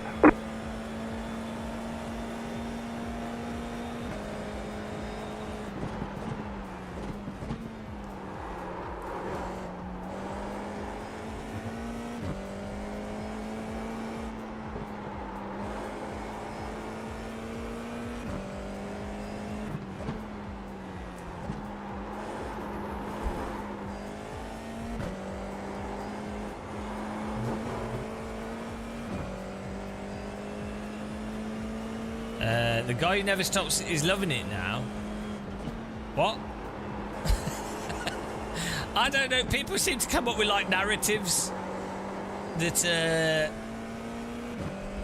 I don't know. I would recommend people not come up with narratives in their heads and try and actually be a bit critical about stuff.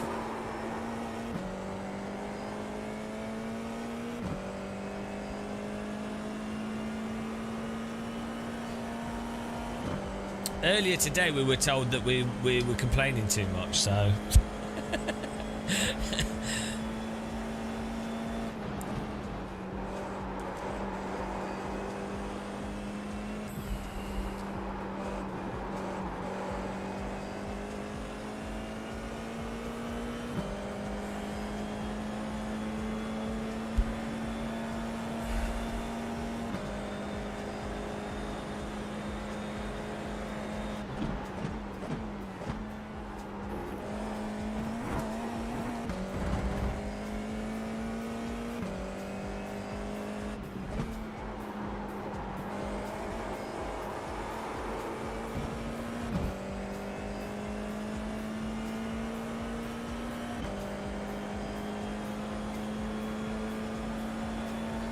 yeah, I can't. It's I have a mental condition called complaineritis.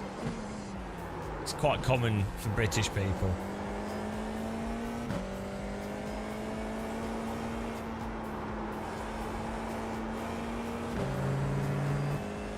Even when stuff's early access and you can't complain, I still complain. Can't help myself.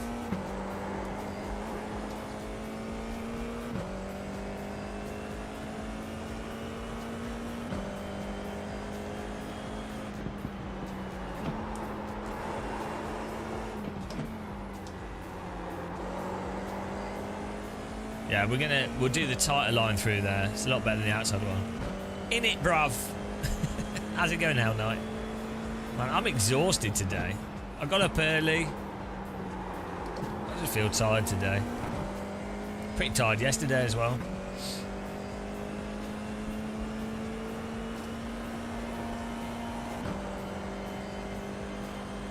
That's number one.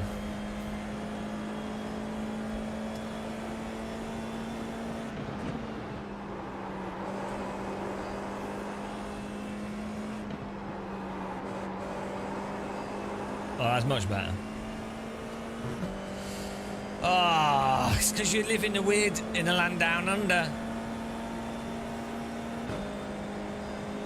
To the side of the land down under. The land tangentially down under.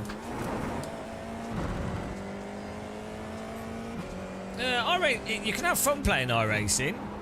It's good. It's a good way to get up to speed. It's a good way to learn tracks. And in terms of having people that are at similar pace, there's not many sims where you can get competition with people. LMU and slow car ahead. Low fuel Go motorsports right. On AC can have some people in it sometimes, but.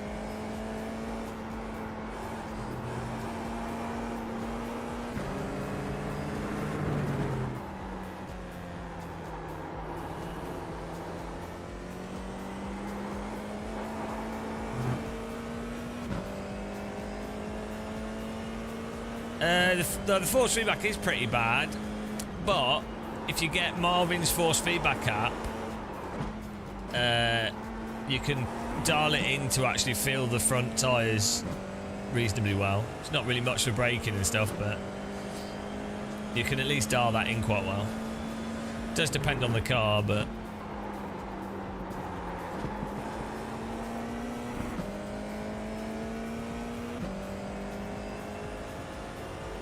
hell no, I'm going to have to move into your garden because apparently we've been told that UK is going to get bombed by the Ruskies.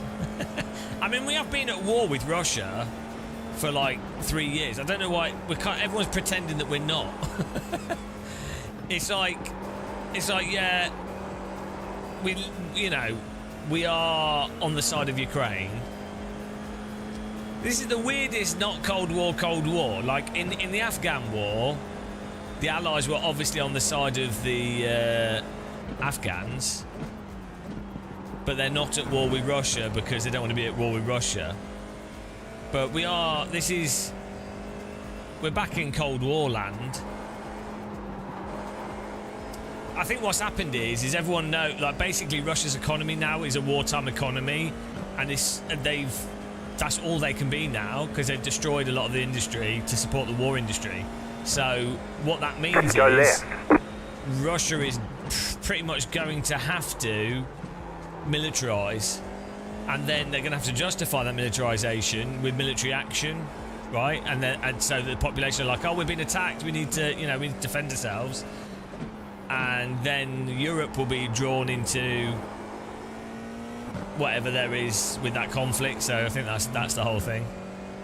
So it'd be nice to de-escalate things though, because I'd rather not people be dying for no reason. You know? There's plenty of resources to go around. We can all have like basic flaps and quality of life.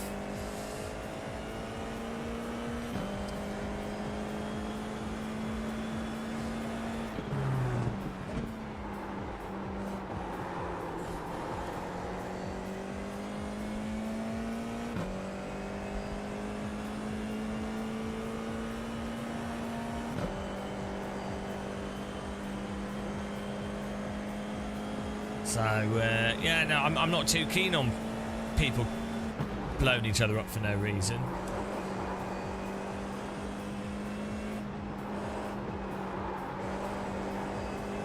The people that want war and fighting are always the people that will never be affected by it. You've got about 5 laps of fuel left.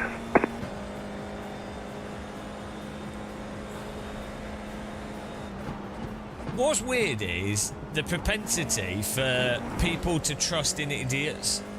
Like, there's this weird human behaviour where people are in denial as to how moronic other people can be. Because you know, obviously you have stupid people that elect and vote for stupid people. You know, there's lots of dumb people. But there's a lot of people that aren't otherwise dumb that trust in complete morons. Like they you see it all the time, you know, with like scammers and cults and things. There's people in those cults that are not necessarily the most stupid of people. They just don't have particularly good critical thinking skills, right? But it seems that humans can repeatedly like be hoodwinked into doing stuff that's massively against their interests just because someone's got a bit of charisma. It's really weird the way that people will trust people when there's no evidence. I'm not even talking about different political views. It's the ability for some people to trust people. Like, you could be like a far left wing, far right wing, racist, not racist, whatever. You could be a terrible person or have the worst or the best political views, whatever. That is totally separate to this aspect of people willing to just blindly believe someone that's not presenting any evidence to trust them, regardless of what their views are. The thing is, Car 12 just set the fastest lap. 58.146. You might not have noticed this, but when I talk about iRacing or simulators, I'm not giving my opinion. I'm pointing out specific things that are objective components. In my opinion of iRacing is that I generally don't mind it for the most part. It's very annoying, but my subjective experience of iRacing is actually mediocre, especially if I didn't live stream it as much as I did. When I comment on things, I'm not saying my opinion. Well, I might do, but I say this is the thing. This is what I've identified. We've identified these components, and then I'll say, in my opinion, that's a good and bad thing, or this is how this affects things. They're not opinions. That's just like, so like, rain in driving sims has a consequence of most sim racers don't want to do rain races. That's not my opinion. That's just how it is, right? Because most people don't enjoy driving in the rain because it's just slower. It's not as reactive. You can't learn around the problems of a simulator. That's not an opinion. That's pointing out a perception of what I think is a fact. It could be wrong, but it's not an opinion. Whereas an opinion is someone saying a subjective interpretation of something, if that makes sense. So the pace car is out of control. I try, because I don't think opinions are particularly interesting normally. Like, so I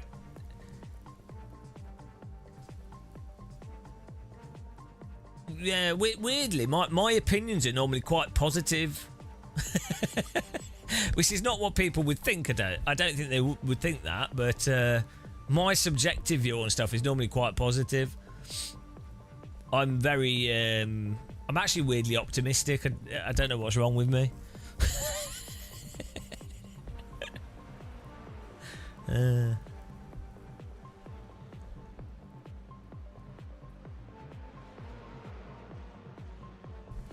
Thanks for following, guys. About to do a race here. If you want to follow us on Patreon, if you like our dance remixes and music and you want to support us directly and listen to my opinions that aren't opinions, go to Gamer Muscle Patreon, follow it today. We have some low tiers there, but if you really enjoy watching what we do, and you want to support us, all memberships there go to me directly, basically, whereas on other platforms we lose some money. So thanks for supporting us if you do. Thanks for watching adverts, clicking the like button. Only become a member if you've got money to waste. I don't expect people to be members. You know, I don't want people to be members unless they've, literally have money to waste. So if you're like a Saudi prince, that's a good time to be a member.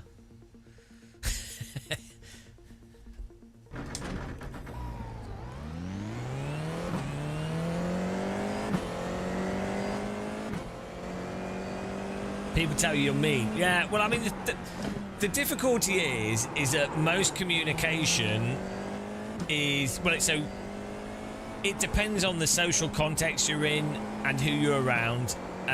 Humans don't actually really generally perceive information in terms of the quantitative information that's there.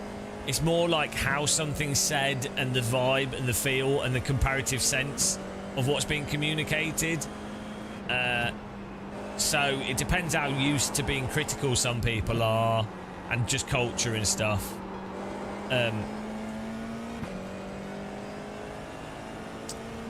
So it depends on context how you communicate stuff and how it will be perceived. It's a shame that by default people don't apply more of a critical thinking approach to stuff, but that's just how it is.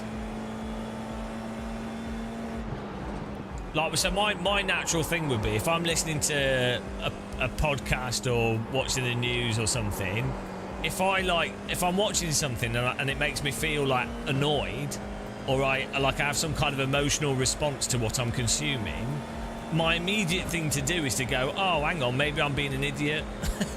Like, why is that giving me an emotional reaction?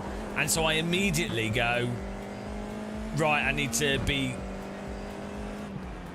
green. Doubly careful, right? Like it's like a okay, here comes your first timed lap. But that, a lot of people don't approach stuff like that. They don't go, oh, I'm having an emotive reaction. Right, here we go. I'm probably going to be an idiot on this. Whereas that it should be the first like red flag to anything. It's like if you're playing poker. As soon as you start playing in a way based off how you're feeling emotively, you'll play worse.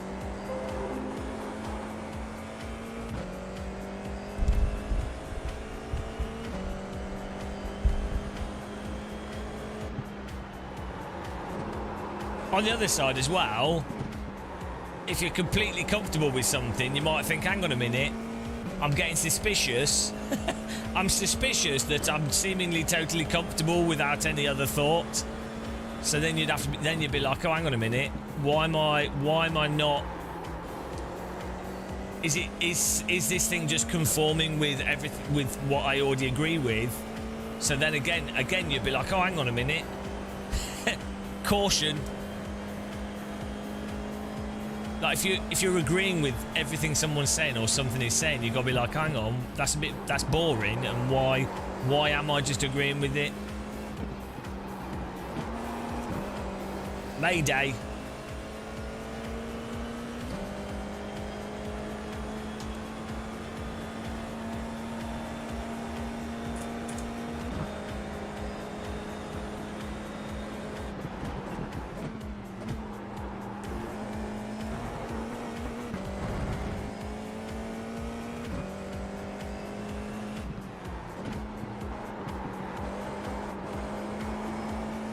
Oh, this is a better lap. We're still slow. One more lap.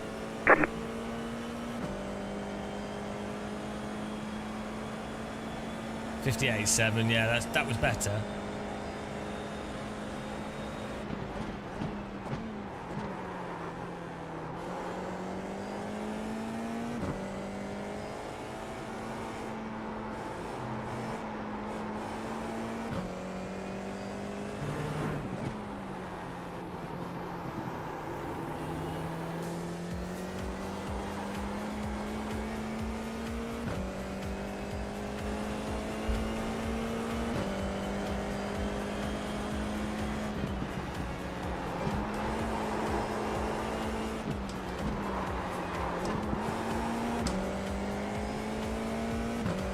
Well, mess that up again. As soon as you like slide a fraction, you're done.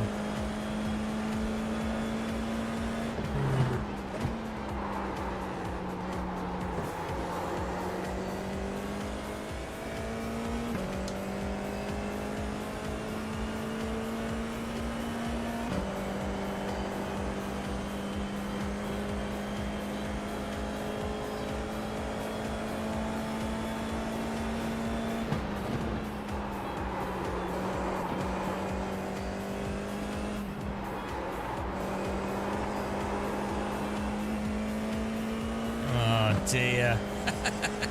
Go slightly over the limit and your time just disappears. We might still be able to recover it in the chicane.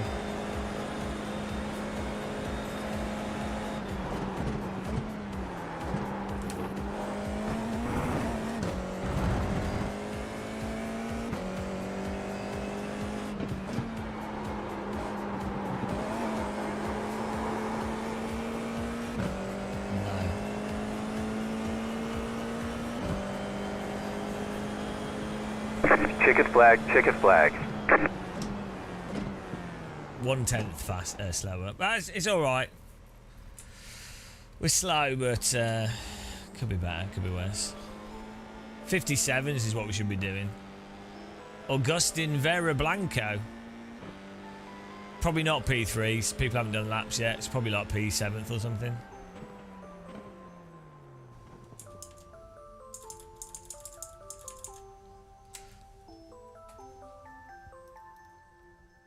Sign up to the next one whilst we're here.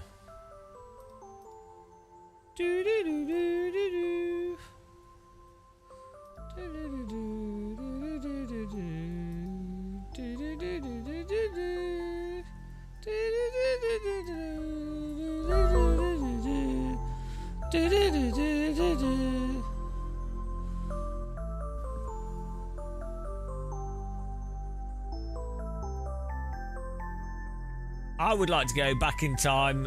I would like to go back to the 90s, and I would like to go to Sega World in the 90s.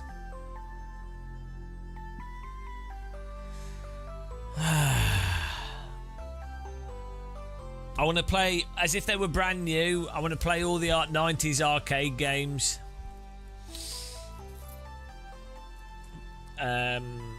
I'd like to go to the Trocadero when it opened with some money and do Dance Mat and the Sega plane landing game and the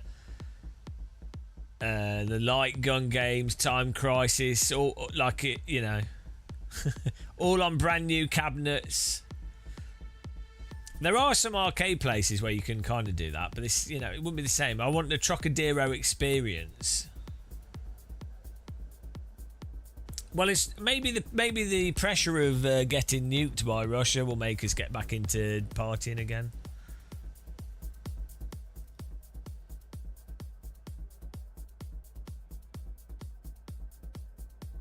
Well, here we go. Lunge in the ass. Here we go. My favourite type of lunge is an ass lunge. The estimated SOF is 2,299.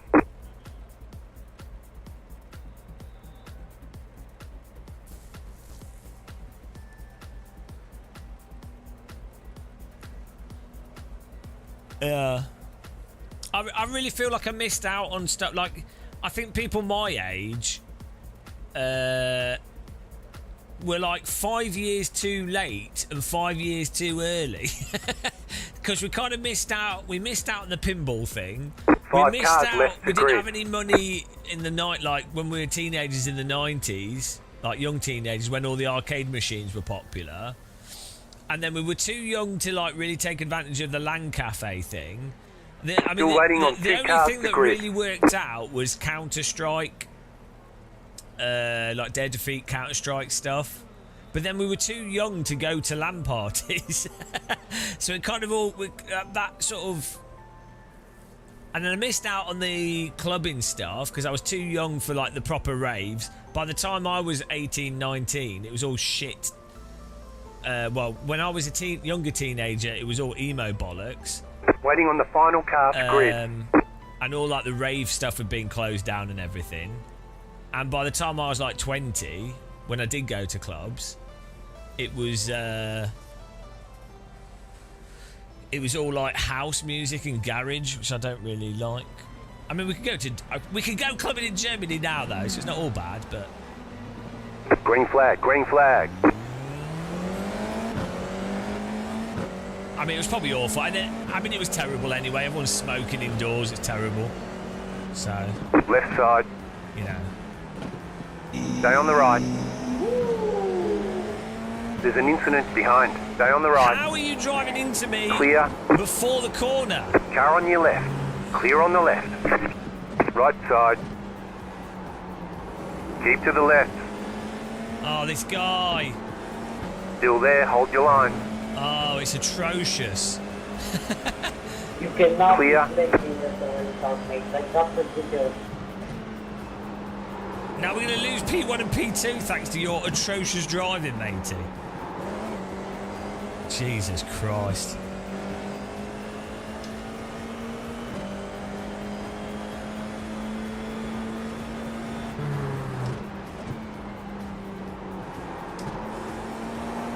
He's going to defend me to death now. He's absolutely going to defend us to death. So we can't catch up with P1 and P2. Even though he only got past us because of his stupid dive bomb. Car right. Clear. Right side. Clear on the right. Oh my god, if I'd have stayed in on that, it would have 100% driven into us. Yeah, no racing, guys. That's Right it. side.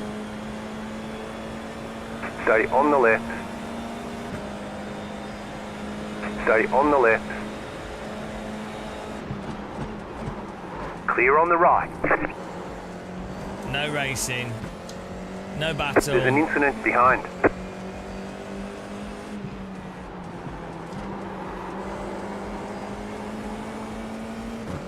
If they're, what's his rating? Like D 1.2? If they're willing to dive bomb you and then they block you, there's nothing you can do. Absolutely nothing you can do. That is it. And on this track, it's too easy for them to block. So.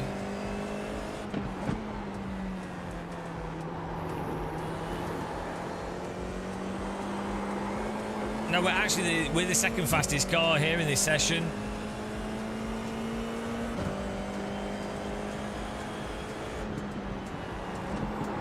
But you can't. Any time we try and attack this guy, it will push us back off the cars in front.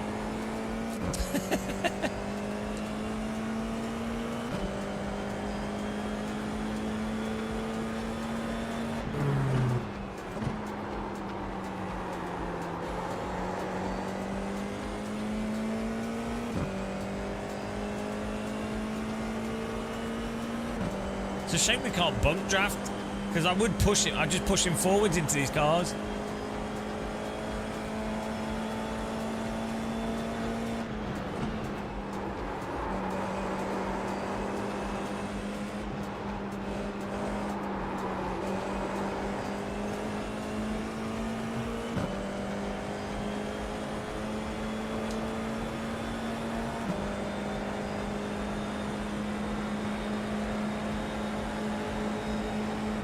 Right side. Clear on the right. Yeah, we can't. I can't commit to the corner because it risks just getting wrecked. So I mean, he might make a mistake, but we've lost P1 and 2 now, so there's nothing I can do. I'm trapped. I'm trapped, guys, in 4th place purgatory. We need a missile. Left side. Clear on the left.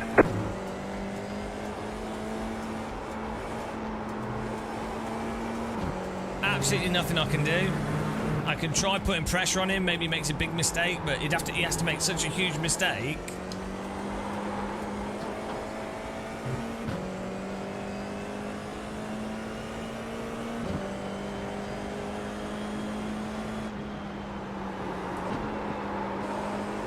Oh, he's so slow as well.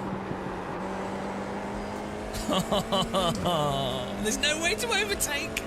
No way to overtake on this track without them driving into you. Ah! Absolutely trapped. Totally trapped. I mean, maybe we get right alongside him with draft and then squeeze him on the entry into the hairpin and just hope that he doesn't turn into our wheels. It's possible.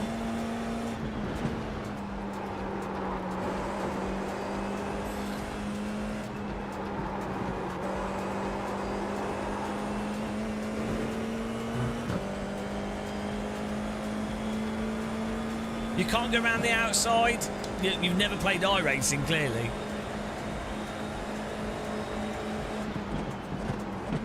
Unless he makes a massive mistake.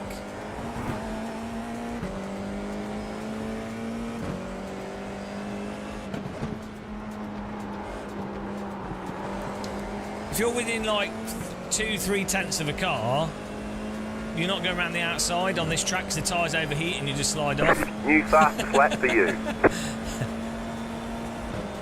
Hello, Flight Sim Racing. P3. Just set the fastest lap. 58.15. Left side. Clear.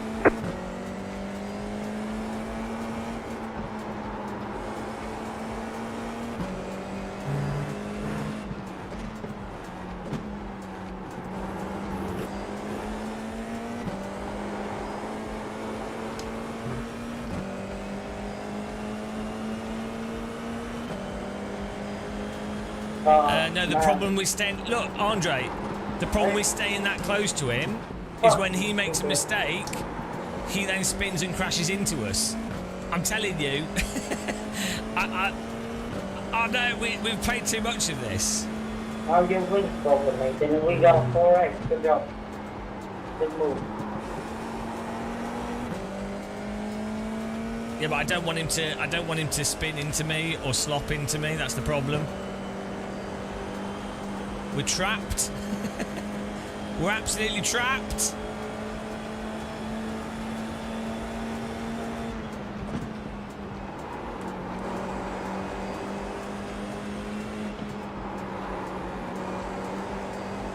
Idiot pilot. Man!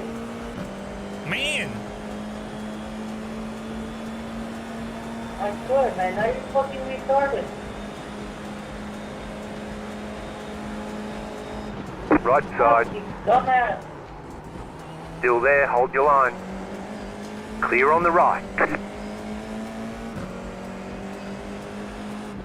Left side. No, don't finally left the inside Clear. open. It's a miracle. It's a miracle. Now he's going to rear-end us. James, do you think that we can catch up with others? Yeah, we could Left side. if we hadn't You're back in raced third. me. Keep If hustling. you didn't bloody Still race there. me for the last 5 laps. Clear on the left. Yes. Yes, if you hadn't defended me Or like do a... you think they are too far? If you hadn't defended me like a buffoon for the last 3 laps when it was obvious that I'm faster...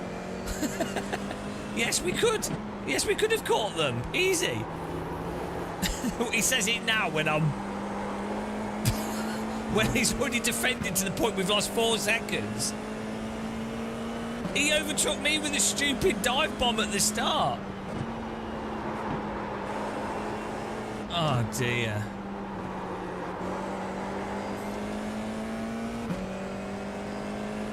Jesus Christ. Because I don't know. What is he talking about? What on earth is he talking about? Don't defend me like a tit for the first 4 laps. When we qualified in front of him as well, so we're obviously very likely to be faster. Don't do a dive bomb on the first lap that I have to avoid and then be like, oh, let's work together.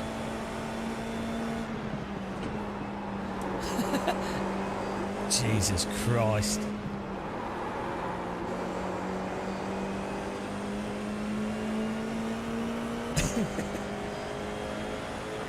No, don't do bump Car drifting right. in this car. Oh, now Stay what is on he the left. doing? Oh my goodness, guys. Keep to the left. What is he Clear. doing?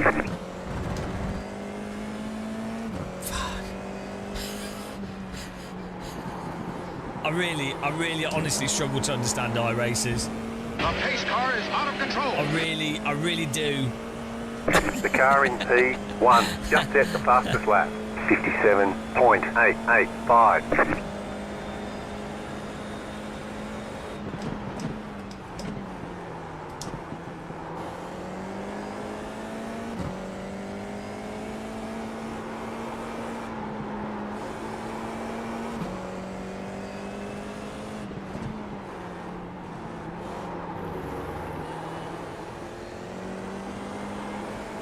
No, he's too late now. He did. No, he's too late.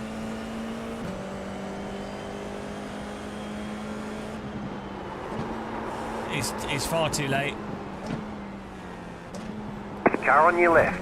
Clear on the left. Oh, Sorry, man. bloody hell. Listen to the turn.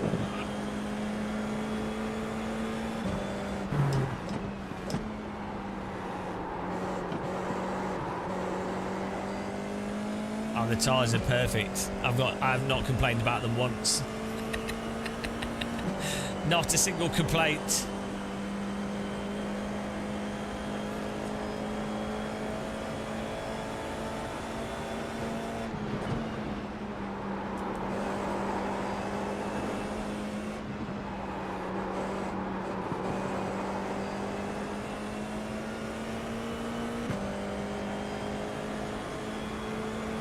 I think he can wait to the final lap and then wreck me.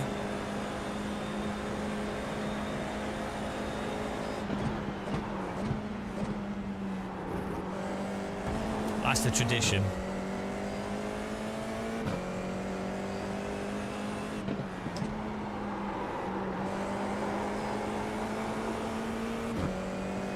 The leader just did a 57.971.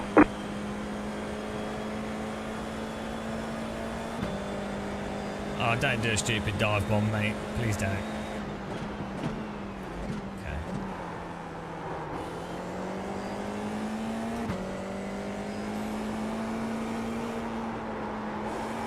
We lost them in lap 2. They were lost a long time ago. That's why I was saying it was really stupid that he was defending us so hard. He didn't need to.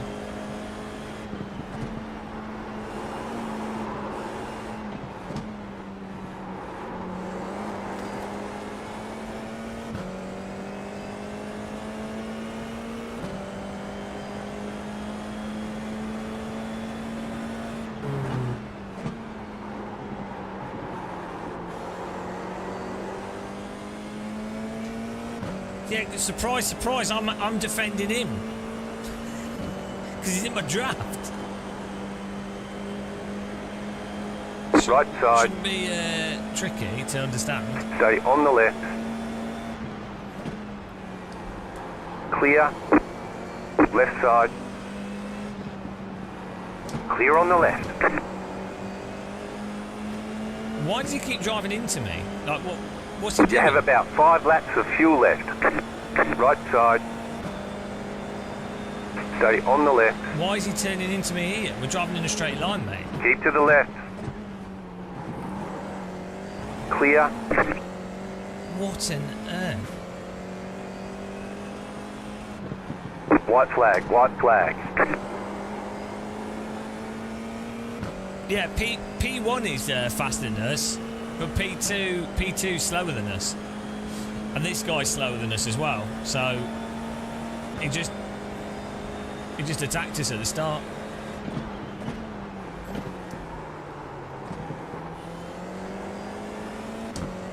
No, we weren't. Are you? Oh, jeez. Okay, whatever. You, I don't know.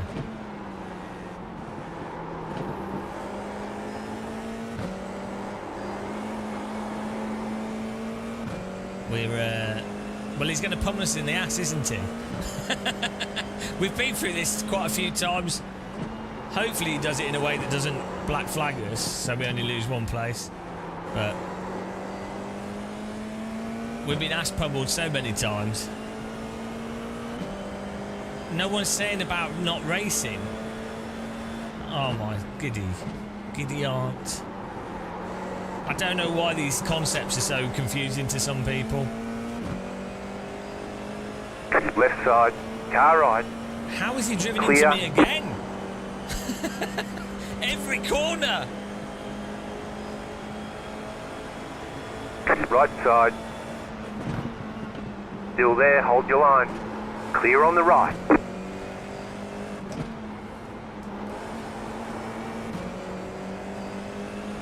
How many times is he going to 0x us? He's going to wreck us on the chicane, for sure. Right side. Keep to the left.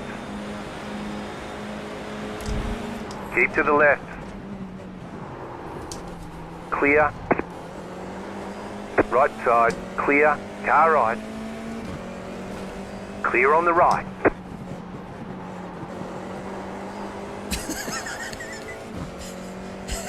Car stopped on the right. You're not going to punt yourself past us, matey. What a punt Checker to flag, pass checker flag. attempt on us. How many times did he drive into Great us? job. You did really well. Yeah, great racing, James. Great racing? But he shackled me ass. Look at this. Look at this. 0x, 0x, 0. This is all from him driving into me. 1, 2, 3, 4, 5, 6 times. 6 times.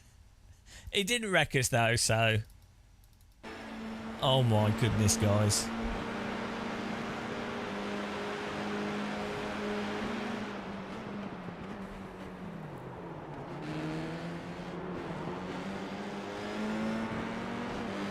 no point is he alongside us here. Like, we come off this corner and move right, but we're allowed to do that because we're in front of him. He's now driving into the pit lane and the back of us.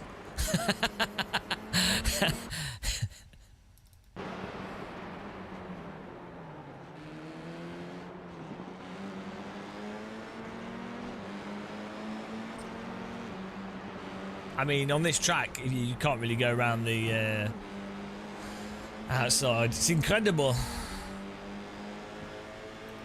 Ah, dear. Right, let's have a look at lap 1.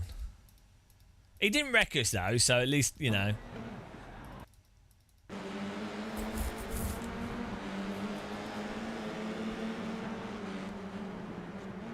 No, I drove pretty well, actually. I don't know what you're talking about.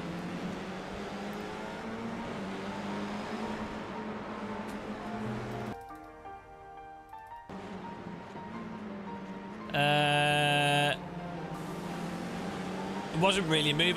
You're allowed to come off a corner and keep turning right. Yeah, there's no overlap. If he had any overlap, I'd be driving into him and I wouldn't be allowed to do it. But you are allowed to come off a corner and move over, for sure. It's not reactive to what he's doing. It's coming off the corner and moving over. There's nothing wrong with that. If there's any overlap, you can't do it because you'll be driving into them. Nothing's particularly wrong with this pass. It's just that once you've done that, make sure that you've got pace to keep up with the cars in front.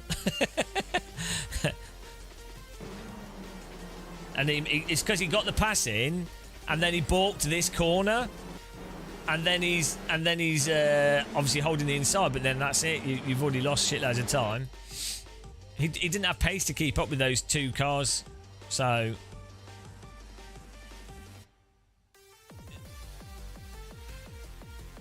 he's already losing them. He's not defending us here, and he's not keeping up with them, so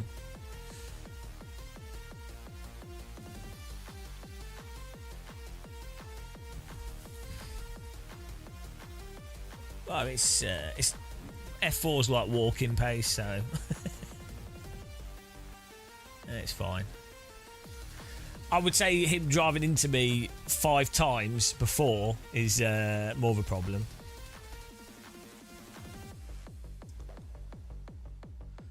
This is just from Epidemic Sound. It's probably Dan's music. But no, it was all right though. He didn't wreck us, so it's fine. It's good racing. Often when people are knocking into you, they just throttle you off the track.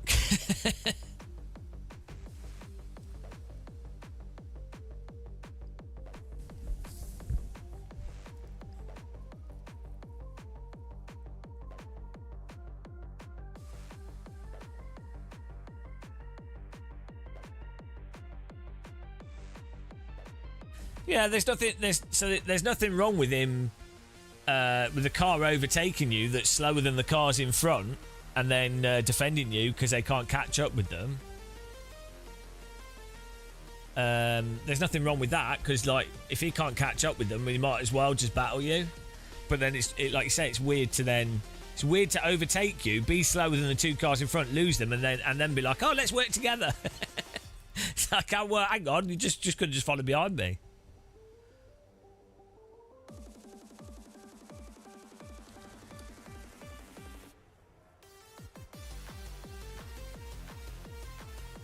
That was alright.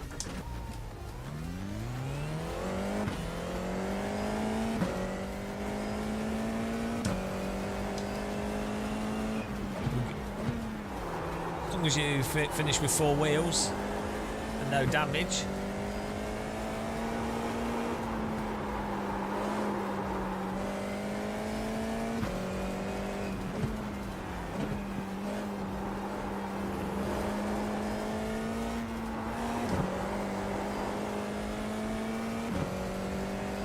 Andre, I don't know what you're on, mate. No, I don't think you understand. If a car I don't know how this is difficult to understand. If a slow car overtakes you with an aggressive overtake at the start, which they're fully allowed to do, if they are never going to ever catch those two cars in front, the car behind them, all they can do is overtake the slow car. There's no working with them. Because overtaking them will slow you down more, but staying behind them will slow you down as well because they're slower than the cars in front. So what are you going to do? You might as well try and overtake them as soon as possible, because then you're at least going to have a chance of catching up with the cars in front, or at least getting a pass on the guy that you need to overtake. It's not really a normal conversation because you're ignoring all reality.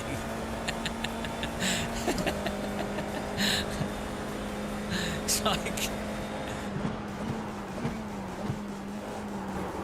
like going,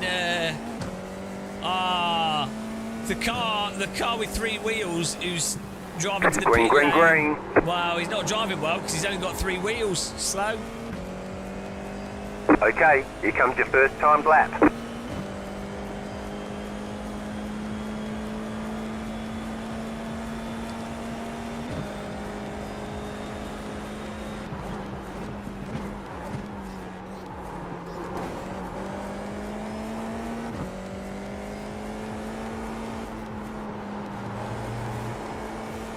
You can't. The point is, you can't blame the fast car for being held up by the slow car that's blocking them. You can't blame both those drivers. You can't say both those drivers are driving badly. You can only blame the slow car that's doing the blocking.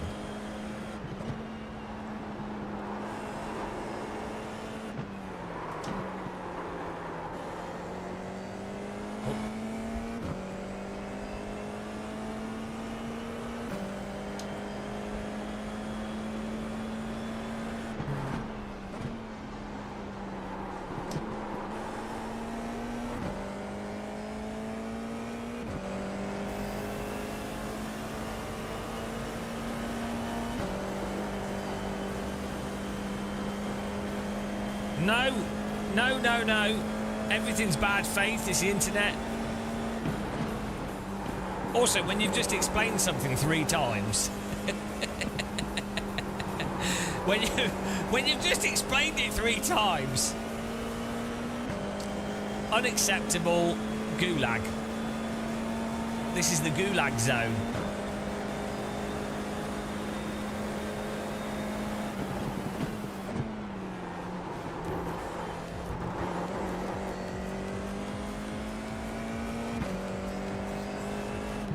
We're always using humour. That's the old channel. One more lap. Right, here we go.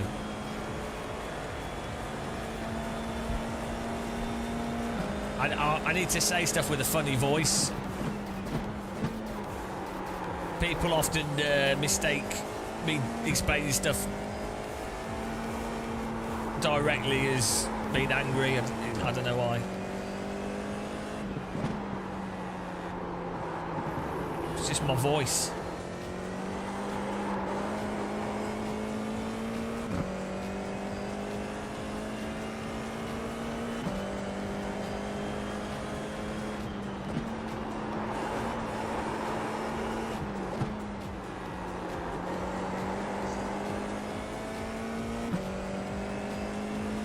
No, there's loads of videos on Racecraft. I'm not making one of them. Bloody hell. There's so many already. The internet's overloaded with them. Hello, hello. Thanks for following. Welcome. Stupid Pommy. Can't disagree.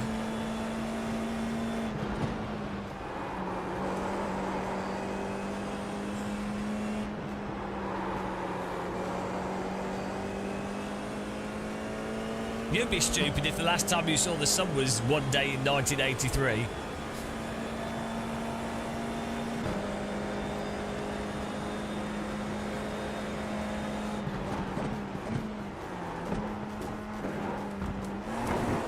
Bloody hell, I can't drive.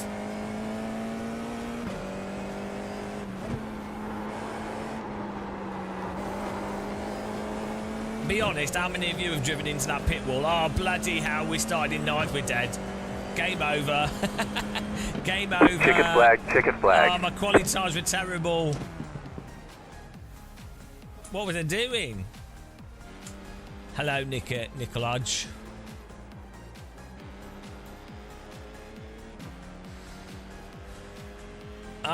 Bugger me. I should be doing 2s. I should be in 4. Well, that's that. There's loads of videos explaining everything. If you can't work it out if people can't work out the most basic of racecraft in their 4 car, it's not chess. Thanks, Jacob, for subscribing. It's not hard.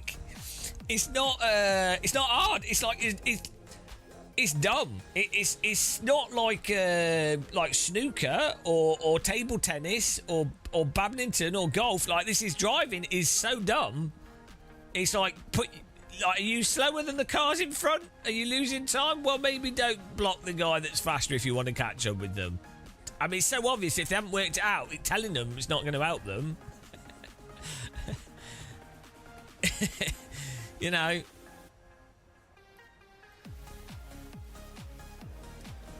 It's that's it. The estimated SOF is 2,532. It's more like tic-tac-toe. Keep it clean. The DNF today would hurt our points a lot. Tic-tac-toe is actually probably more complicated than the basics of, like, put your car on the inside of a corner, don't drive into the other vehicles, leave a bit of space.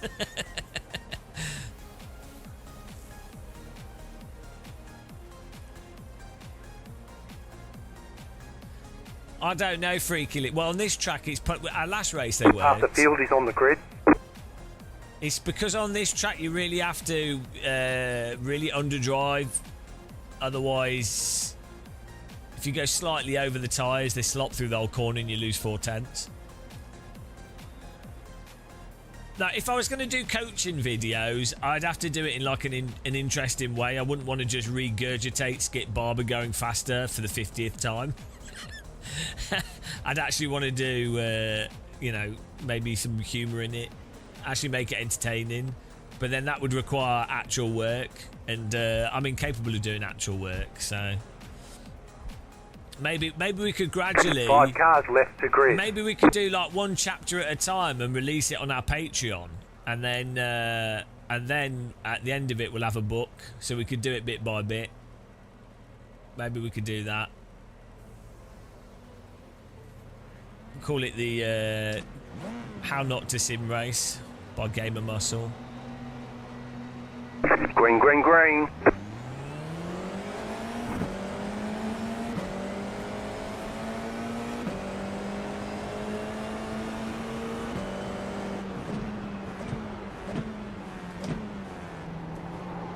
SpongeBob's going full aquatic on these guys. I don't trust SpongeBob here.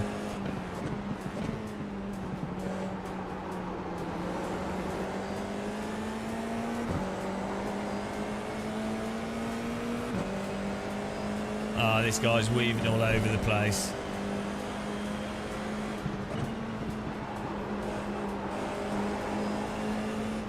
Car on your left. Still there, hold your line. Keep to the right. Oh, bloody hell. Thought we'd done what was needed there. Keep to the right.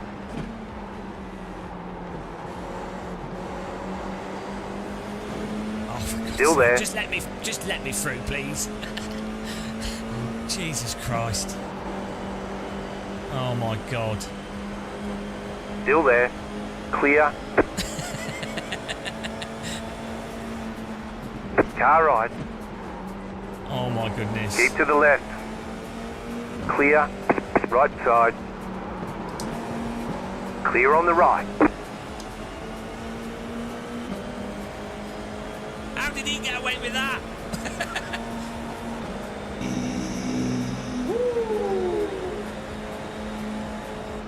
right side. Stay on the left. Yeah, just drop me Still off the there. track. Yep, that's textbook racing. Clear on the right. Yeah, just drive me off the track. Have the car on the inside, go well up the inside, and just drive them off the track. Textbook. Beautiful. Car on your left. Keep to the right. Car right. Clear on the right. Well, I had the line on the inside of the corner. We were well alongside. He actually had plenty of space. He should have defended the inside line if he doesn't want a car.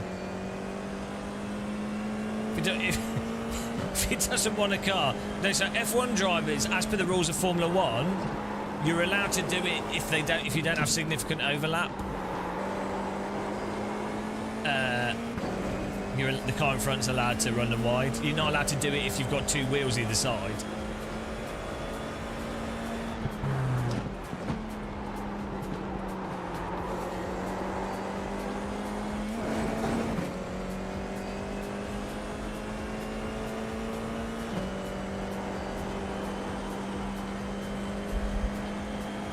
Well, it was obviously his fault, wasn't it?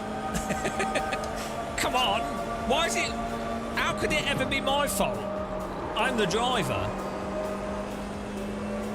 If the driver's never at fault, from his perspective, it was my fault because he's the driver. No, he'd opened the inside of the corner. He didn't defend it, and he broke early. So at the point of turning in, he'd already lost the corner. We will look at the replay. We'll look the replay, and we will see.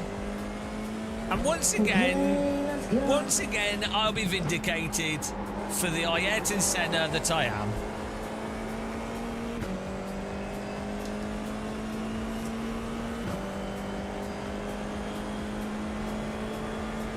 Oh, you like the Gran Turismo film? Get out. Ban. You console peasant. I haven't seen it. It looked terrible. What I have seen. But, So weird. It's like I don't have brick now.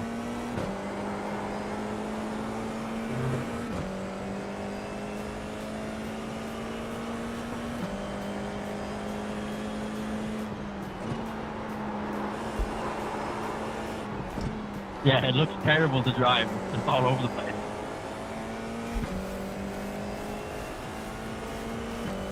it looked like I drove him off the track. Well, we'll see. We'll see. Do you have the same issues, or is it just me? We'll see. I mean, because I'm behind, it's like not great, but I'm just driving everything like off the limit just because I am still behind. I've got like slipstream and stuff, so I can just sit behind. Oh, the new F1 film looks awful. The original F1 film's well good. The what's it called? What was it called? You know, the 1960s one. That is a really good film. The only good Formula 1 film that I've watched was the one with Senna and Prost. No, it wasn't. No, the one with Nicky Lauda. Car right. Still there. Clear. That was good. David Hunt, Rush. Yeah, that was. I mean, it was shit. Let's be honest. As far as films go, it was shit. But it was probably after Grand Prix. It was probably the best motorsport film. The car in P2 just set the fastest lap. 57.749. It's on wax cylinder. No, it's on wax cylinder. Thomas Edison recorded it.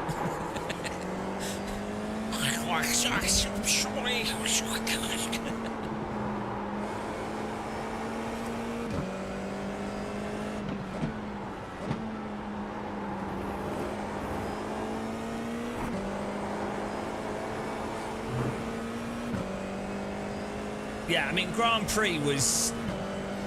Yeah, the thing you're missing out with Grand Prix, you're forgetting, is it has some of the most amazing comedic crashes of any film ever, so that it makes up for it.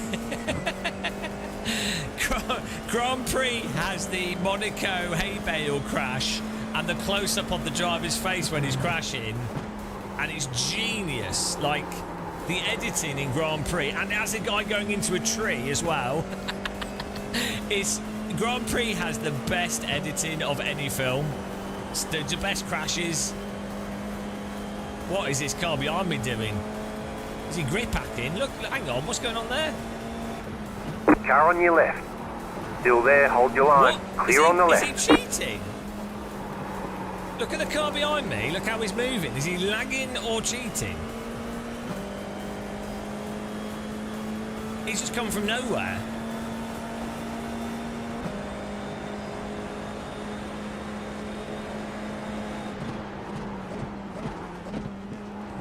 Car right, keep to the left. Clear on the right. What is he doing? What is going on? He's like wobbling all over the place. No, he's not. Look how he's The car moving. in P2 just set the fastest lap. 57.689. This car's wobbling everywhere.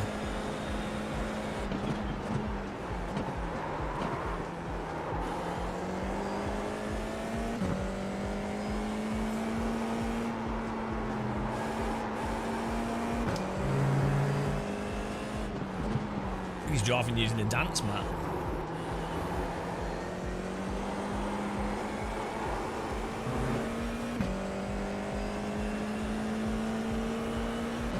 He's on the mobile internet.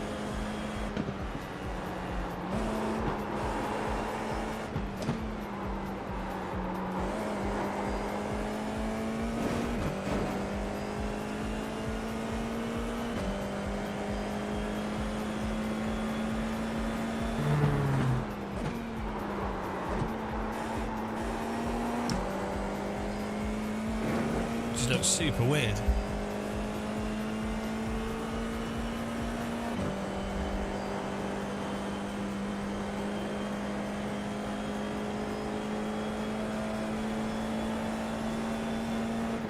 When do you want to start the Police car is out of control. Thanks for following. I don't know, maybe 2 laps at the end, so like 11 minutes, so not the next lap, but the lap after.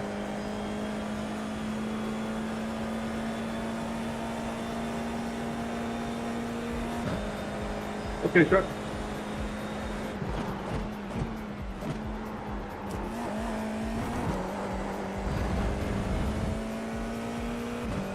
There's an incident behind. Probably a guy crashing into the lagger. We have the same lap time. The car in P2 just set the fastest lap. 57.558. We're New almost at fast pace. lap for you. 58 flat. I think we need another few tenths. But we're getting there.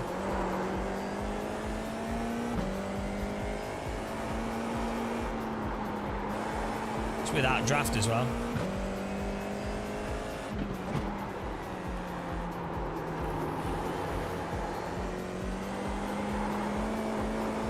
Beautiful. Nice one, Daniel. Get in there. Get driving.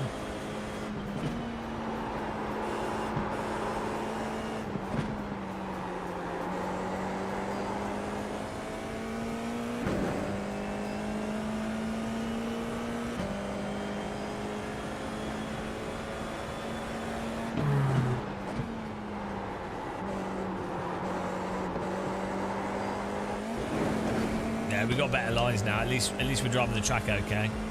That's something. I can show you my lines. Slowly, slowly we go.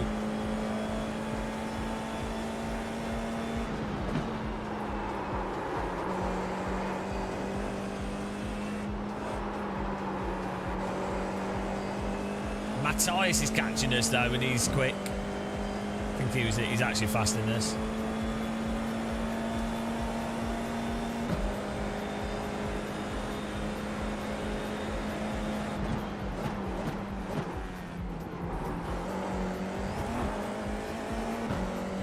Car on your left. Stay on the right. Clear. The leader is running 57.482. Left side. Stay on the right. The car in P2. Just set the fastest lap. 57.493. Keep to the right. Stay on the right.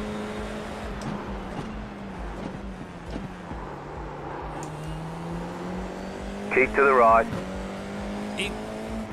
Of course he turns into us. Of course.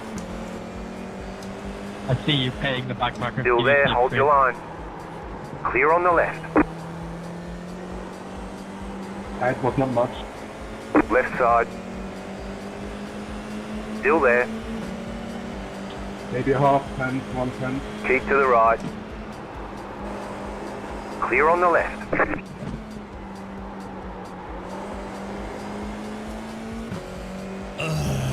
It's not ideal.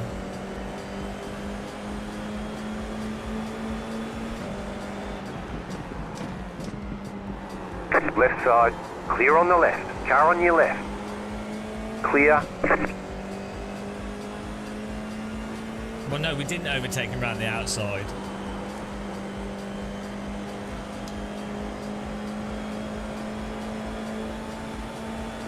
You got about 5 laps of fuel left.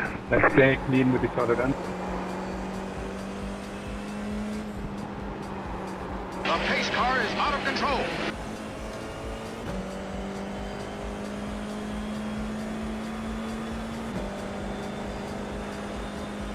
Thanks for following.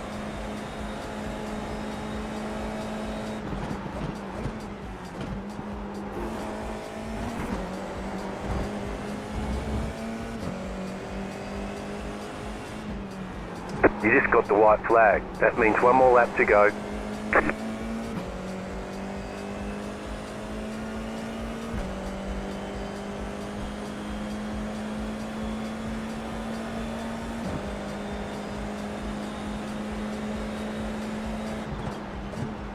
Right side. Clear on the right.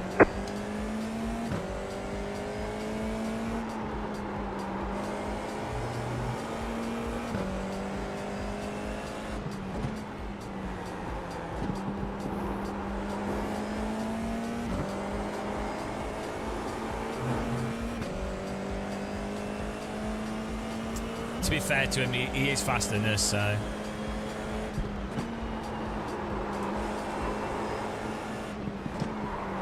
I think he had an accident earlier on.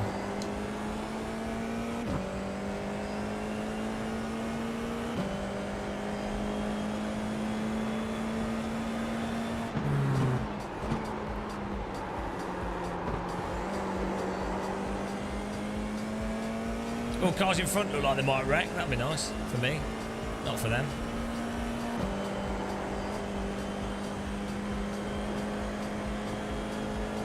Yeah, well that's iRacing. When in doubt, just punt the car in front of you.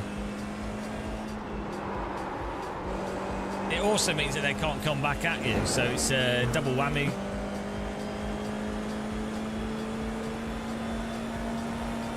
GG man, I got caught on the curve. But I gave you enough room, right?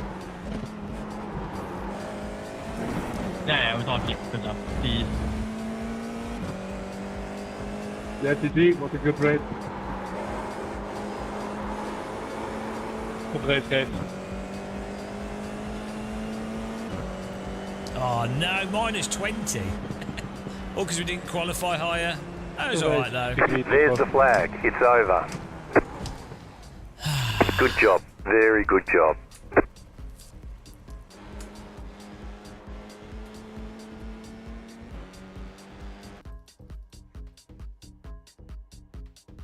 We need to just do our qualifying higher because we had to get past so many cars at the start. It was alright though.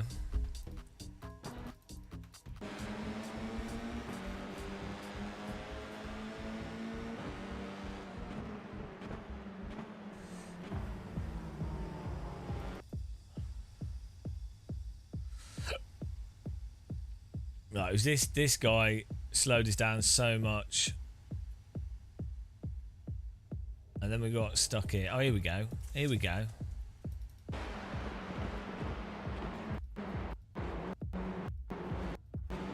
Oh, yeah, plenty of room. Yeah, to be fair, we didn't leave enough room. We ate the sausage. Gulag. we may have run a bit wide there off the sausage. Yeah, the sausage bounced us into him.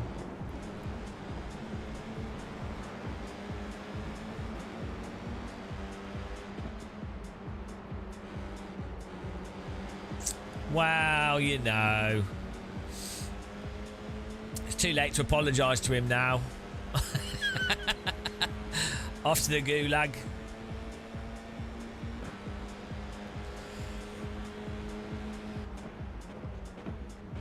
And then after all that, I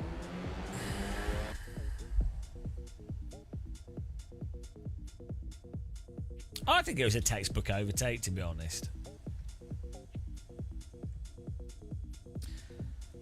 Well, because when I do it, I don't wreck them, you know. I don't flip the car over.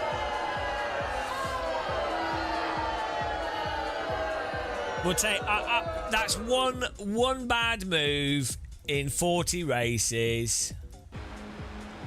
One bad move in 40 races, so you know. Do I need to write a letter to him? I'll go, well, I'm sorry. I'm sorry I ate the sausage into you.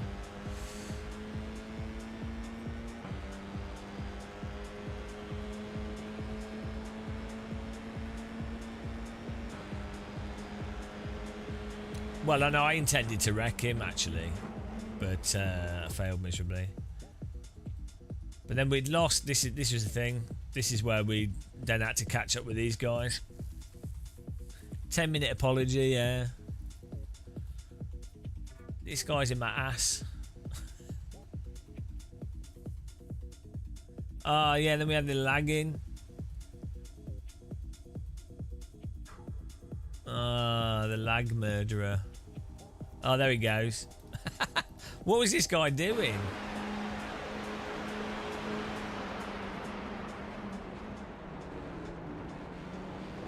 Whee! Bonk. Oh, his wheels come off. Unlucky. I need to get a sandwich or something. Then we can do the next race. That was a disastrous result. I'm not sure what we're on now. We were up a bit and now we're down a bit. One like 10. Oh, we've had some interesting races today.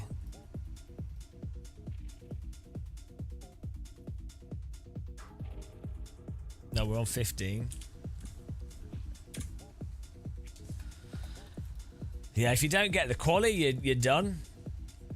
With the rating we're at, we have to quali in the top 3 and then finish in the top 3 or 4. Otherwise, it's too hard. The fact that we've been hovering at sort of 4,500 pretty consistently, which isn't too bad. That would indicate that our actual rating is 4,500, which is crazy, really. It's pretty mental. There's not a bad rating to actually be at.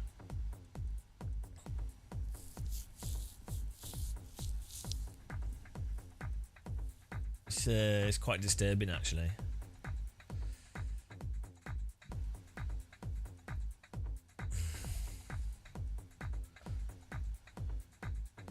Sub 2k rating. Well, so from my experience of iRacing, sub 1k people basically can't drive. But they're kind of going around the track, but they can't drive. They have zero feel, don't know the racing line. I mean, their car's going around the track. Around about 2k iRating, people like sort of generally have racing line. They generally are braking for corners. They're probably a similar level to like your bog standard person at a real world track day sort of thing. You know, that's your sort of 2k. when you get to like 3k, 3.5k, people are actually learning the tracks. They're still well off pace, but they're probably trail braking reasonably okay. They're actually finishing races generally consistently, not wrecking.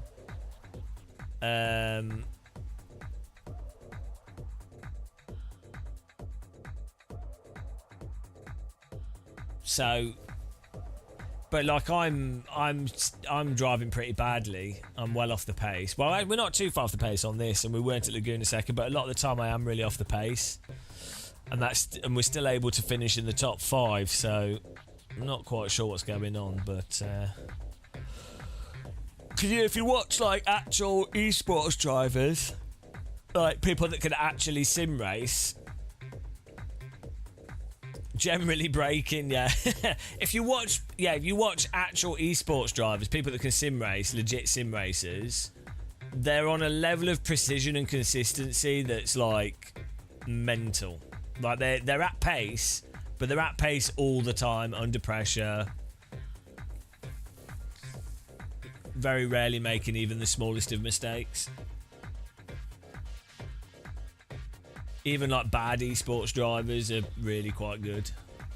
But then I do wonder like how much is the division between like the actual skill set and then just raw practice. Because that is a big part of driving sims and just gaming, like esports gaming. A lot of it is just the willingness to be able to just practice the pure time. Not that that's a bad thing, but I mean, it just turns into who spent more time doing one thing than another, which is a weird thing to celebrate. But you know, fair play to the people that do. Claudio, is how much time you got to practice? Exactly, yeah.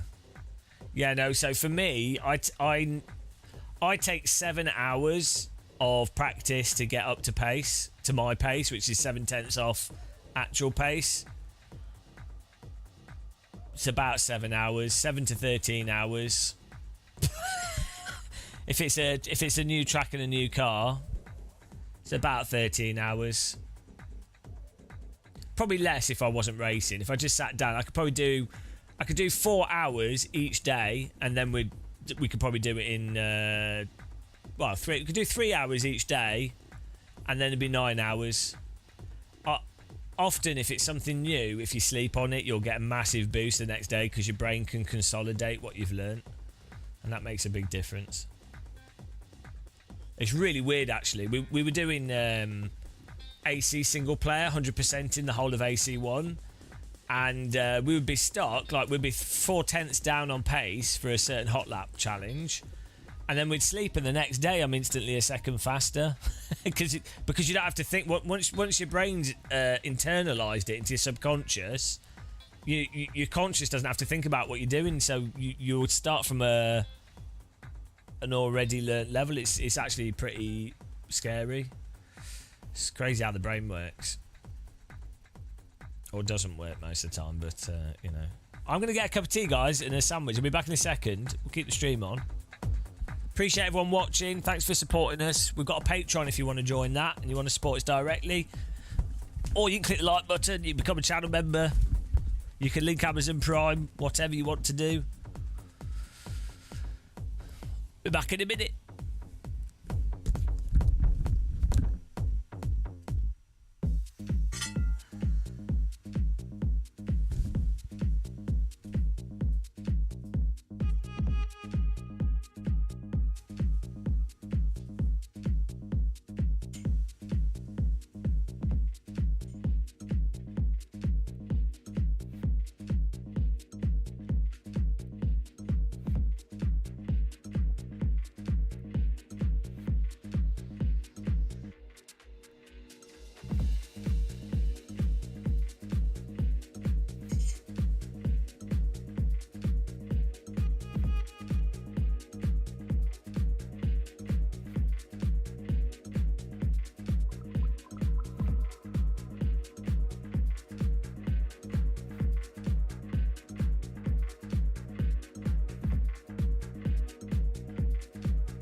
kettle.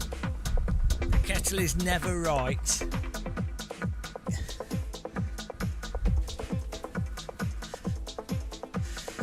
Ooh. Ooh. Oh, I left my food on the windowsill.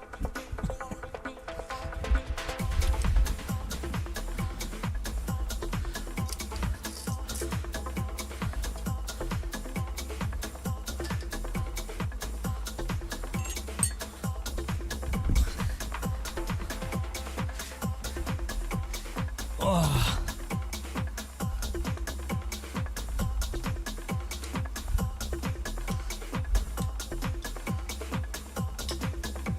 Oh. Ah. Ah. Ah. Bloody hell.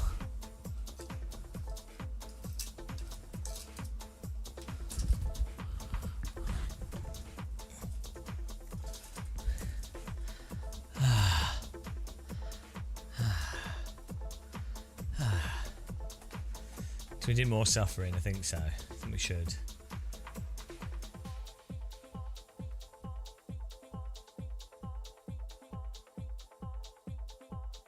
It went downhill, didn't it? Can we have a refund on the stream, please? Terrible. Bloody hell.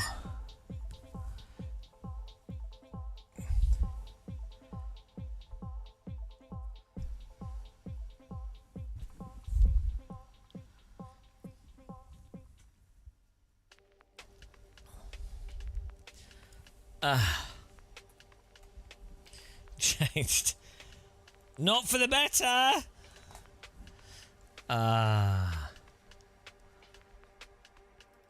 What's happening here? Top shape, ultimate shape, Sega Mega shape. Right, what's the best? What's the best arcade game? Let's have a look here. Arcade games. 1990s. Let's see. We have best arcade games in the 1990s. Oh, Double Dragon. That was good. Here we go. Top 25 90s arcade games. Blah blah blah blah blah blah blah blah blah. Copyright. Copyright music. Area 51. I didn't really ever like that. I can't show this on the screen due to copyright.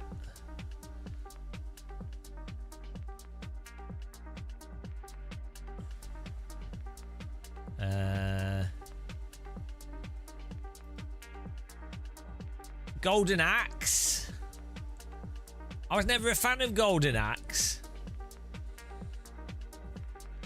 I think it was terrible, but I never really liked it that much. Blazing Star. That was good. What was the one with... what was the one on the Amiga? The side-scrolling game. It's not too bad, Oromu. R-Type, that was good. That had really good mechanics. Blazing hang on. This is like a... This is Tekken. Oh, I don't know. Did you guys like Tekken? I don't think I really liked Tekken. I mean, Street Fighter was a lot better than Tekken. Terminator 2 Judgment Day. I remember playing that. It was terrible. It had a fixed gun on it. That was rubbish. Hang on, maybe we can put this on the screen. We'll get copyrighted. Oh, we'll probably get copyrighted, so I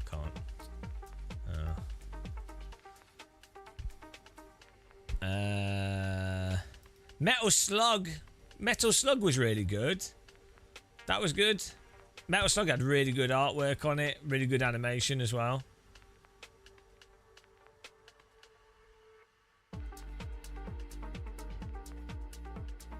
Yeah, Metal Slug was awesome. Crazy Taxi. I never really played that in the arcade. I had it on the the Dreamcast. Ah, Virtua Cop 2. That was alright. Virtua Cop was quite fun. Killer Instinct.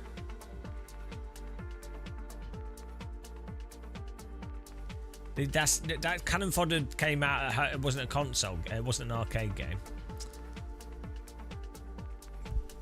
Those are home games.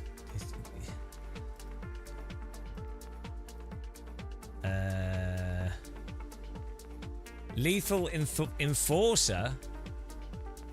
Don't remember playing that. Virtual Fighter 2.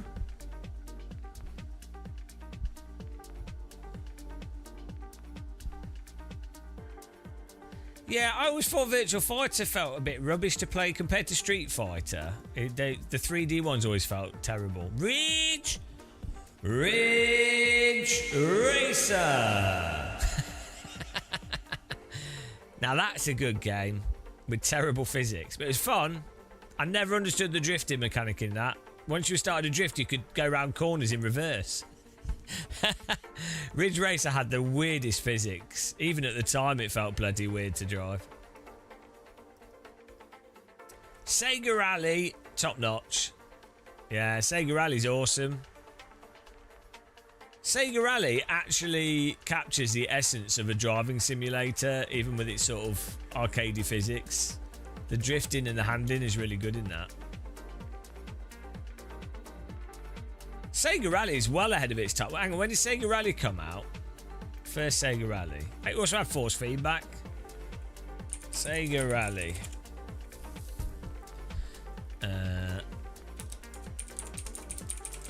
Came out 1994.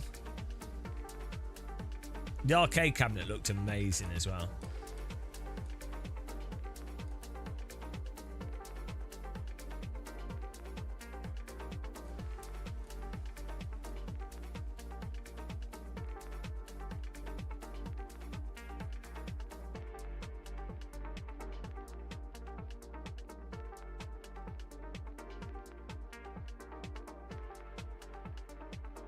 At the start of the game, it has the winners don't use drugs.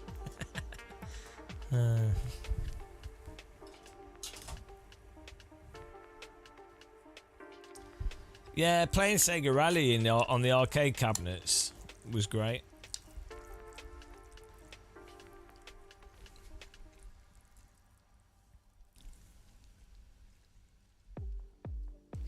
When did Colin McRae Rally come out? I feel like Colin McRae Rally was inspired by Sega Rally.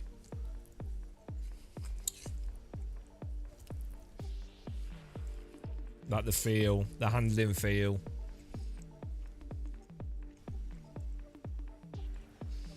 Yeah, Stunt Car Racer was on Amiga, Atari, got a bunch of games. It wasn't in arcade though, I don't think.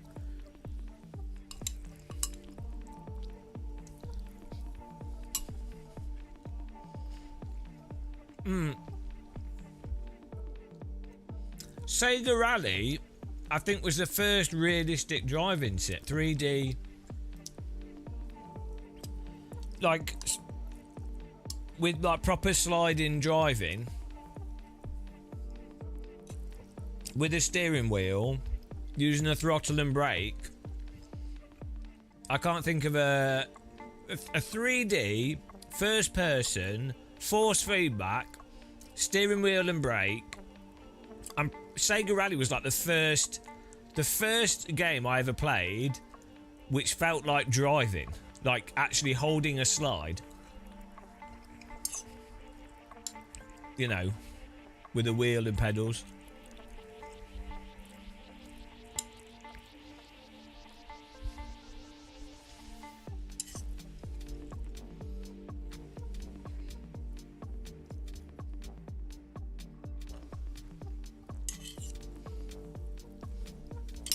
Which is mental if you think about it.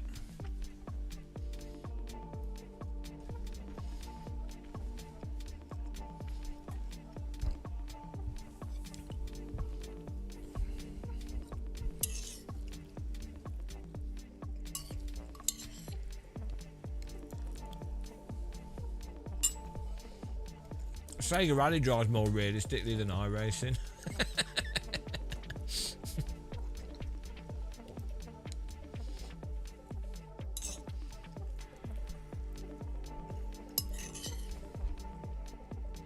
Oh yeah, F330. That had triple screen support.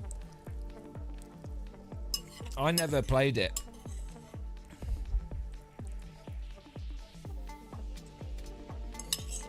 No, I never played. Didn't play the first Gran Turismo.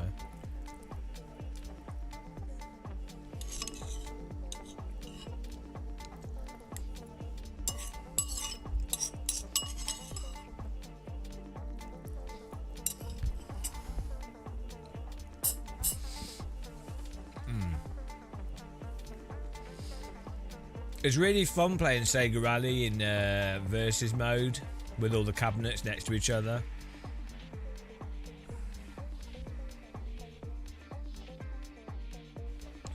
Yeah, I think Sega Rally captures the essence of racing, like sim racing. Daytona didn't really. Daytona was like really arcadey. It's good fun, but it didn't really the physics were a bit weird in Daytona.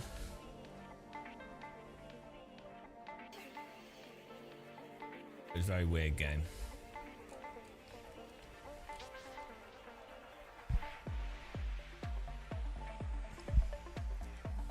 Yeah, let's see how much the Sega Rally arcade cabinet.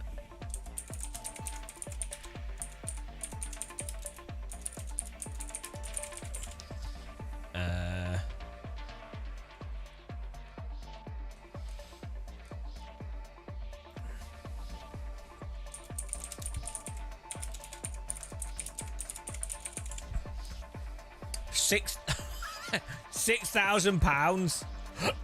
Christ. For that's two for the dual cabinet. Sega Rally 1 twin arcade machine, 6,000 in mint condition.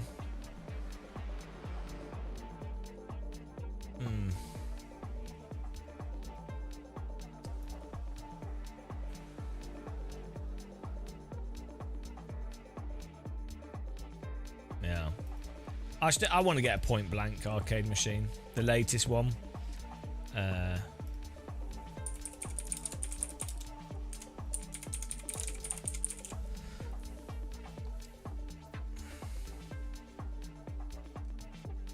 I think it's Point Blank World Tour, I think it's called, is the last one.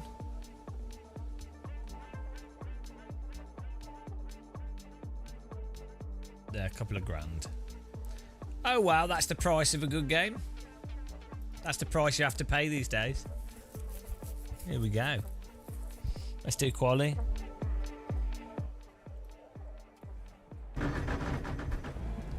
Ugh.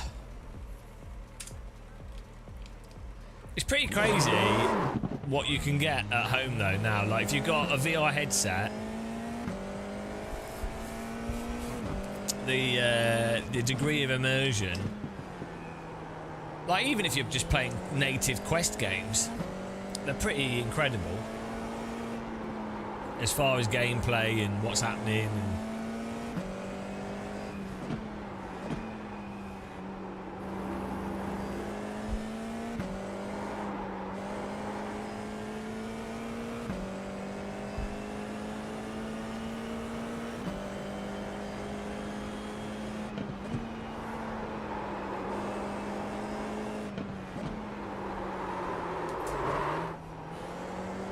Trying out some lines there.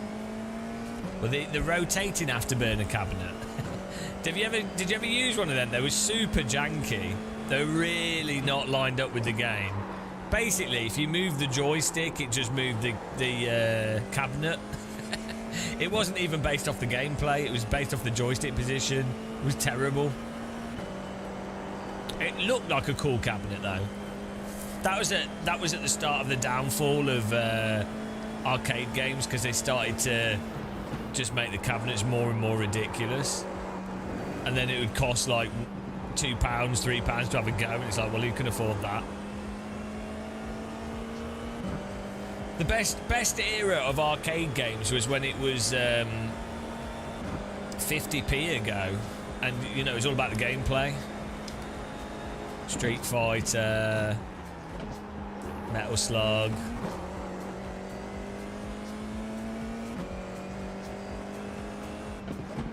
Green, green, green.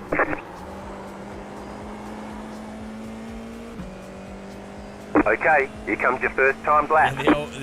But yeah, those bike games. But you had to. It was just a big spring. Oh dear.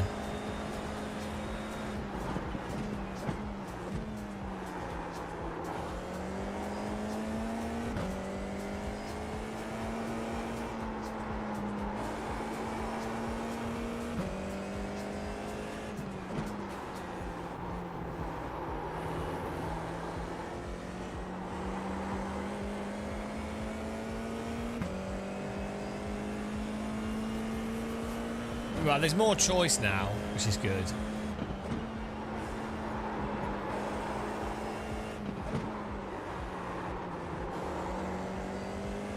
There's way more options now.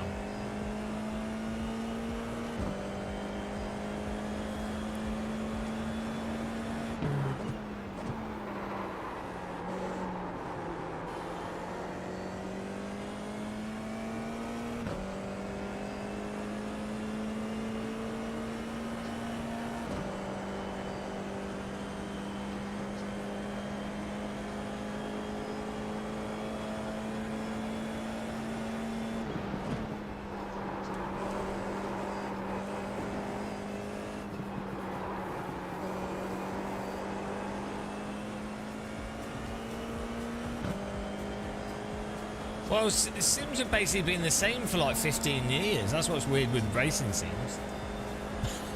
It got stuck.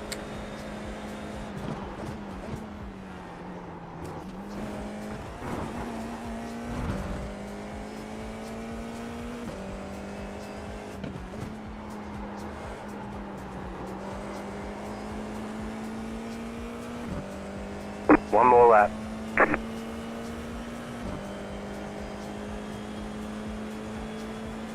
That was a terrible lap.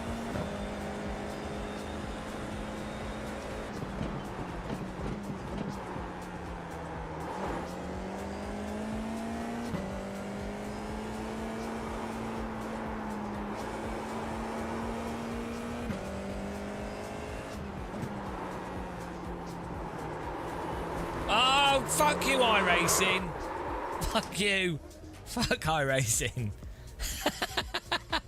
Fuck iRacing. Like, it's a bullshit simulator. Fuck iRacing. Fucking tires. I was happily doing that corner nicely there. I was happily doing it. Time off. We were doing it perfectly fine. And it's just... Oh, iRacing, you bag of shit. There goes a qualifying lap. It's so moronic. This better be fixed in the update. They better have fixed this. Yeah, right, that's a timeout. You get a timeout. If you can't understand... That's a timeout. If you don't understand what's wrong with that...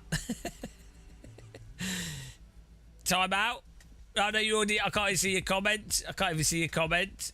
Oh, there you go. Krilu, timeout. You get a timeout for that, for being dumb. There you go, timeout. If you can't tell what's wrong with that, I'm sorry.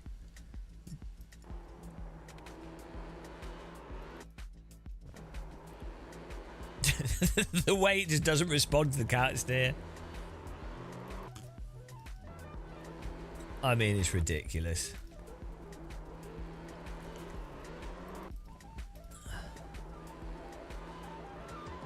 If you're incapable of seeing what's wrong with that.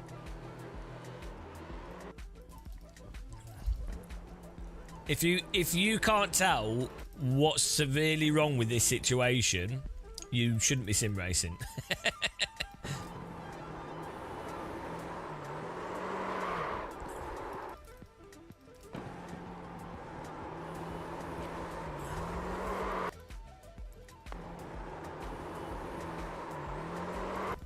What's funny is It's gone here. It's gone there.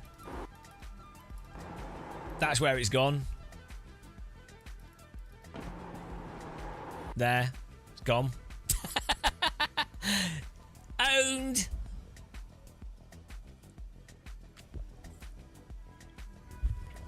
Yeah, well, I thought we're fine because there was nothing through the force feedback either.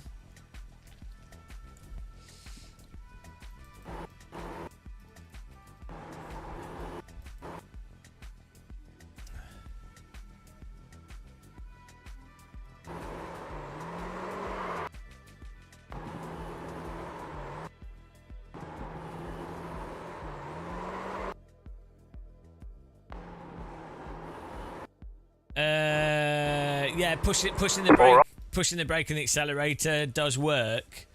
Yeah, it does work in real life as well, but you generally wouldn't do it that much because you can just counter steer. So in real life, drivers tend to only really do it if it's wet conditions or they're like wrecked and they don't want the car to spin around erratically. Because there's a real risk of you of damaging the drivetrain and gearbox and stuff. What you're doing when you push the brake and the accelerator at the same time, you're basically moving the brake bias 100% forwards because the front tyres will lock, but the rear tyres will still move a little bit because the engine's pushing torque through them, and so the car then just ends up straightening up straight away. Like the back will just snap back in. It's not that'll work in any simulator as long as the car has as long as the diff kind of works or the car has like normal geometry for a race car, it'll basically work with everything in any driving. It'll even work in arcade games as well if they've got basic bias simulation and or drivetrains or different. No, it'll work in everything. But you wouldn't need to do it. In many cases, in reality, you would counter-steer a lot of stuff. The estimated SOS in iRacing, you have to do it. 2,367. You have to do it to catch. We expect to be fighting for the podium when the tyre's gone superheated. So you end up doing it a lot in iRacing until you've worked out exactly where the limit is. But you obviously lose a lot of time when you do it. But yeah, it's a good thing to be aware of.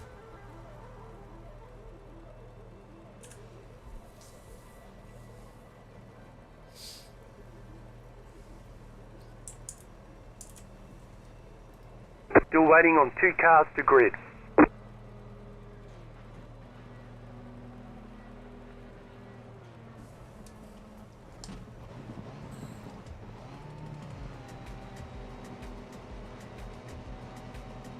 Green, green, green.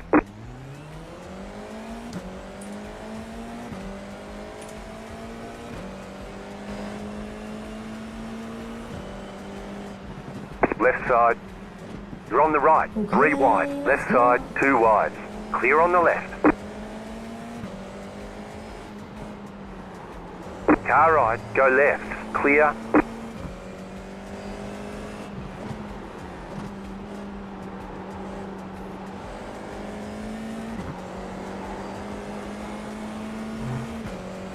Yeah.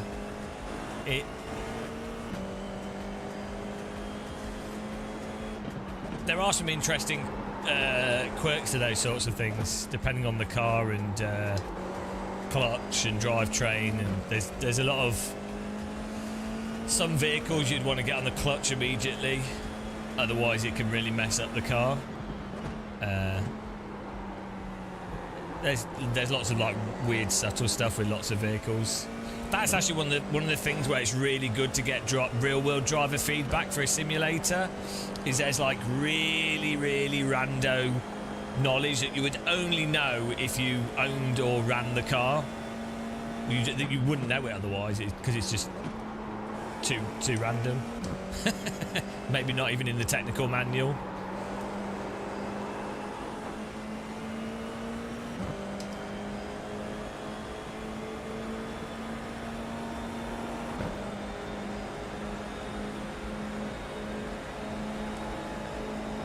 Right side.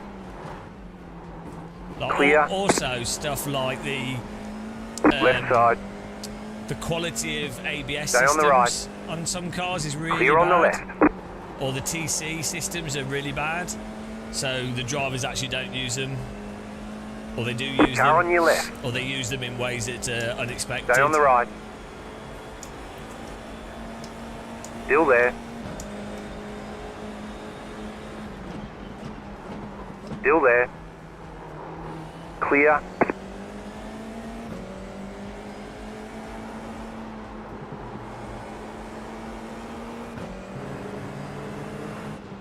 There's an incident behind. The pace car is out of control. Thanks for following. Well, this guy's getting loose all over the place.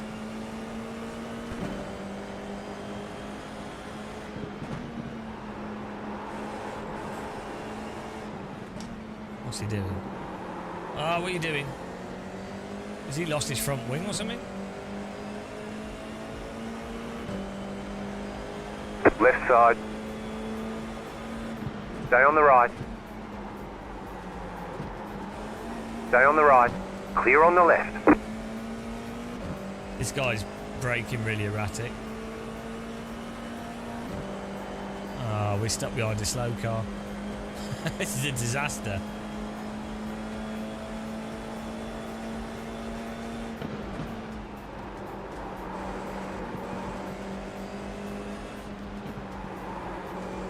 What's this guy in front of us doing?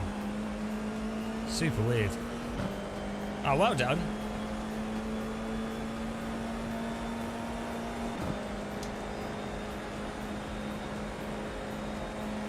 You got a slow car on the right. Car stopped on the right. Go left. Abort! Abort! Roadblocked. What happened?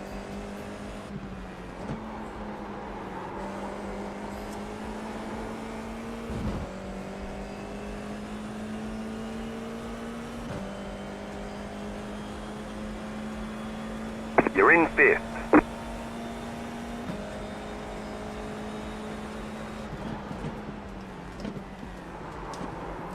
Oh my god. Car right. Clear on the right. The guy behind lost it because of... He was obviously on the limit as well. Oh, don't drive into me, mate, please. Right side. Clear. Bloody hell. So stupid. Like, I was braking into the corner and then the tyres turn off because they overheat. And the car behind just spins because they will have broken fractionally harder, and also they probably thought I was going to spin. So they then reacted, which then just takes them out. That's it. The margin between... And this is an F4 car. It's all right, it's all right. Deep breaths, deep breaths. It is what it is. It is what it is.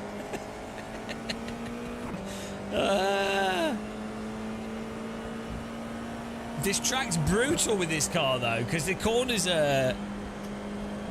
Because the corners are kind of long, and with the car under load, the tyres are really prone to overheating through the corner. It's not a problem at Laguna Seca too much,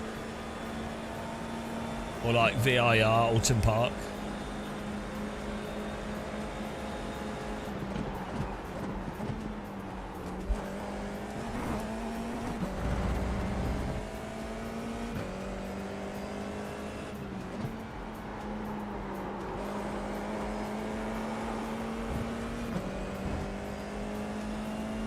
The car in P1 just set the fastest lap. 57.506. That was your fastest lap of the session. It's also the most realistic.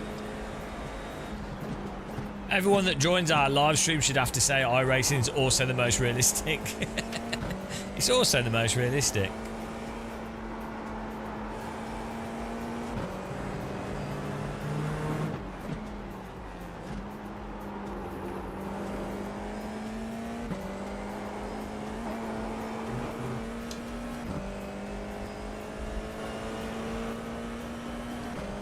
F4 and the Nordschleife would be really fun.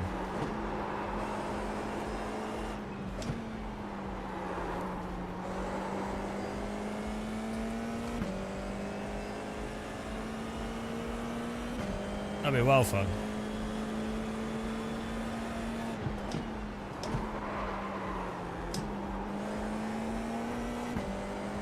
Said nobody. No, you need to like have the suspension be soft, but in iRacing it'd be fun. In real life it'd probably be terrifying. I know there'd be worse cars. I mean, depends how much the suspension can deal with the bumps of the curbing and stuff.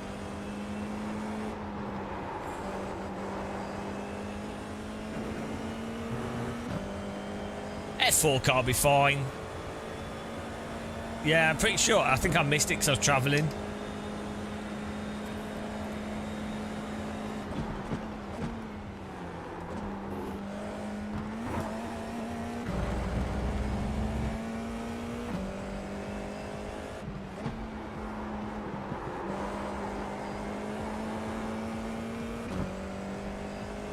I'm trying.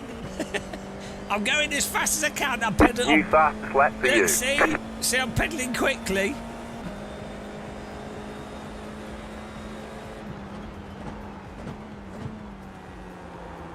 Vince, you know I want something to watch. See, he's cheating.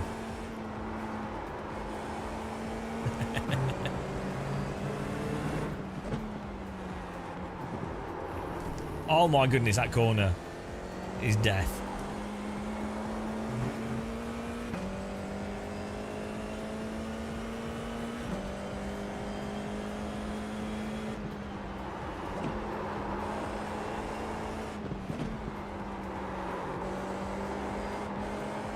That's not the racing line, matey. Yabba dabba doo. I never used to like the Flintstones. I used to find it really creepy.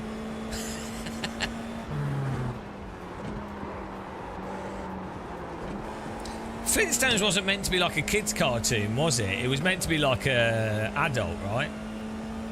Like, I mean, it wasn't for like really young kids. It was sort of like 8 p.m, 7 p.m. family viewing type thing.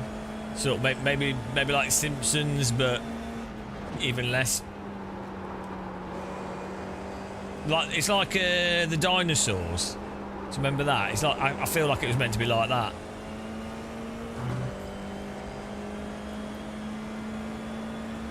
Like or maybe King of the Hill. I don't know. I was pretty young. I found it really creepy.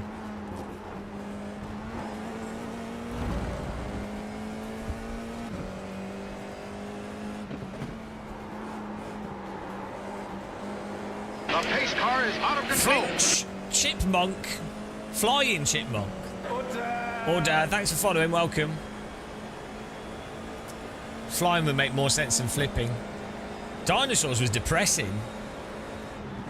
They're like, oh, we're all dead because of global warming. Well, that's a positive ending.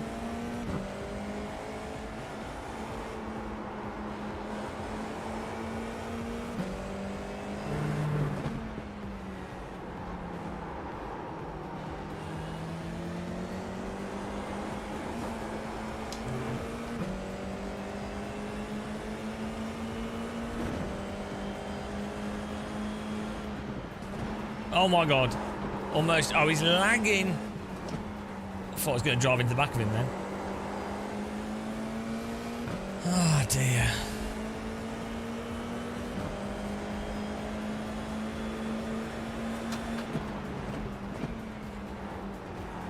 Car on your left. Clear on the that's left. not how you do that. Gee, is that how we're driving? Is that how we're driving? Okay. That's what we're dealing with. Bloody hell.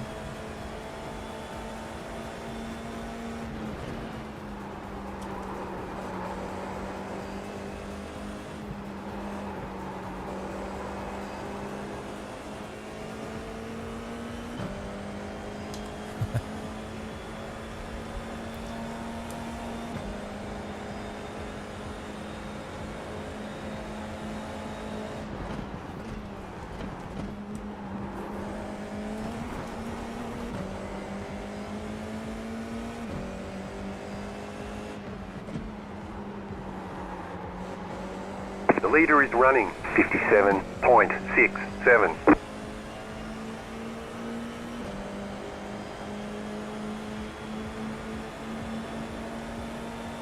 Left side.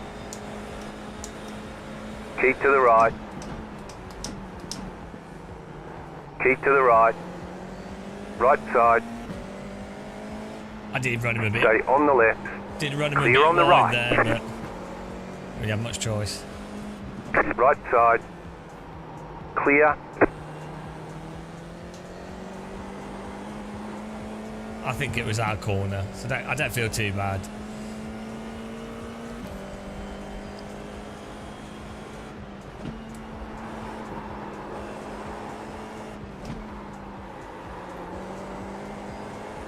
But we definitely ran him wide. Naughty muscle. I've been infected by the banditry.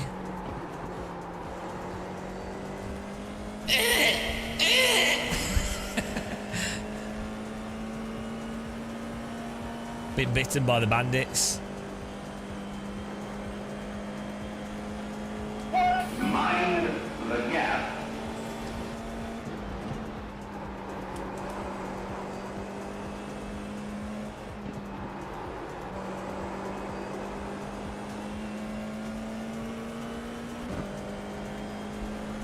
You've got about 5 laps of fuel.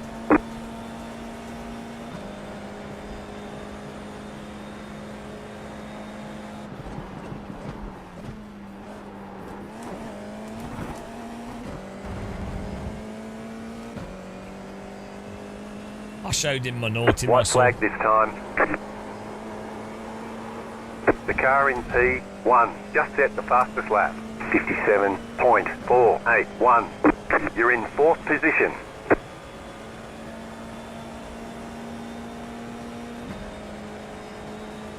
Slow car ahead.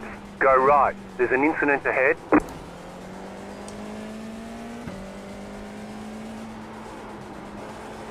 Is that SpongeBob car?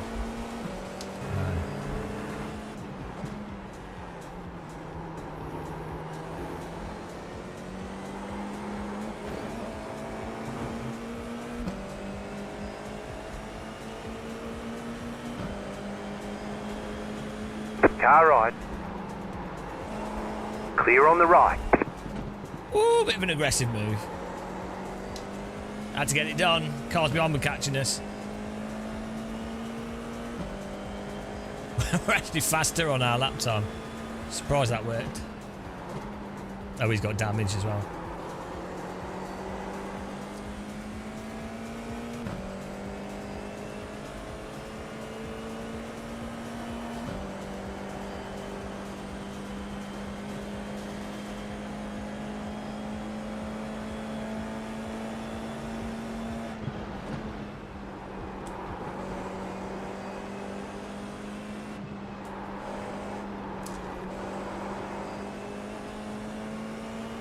We're going to be doing some mega white line in here.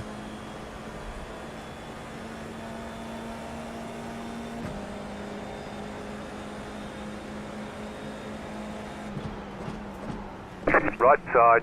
Clear. Left side. Keep to the right. Clear. The car in P1 just set the fastest lap. 57.34. Not bad. There's the flag. It's over. Great job. You did really well. Not bad. What's 20? What's 15 plus 27?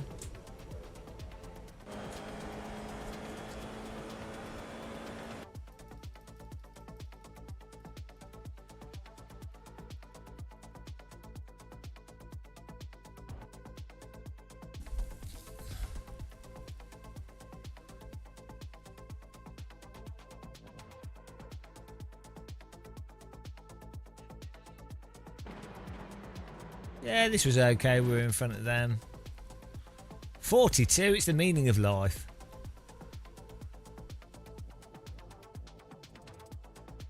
There's not much salt, actually.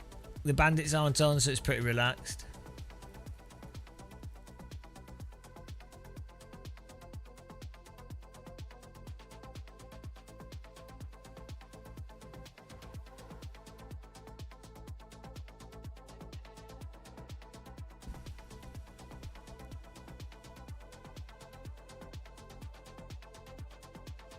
Did we? I thought we punted someone wide a bit or pushed them wide. Oh, here we go.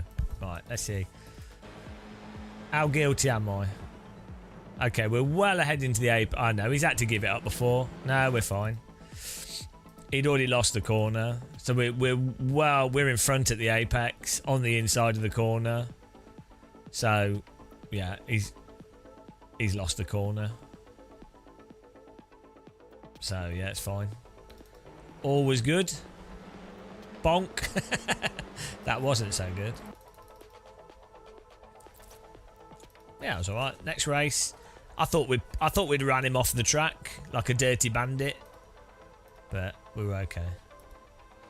42. Let's go.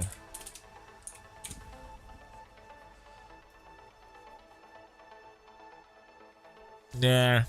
They're all too calm. It's probably because it's too warm to be salty. Okay, let's go. Let's go. Are you in this split? Oh, he is. I'm gonna wreck you. What's your rating? 7K? Hang on. You better not beat me. You bugger.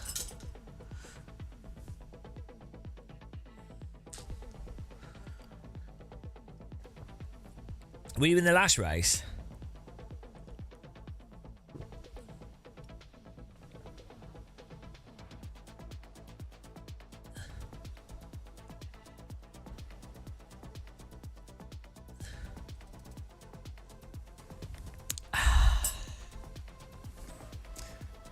Coffee and tea. I've got 1 cup of coffee and 1 cup of tea.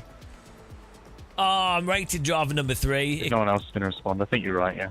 Here come the bandits. Here come the bandits.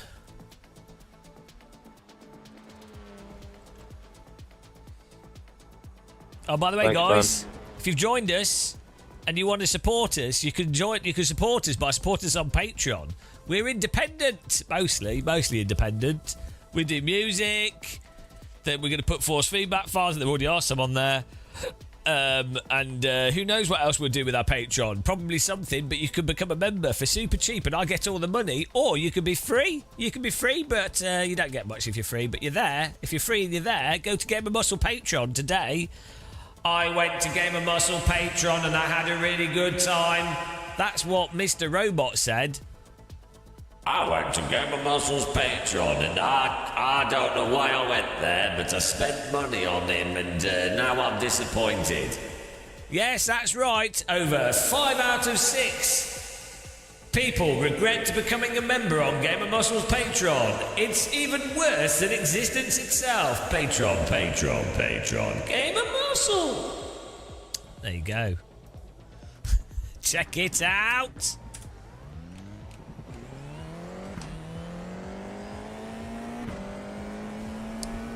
Once we get 1,000 Patreon members, I can get my hair transplant.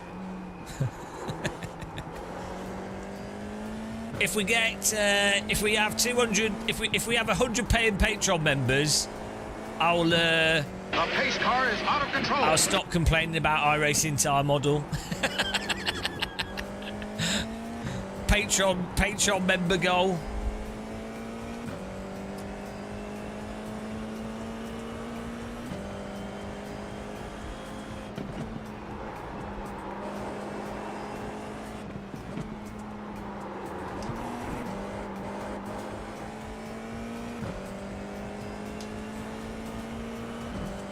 It also, if you become a member now, it's linked on OBS, so it will come up on the screen.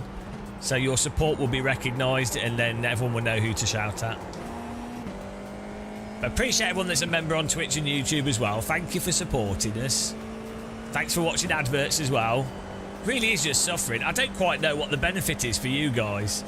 it's actually quite shocking that we currently have 220 people watching this. Granted, half of them are old people who've either died or fallen asleep in front of the TV, but it is worrying. 220 people. That's like a tennis court full of people, all regretting what they're doing with their free time. It's actually disturbing. This is what's wrong with humanity right here. If you wanted a clue, it's this. Green, green, green.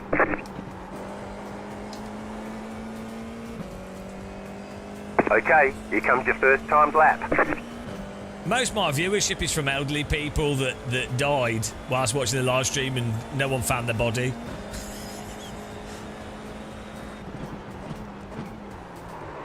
Probably the only fun way to watch his channel whilst dead.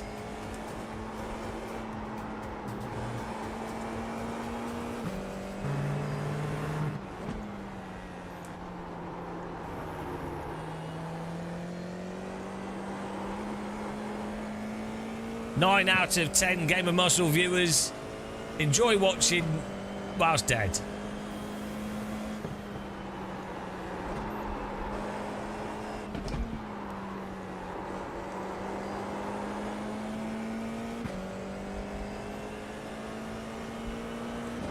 Yeah, I remind you why you're not a sim racer. It's great. It's a fantastic public service.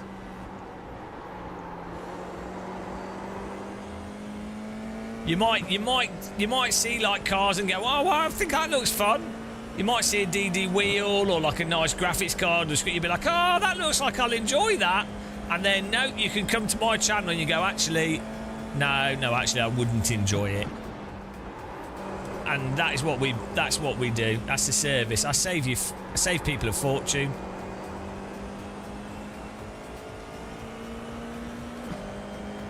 Clockwork Orange eyes.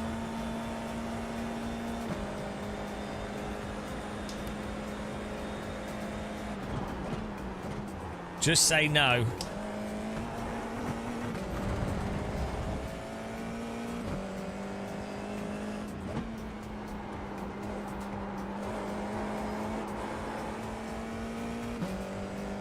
One more lap. That wasn't an awful banker lap. It wasn't good, but it wasn't awful.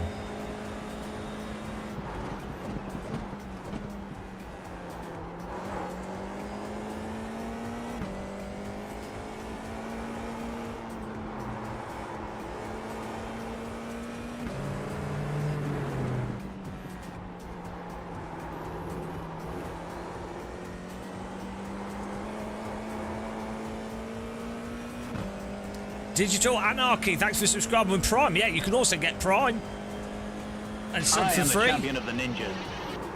That's amazing, that is. That way, you're using Bezos money to support the channel. Beautiful.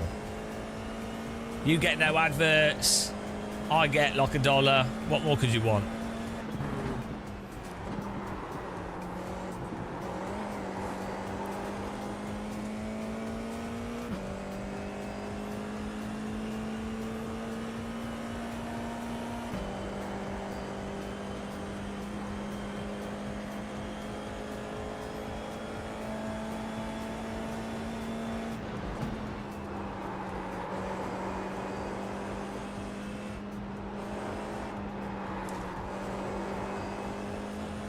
Do we need to go down to third gear for that corner? I seem to be really slow through there. Absolute mega peen.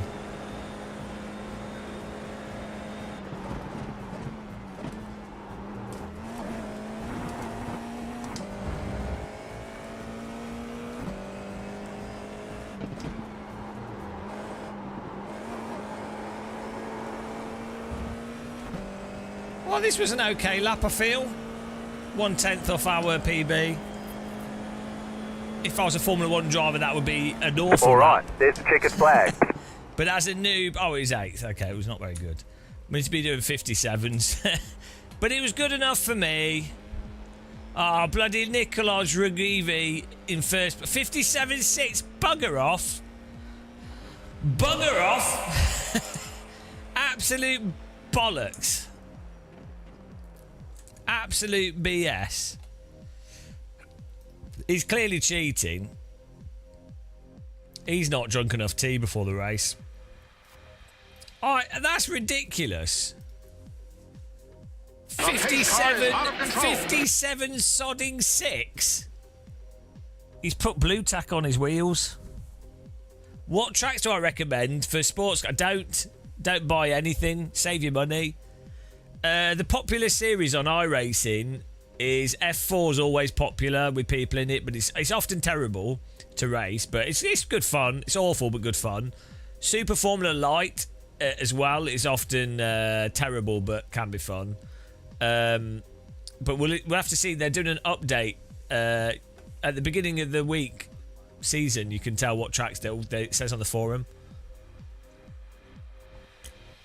They're doing a tire model update on the 10th to this car, so it'll be interesting to see.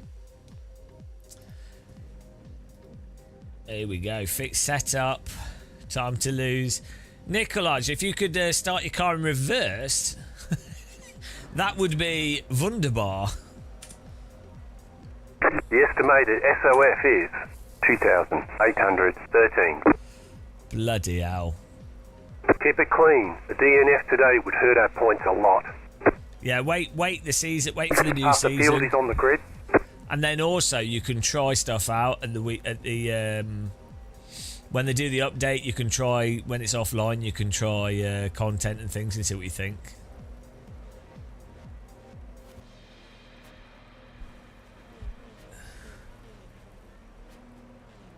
Oh my goodness.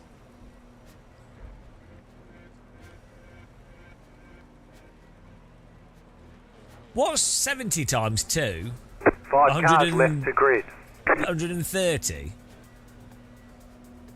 140. 140, isn't it? Yeah, 140. Still waiting on 2 cars to grid. See, that's weird. Like 60 times 2 makes sense as 120.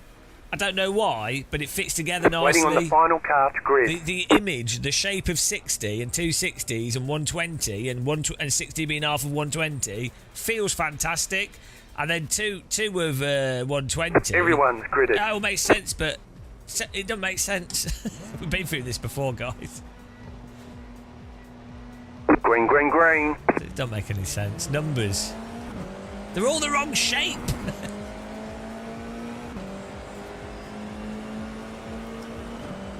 Left side. You're on the right. 3 wide. Still hold. Car on your left. 2 wide. Clear on the left. There's an incident behind. Oh dear. Car right. Stay Can on you the not left. pit manoeuvre me when I'm trying to avoid a crash in front, you Keep penis? to the left. Jesus Still Christ. there. Hold your line. What's this guy doing? Clear. Oh my God! Clear. You idiot! You muppet! There's an incident behind. You muppet! What are you doing?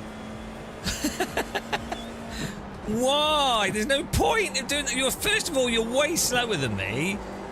But then why pummel my ass? And then lose control doing it? How does that help you? He just wrecked himself and half the field doing that. There's no point. There's no point.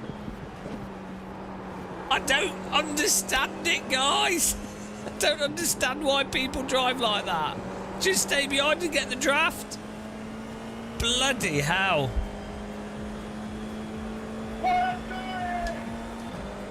Well, at least we've got a nice gap behind us. Twice, man.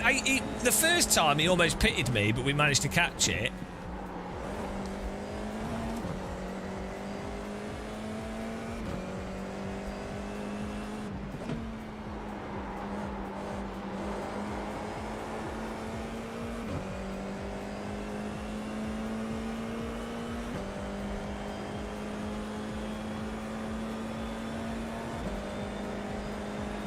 yeah, but that's why we love it.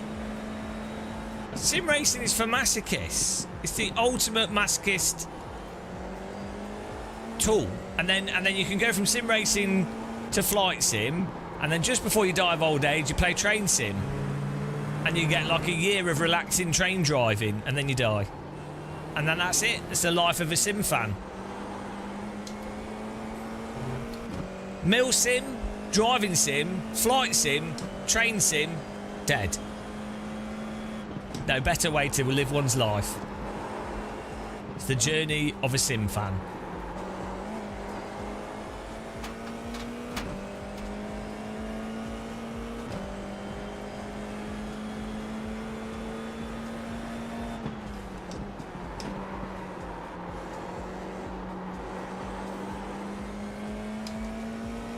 I refuse to recognise Goat Sim as a true simulator.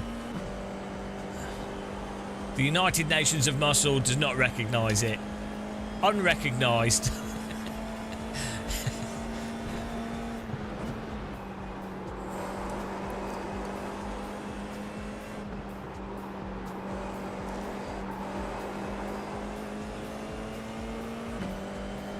That's just how you keep fit, Orimu.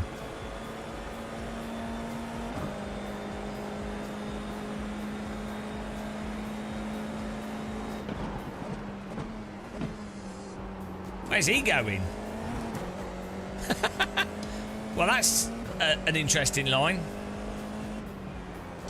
Surely he's got to slow down after doing that.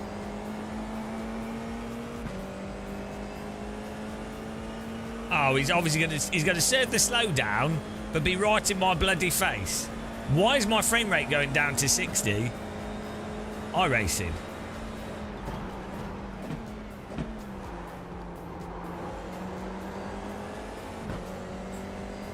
I might reboot my PC after this.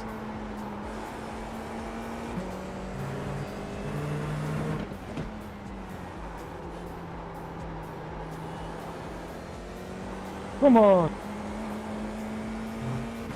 Come on.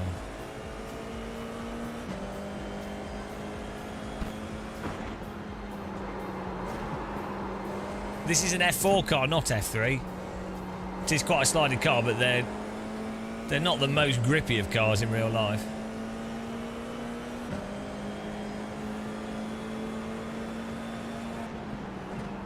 No, we use a separate stream PC.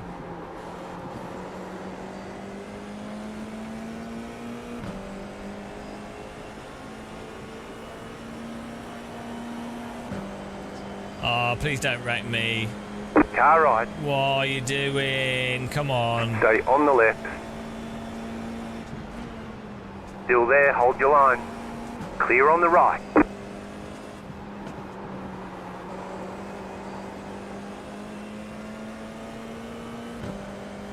I really don't trust Mikuzi Nahara. Feel he's gonna shackle me ass.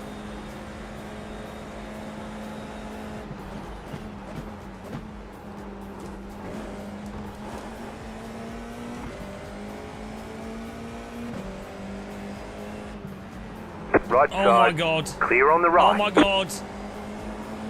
That is inappropriately slow driving through Car there. on your left. I do not want to be braking. Keep to the right. The car in P3. Just set the fastest lap. 57.589. Still there. Still there, hold your line. Oh, you idiot! Clear. He's so lucky we didn't wreck him there. He just turned right into us. Oh, God. We got slowed down by the car in front of us, brake checking this through the corner. And now we got this guy who's just going to block us like a moron. Hello? Oh, God. The pain of F4, guys. The pain of F4. It's suffering all the way. I should have just pit manoeuvred the car that broke chuck us through the corner. He would have deserved it.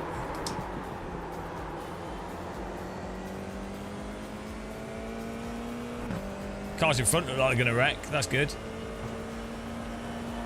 Mind the gap. Jump jack into these salary guys. To be fair, they need a break, so I can't be too mean.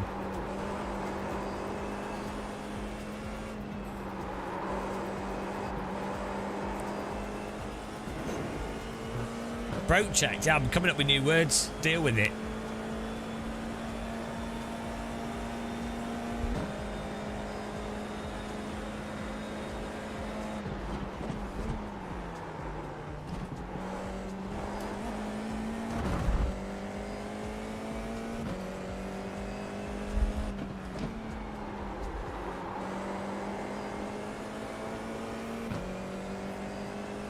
Hello, Cat Debate. Welcome to F4 Pain Zone. The car in P3 just set the fastest lap. It's entertaining. 57.566.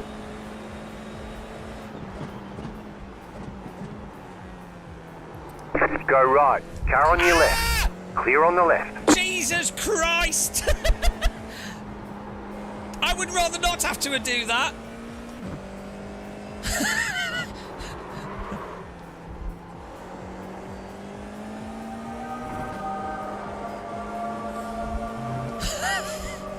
I've got very good at avoiding crashes, I have to say. Bloody hell, guys.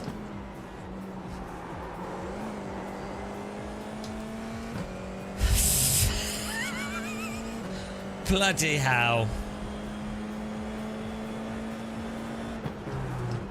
Those are 7K reflexes. That's that's the calculations you have to be able to do on the fly.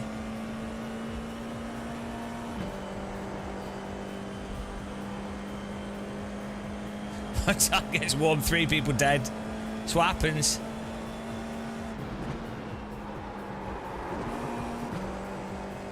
You thought 1960s Formula driving was brutal. iRacing F4.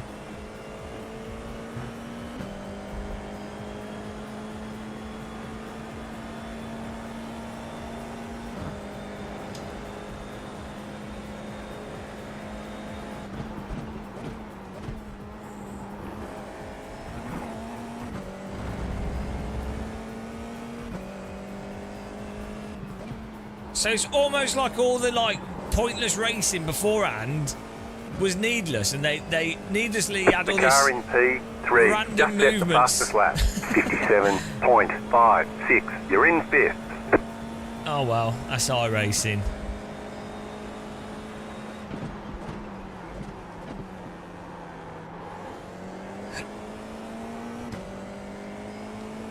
If people just calm down a bit with the driving, they get much better results.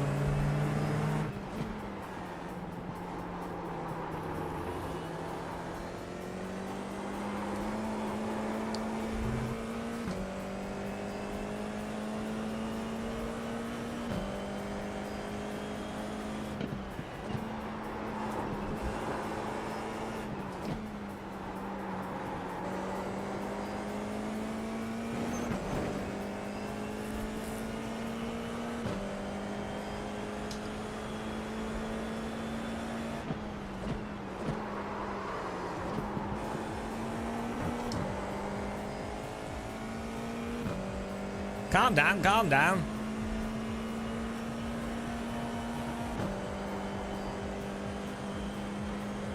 Once you get out of rookies. Yeah. There is no getting out of rookies. I don't know if you're making a joke or if you're being serious. It's such a common misconception in iRacing that rookies mean something.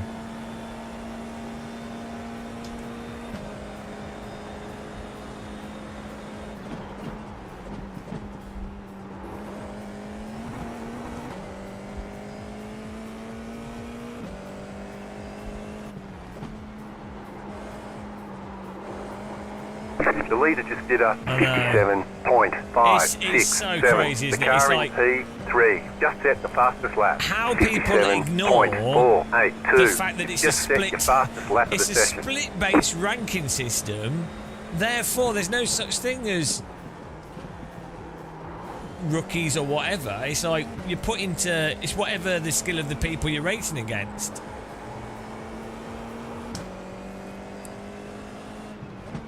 The big irony as well, is we said this before, is that it's actually harder to race in MX-5 and finish consistently than it is GT3 because it's closer.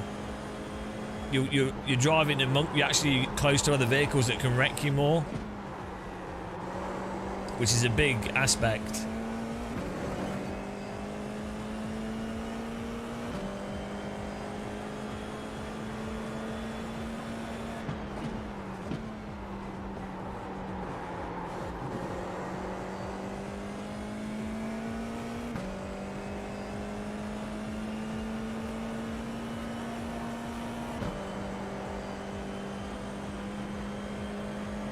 iRacing is the most advanced and comprehensive racing simulation software in the world. It's also the most realistic. You got about 5 laps of fuel left. I've got about 4 brain cells left as well. I've got about five brain cells. You got about 5 brain cells of brain left. Ah, I knew it. There was space for you to fill up. I could feel it. The great thing of losing brain cells is, as you lose them, you feel less. So you're unaware of your brain cell loss. The more brain cells you have, the more pain you can experience. So really, it's win-win.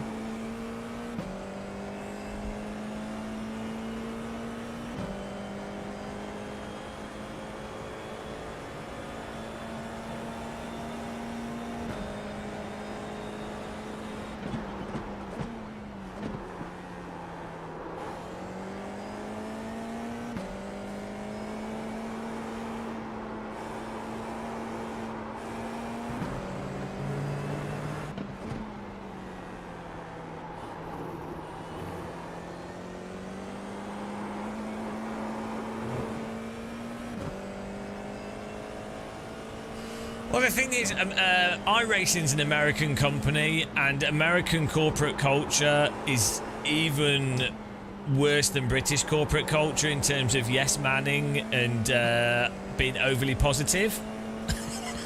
So, like, my live streams must absolutely do the heads in, because on the American scale, I'm nuclear. On the British scale, we're pretty average, to be honest. But like in a corporate environment, American companies are so positive about everything, even when something's complete shite. Not that iRacing is. Like, I mean, iRacing is not even that bad, but you just don't get any dissenting views. It's insane. We're getting the car in the ass on the chicane, that's for sure. I'm going to park my car on the inside. Car ride. Still there, hold your line. Clear.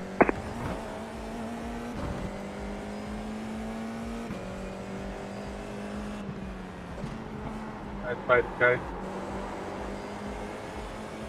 You're a The lucky car in monkey boy, P2 officer. just set the fastest lap. Not bad. 7.304. Yeah. Car stopped on the right. Bro, because I came too late. I was All right, Connor let's check a trying flag. pass you, and then I missed, like, I Great think job, normal lap. you did really well. Yeah, Yeah. it's Blitzen though, so I can always fight back when it happens, you know.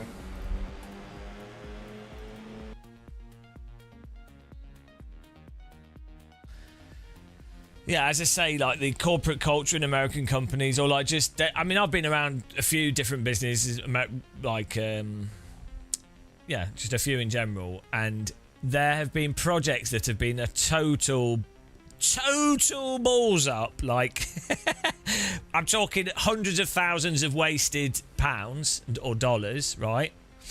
Many hundreds of thousands of pounds wasted, and they'll be like, good job, we did a good job, yeah. And you're just like, what? You're just like, hello? Because I don't work in these companies, so I'm like, hang on a minute. What? You what, guys? What? It's really common. Thing is, in a business environment, you can actually be negative without ruining everyone's mood, and that's the key. Which is obviously what I don't do, but the key would be to go, guys, this won't work well, or this hasn't worked well for XYZ reason. We're not blaming anybody. We're just saying this is what's happened. These are the likely reasons. And we need to change these things to try and do better, right? That's the key thing, is like not to be like, oh, it's be grumpy about something or make something worse than it is. Like, you have to you're still trying to make things better. There's no point in ruining people's mood, but after the point, when a project is finished and the project has been a total shit show, and don't then pretend that it's been amazing. Like, oh, well, people did good work. Some people did good work. Some things were tried, but it's really weird when people completely ignore complete f-ups. And the larger the company, the bigger this happens, because everyone just wants to stay below the parapet. No one wants to be the negative one, because there's no benefit in it for that individual.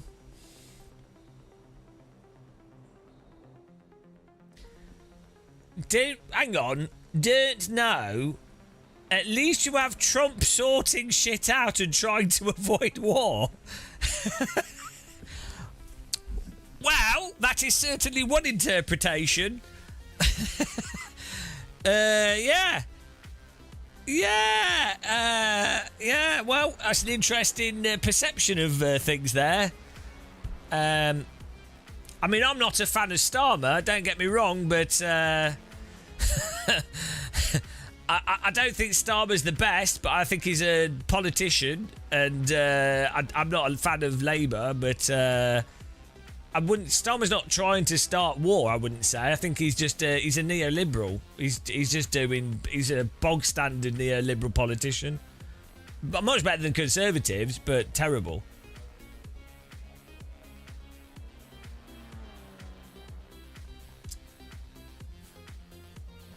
It's interesting to have come to the conclusion that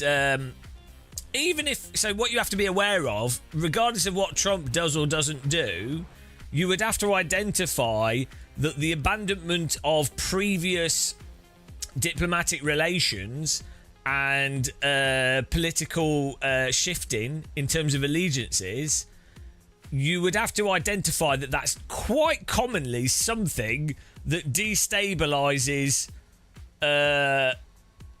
regions and is likely to cause more war.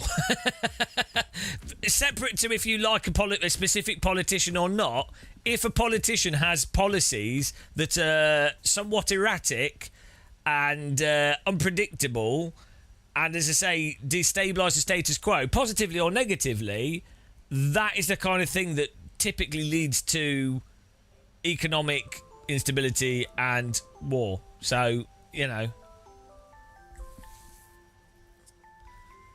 libs, extreme libs. What's a lib? We don't have libs in the UK. Extreme libs. What is that like? What's an extreme lib? Oh dear. No, we're not. So, I don't even know. What's an extreme lib? I mean, extreme lib. Yes, because I mean, I don't know what you mean, because also we don't really have liberals aren't a thing in the UK. You have liberal Democrats, but they are not liberal. They're actually quite conservative. Well, they're kind of weird. They're kind of a mixture of conservative, neoliberal, just lost politicians, basically. Blue head, extreme left-leaning. Well, hang on. What? How can? What's extreme left? Right, define it. What is extreme? So, what would you define as extreme? Wealth equality. Like appropriate taxes on billionaires, basic healthcare, basic housing, basic social. infrastructure investment, deprivatisation of,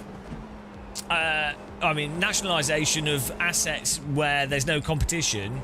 That's hardly extreme left. Like, extreme left would be full-on, like, communist or something, or like a full-on anarchist or something. That would be extreme left. Like, what you envision as the extreme left is actually moderate conservatism. If you were to actually scale everything, but the barometer's been moved to such an extent that it's absurd. Like, the current status quo is that you're allowed trillionaires to basically dictate government policy, or oligarchical billionaires to dictate democracy, right? So that's where we're at. So, well, nobody wants open borders, free for all. Nobody wants that I know of. Even quite left-leaning people don't want completely open borders. They would still want borders to be checked, and for, like, people to be, like, what? That's just absurd. Because you'd still have passports. Green flag, green flag. You still have, like, border checks. You don't let, like, random criminals in. Here comes your So first to time apply black. for a visa, it's just a complete fabrication.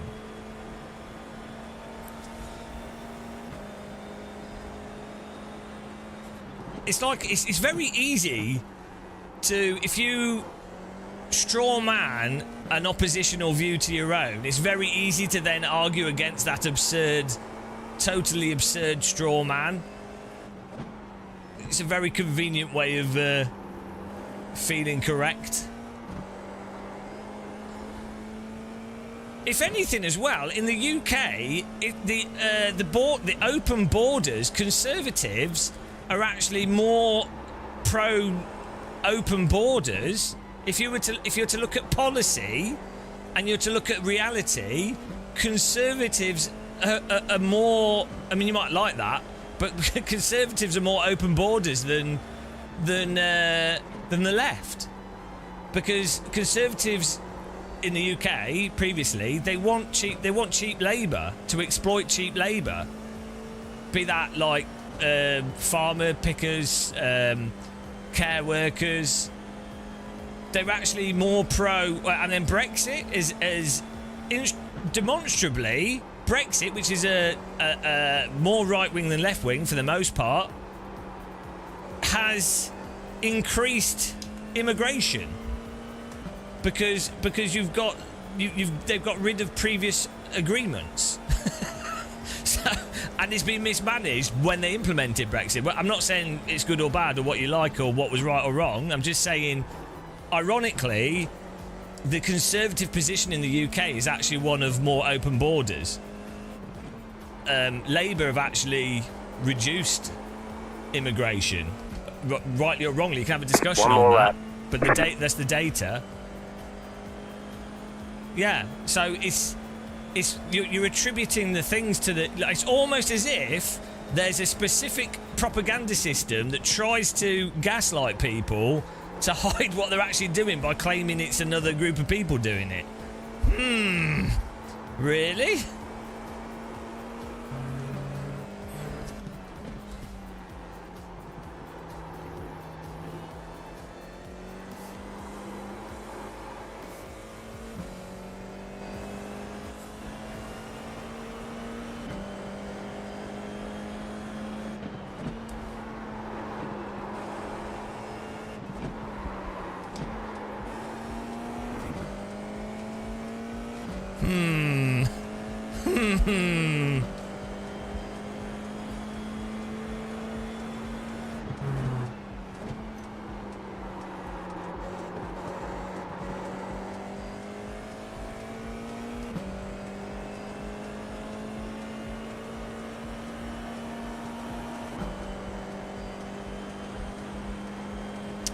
Our political system, the electoral system in the UK is very broken.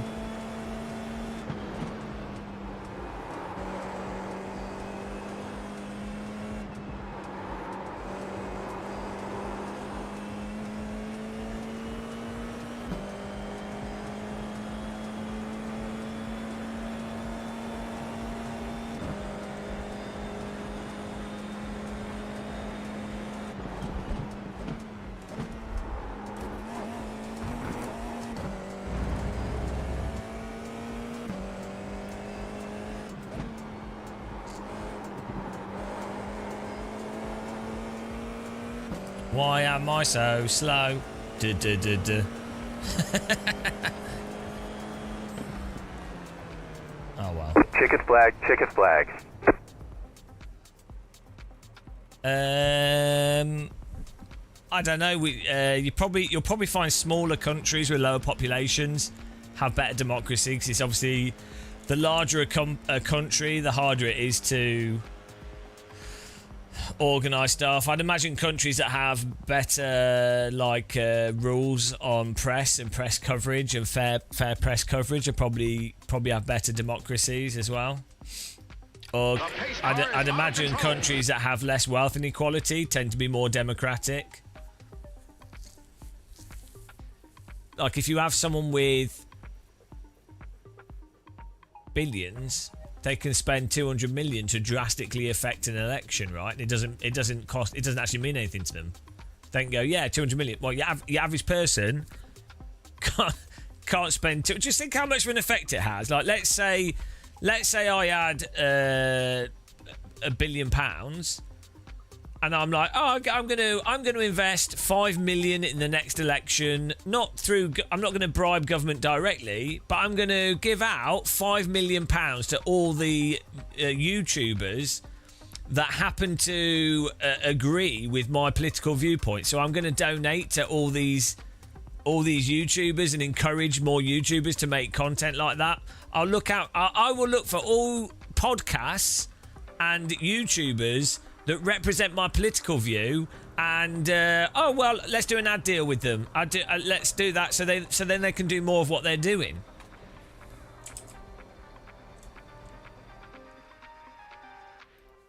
Right? Funnily enough, that way, with £5 million, you could The estimated strength of field is 2,051. really manipulate social media and then set the narrative. Keep it clean. The DNF today would hurt our points a lot. What is the general view on things, right? I wouldn't need to bribe any politicians. I wouldn't need to spend money directly on politics. I could just invest $1 million in podcasts, or even just do business deals with podcasts that happen to be doing sharing my political views. So that's how it's done.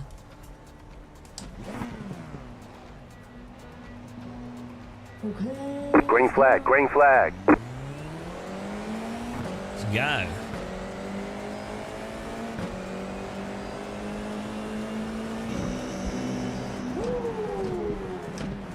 Right side. Clear. Holy car shit. right. Clear on the right. That's why you watch your mirror, guys. There's an incident behind. That's why you watch your mirror.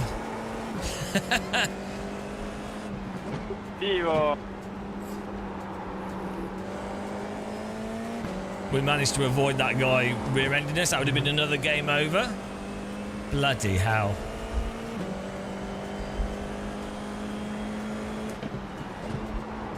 Look, the mirror.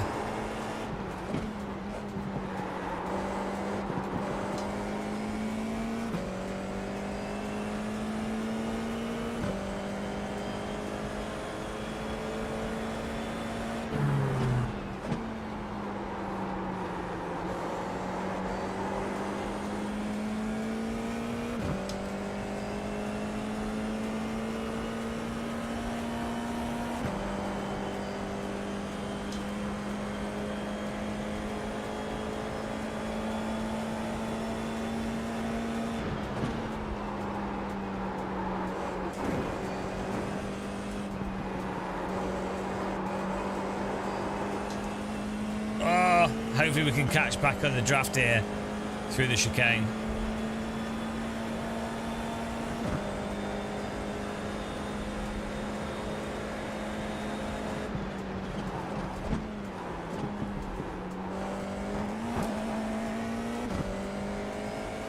Oh no, we need these guys to slow up a tiny fraction. Otherwise we're going to be defending a punter.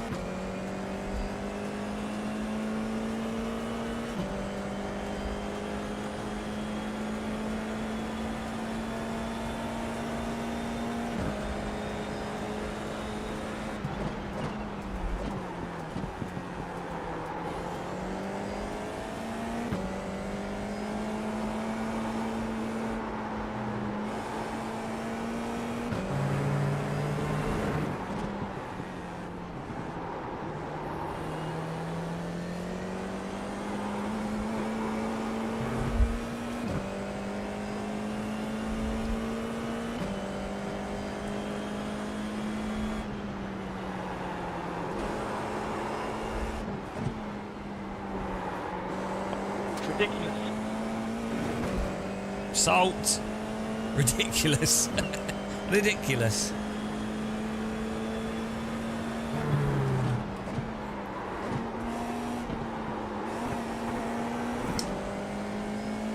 I need a little bit more drag. The two cars in front of me are slower than me, but they're being towed.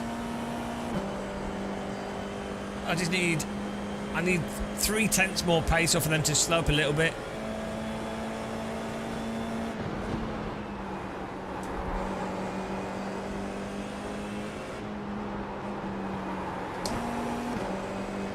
I'm gonna have to defend this bloody guy behind me now. And he's only been able to keep up with me because he happens to have been in my draft. This is a disaster. Right side. Clear.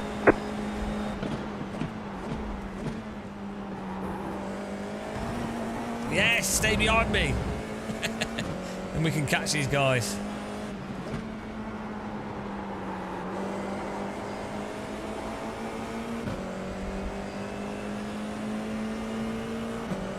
Cerraste, cabrón.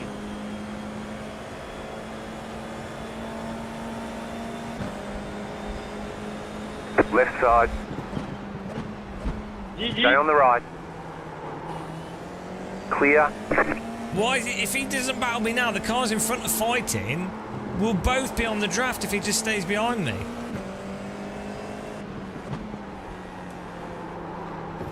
Why? Why battle now? Just stay behind me for 2 laps. 2 laps. Just stay behind me for 2 laps without forcing me off my line.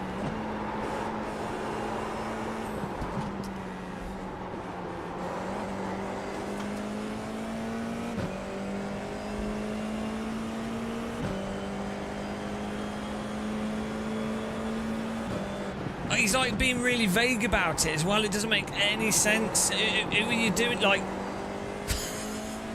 iRacers, I do not understand. I really just don't get it. Car right. Clear on the right.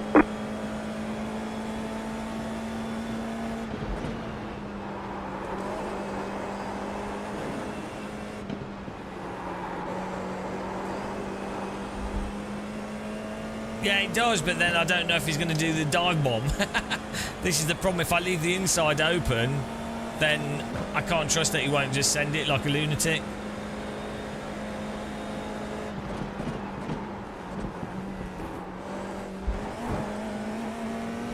Left side. He does seem to have all right pace though, but I don't know how much of that's from my draft.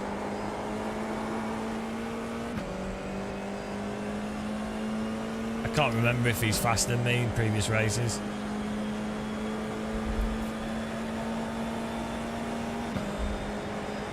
Right side. Clear on the right. Why is he driving into me? Car right. What are you doing? There you go. Clear on the right. That's the problem. Can anyone explain that? That's the problem right there. Like, what is that?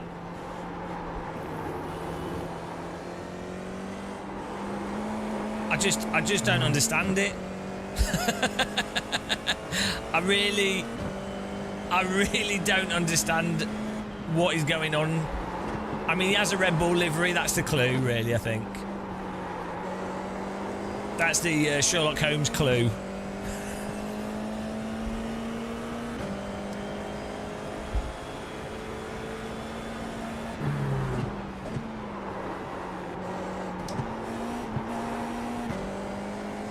Look, the livery.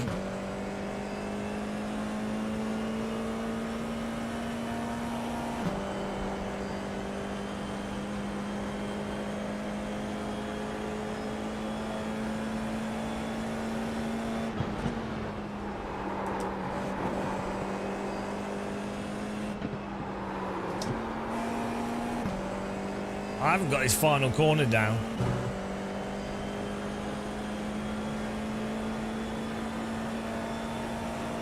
The right-hander there.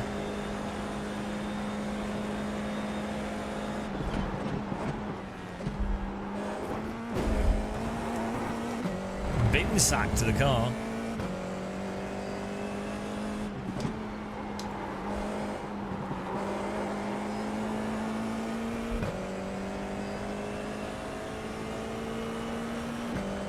The car in P2 just set the fastest lap. 57.425. Oh no, back marker.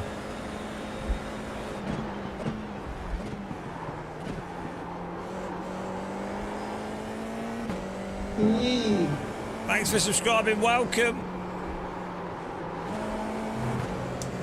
Car on your left, clear on the left. Thank you. Thank you. Oh, he didn't block us, that's nice.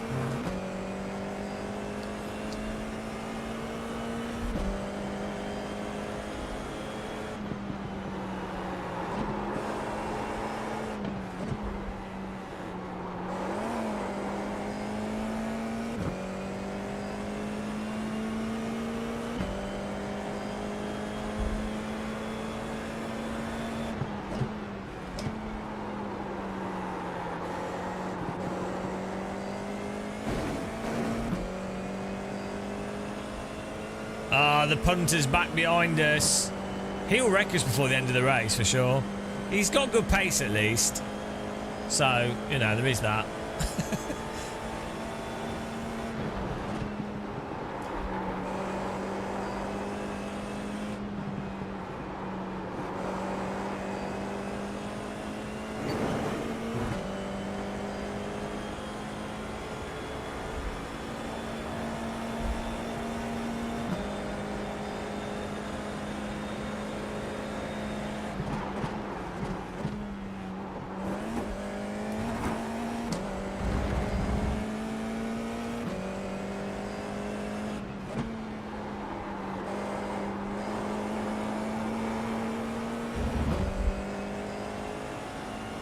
I've been burned so many times. Yeah.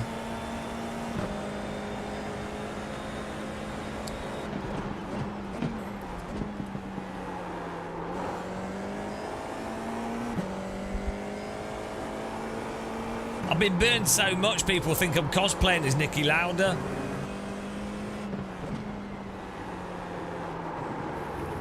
Too soon.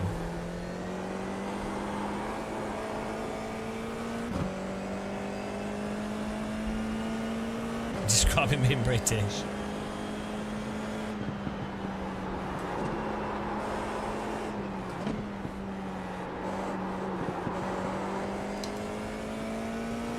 Look, he's dead and it happened in the 70s, so I think it's okay.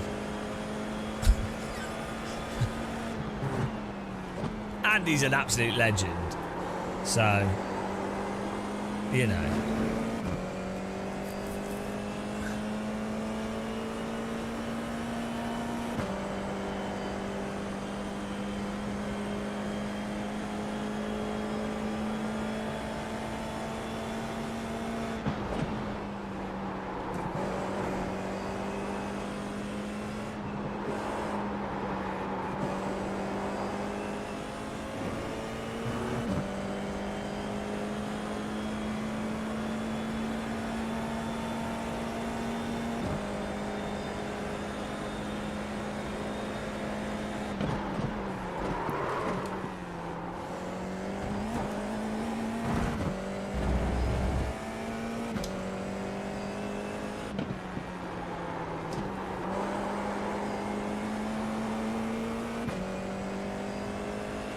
The leader is running 58.078. Titanic jokes upset people.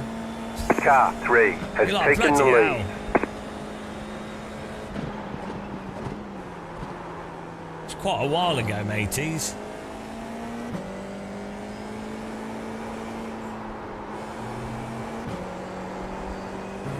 I mean, I didn't think the film was that bad.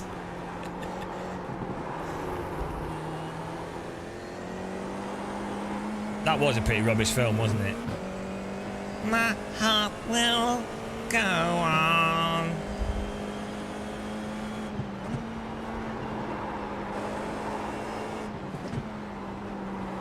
The tale about an elderly woman that abandoned her family because she shagged some homeless guy on a boat. Oh, so romantic.